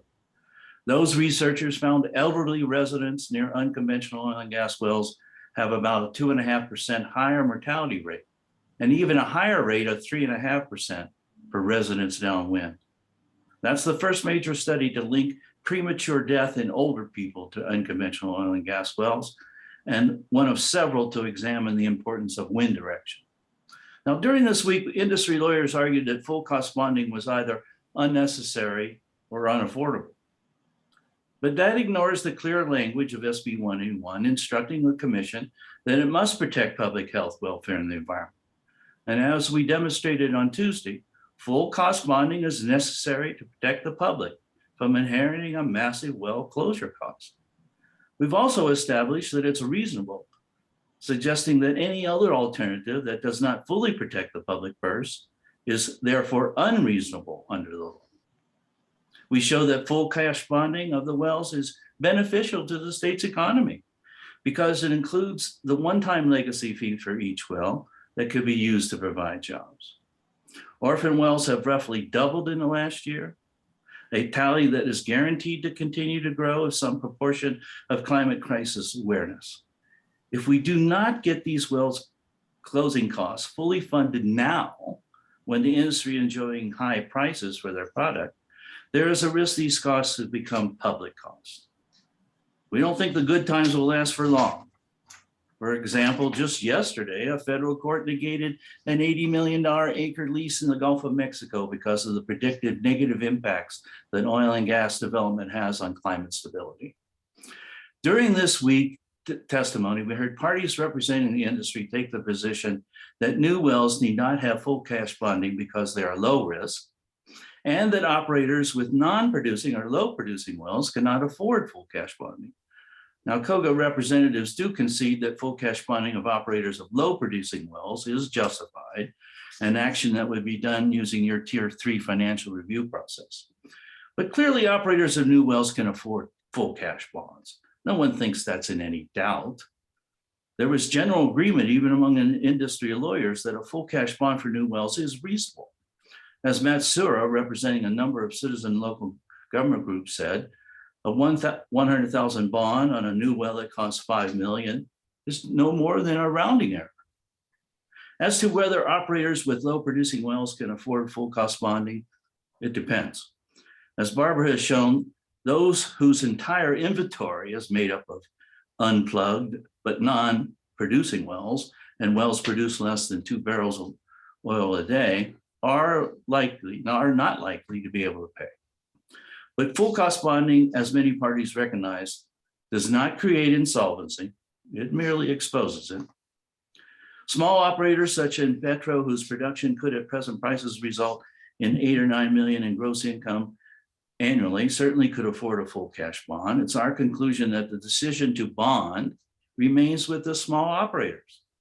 The requirement of law dictates that they must cease bonding business operations if they fail to bond over a 3-year period.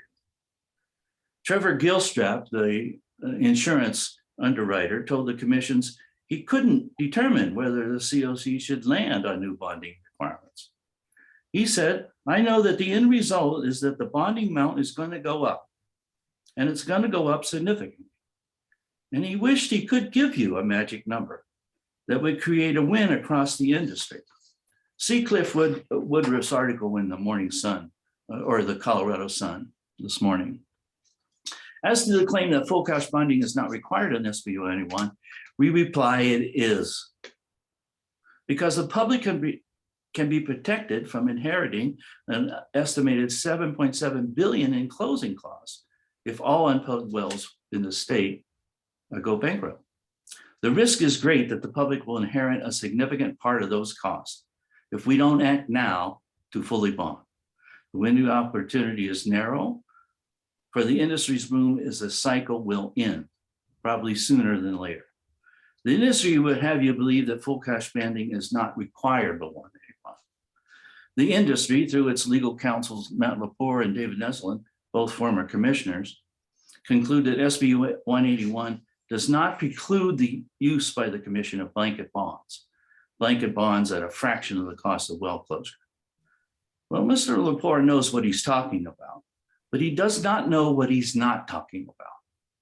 Because we can agree that 181 does not specifically forbid blanket bonds, and Mr. Lepore observed, but it does require the public welfare to be protected, and that includes the public purse. And as we've demonstrated, blanket bonding can't do that. In the case of some operators, large operators might come to only $1,500 per well.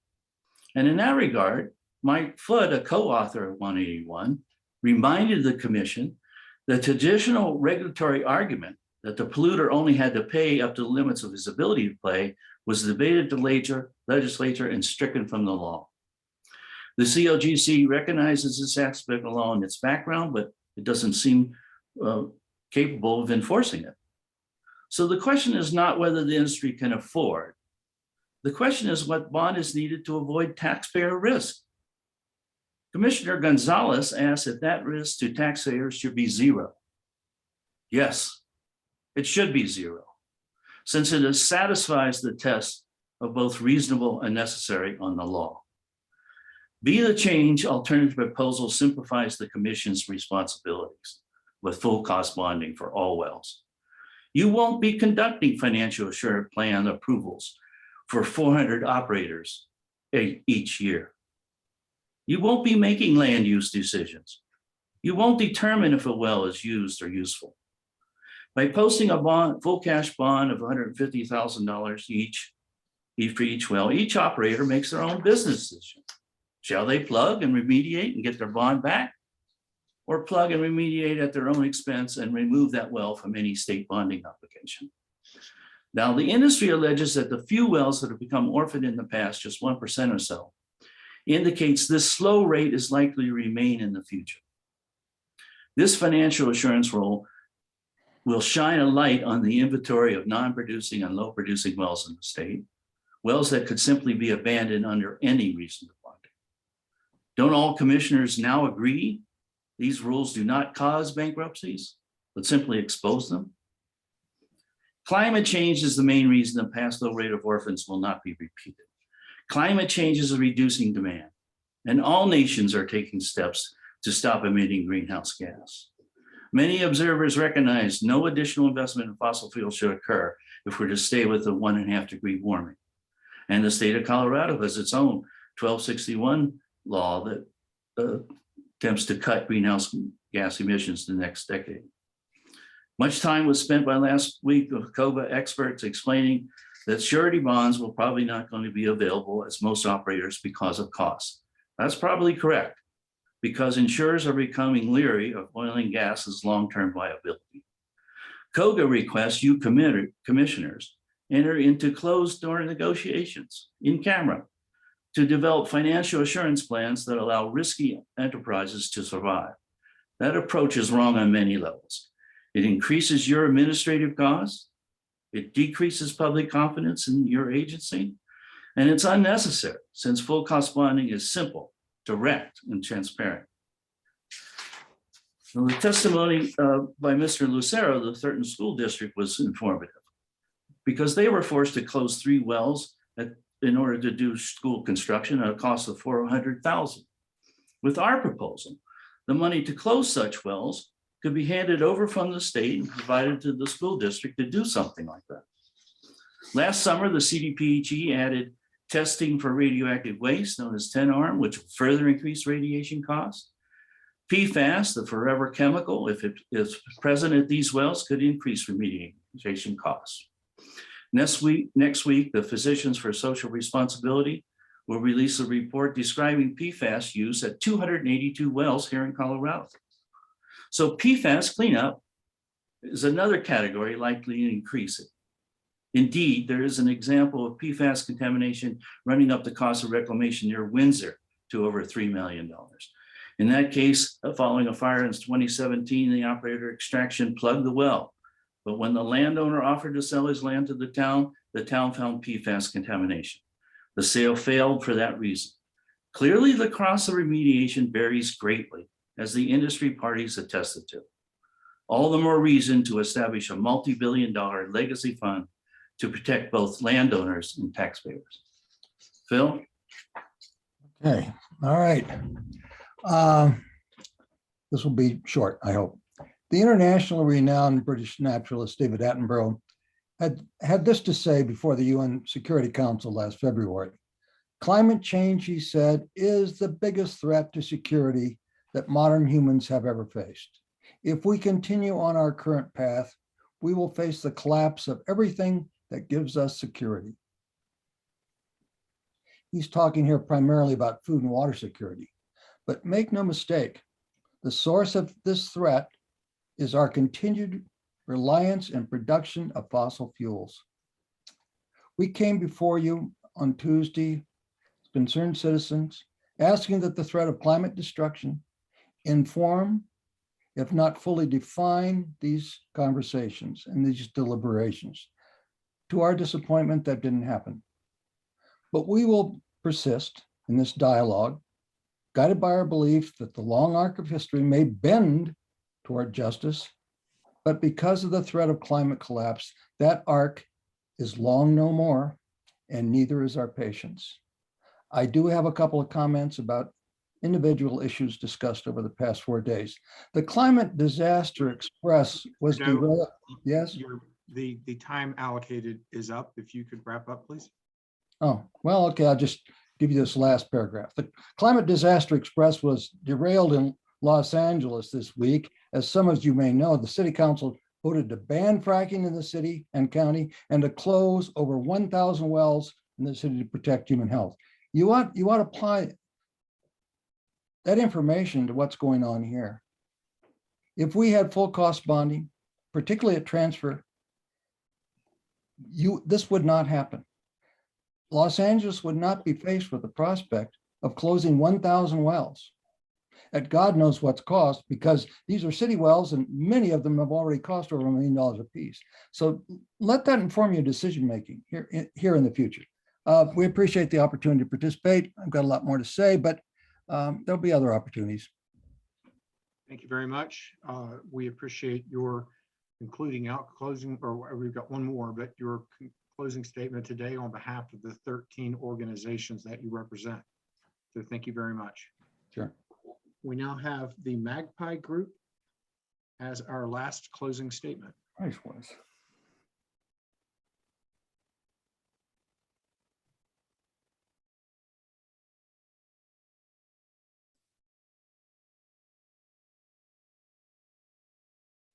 Sorry, there's a pause with my computer.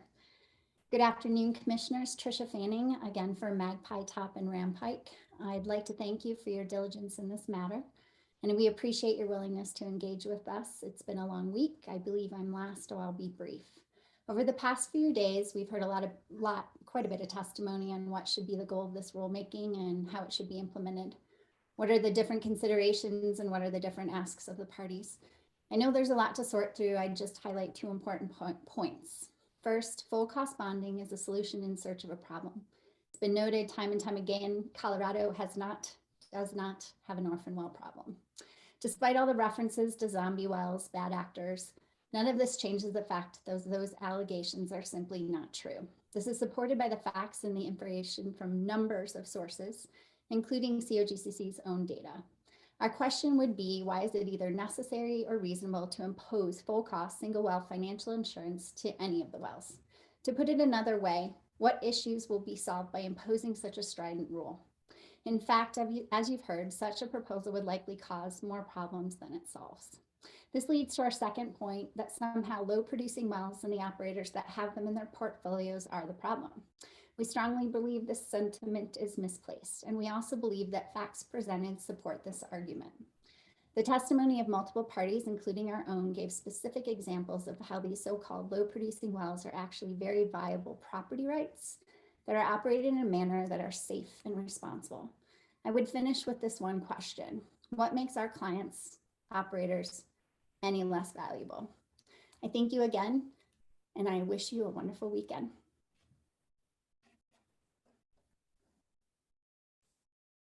Thank you, Ms. Fanning. Thank you, Mr. Gowan, for being with us as well. We appreciate you closing it up. So with that, I believe that we are done with the party closing statements. And we have one other item on our agenda this afternoon, and that is the potential for an executive session to receive legal advice and analysis concerning financial assurance rulemaking. Commissioners, it is 2:41. Do you want to take a 10-15 minute break and then go into the executive session? Do we want to, or AG Davenport, do we want to go ahead and go into the executive session now that we're in it and then take a quick break? Would that work? We can certainly do that. The commission can vote to go into executive session, and then we can take a break while we get into the executive. It's the Zoom for the executive session. Why don't we do that? Why don't you run your script for us? Okay, will do. Commissioners, pursuant to open meetings law, the commission is entitled to enter into executive session at this rulemaking meeting for the purpose that was identified on the agenda, that is to receive legal advice on analysis on legal issues presented in this financial assurance rulemaking. Commission is authorized by statute to enter into executive session pursuant to Colorado Revised Statute Section 24.6, 402(3)(a) Roman 2. Mr. Chair, I invite you to encourage a motion to enter into executive session for the purpose I just named. So encouraged. So moved. Second.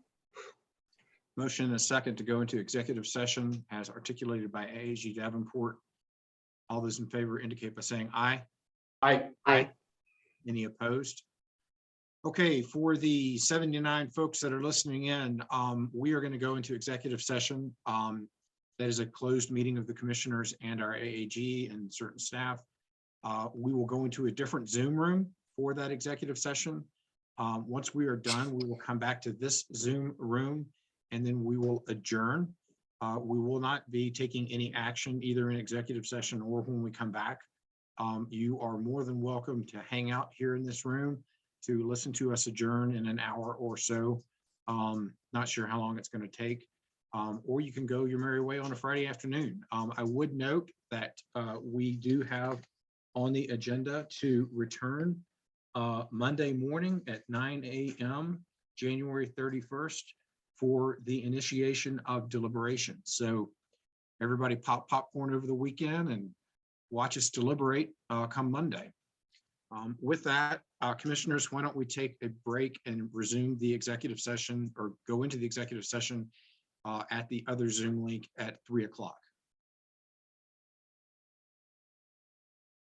All right. All right. Welcome back, folks. We are now done with executive session. I would look to AAG Davenport for initial comments. Thank you, Mr. Chair. Commissioners, we're returning from executive session. During executive session, the commission received legal advice on the matters identified in the agenda, that is, legal issues presented in the financial assurance rulemaking. No decisions were made, no deliberations were had, and no votes were taken in the course of this executive session. Mr. Chair, I invite you to encourage a motion to exit executive session. So encouraged. So moved. Second. Motion and a second to exit executive session. All those in favor signify by saying aye. Aye. Aye. Any opposed? Motion carries. Hey, it's Friday afternoon. It's 4:30. Good work, Colorado. Thank you, everybody, for being with us throughout this week. A monumental amount of effort by our stakeholders, which we do truly appreciate. I know I've got 33 single-page notes that I'm going to be reviewing over the weekend. We've all got a lot of work to do, and we will reconvene on Monday morning at 9 a.m. With that, would look for a motion to adjourn until Monday morning at 9 a.m. And that is July 31st. So moved. January. January 31st. I'll see you in July.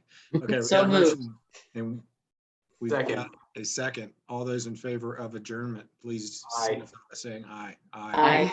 Aye. Everybody have a great weekend.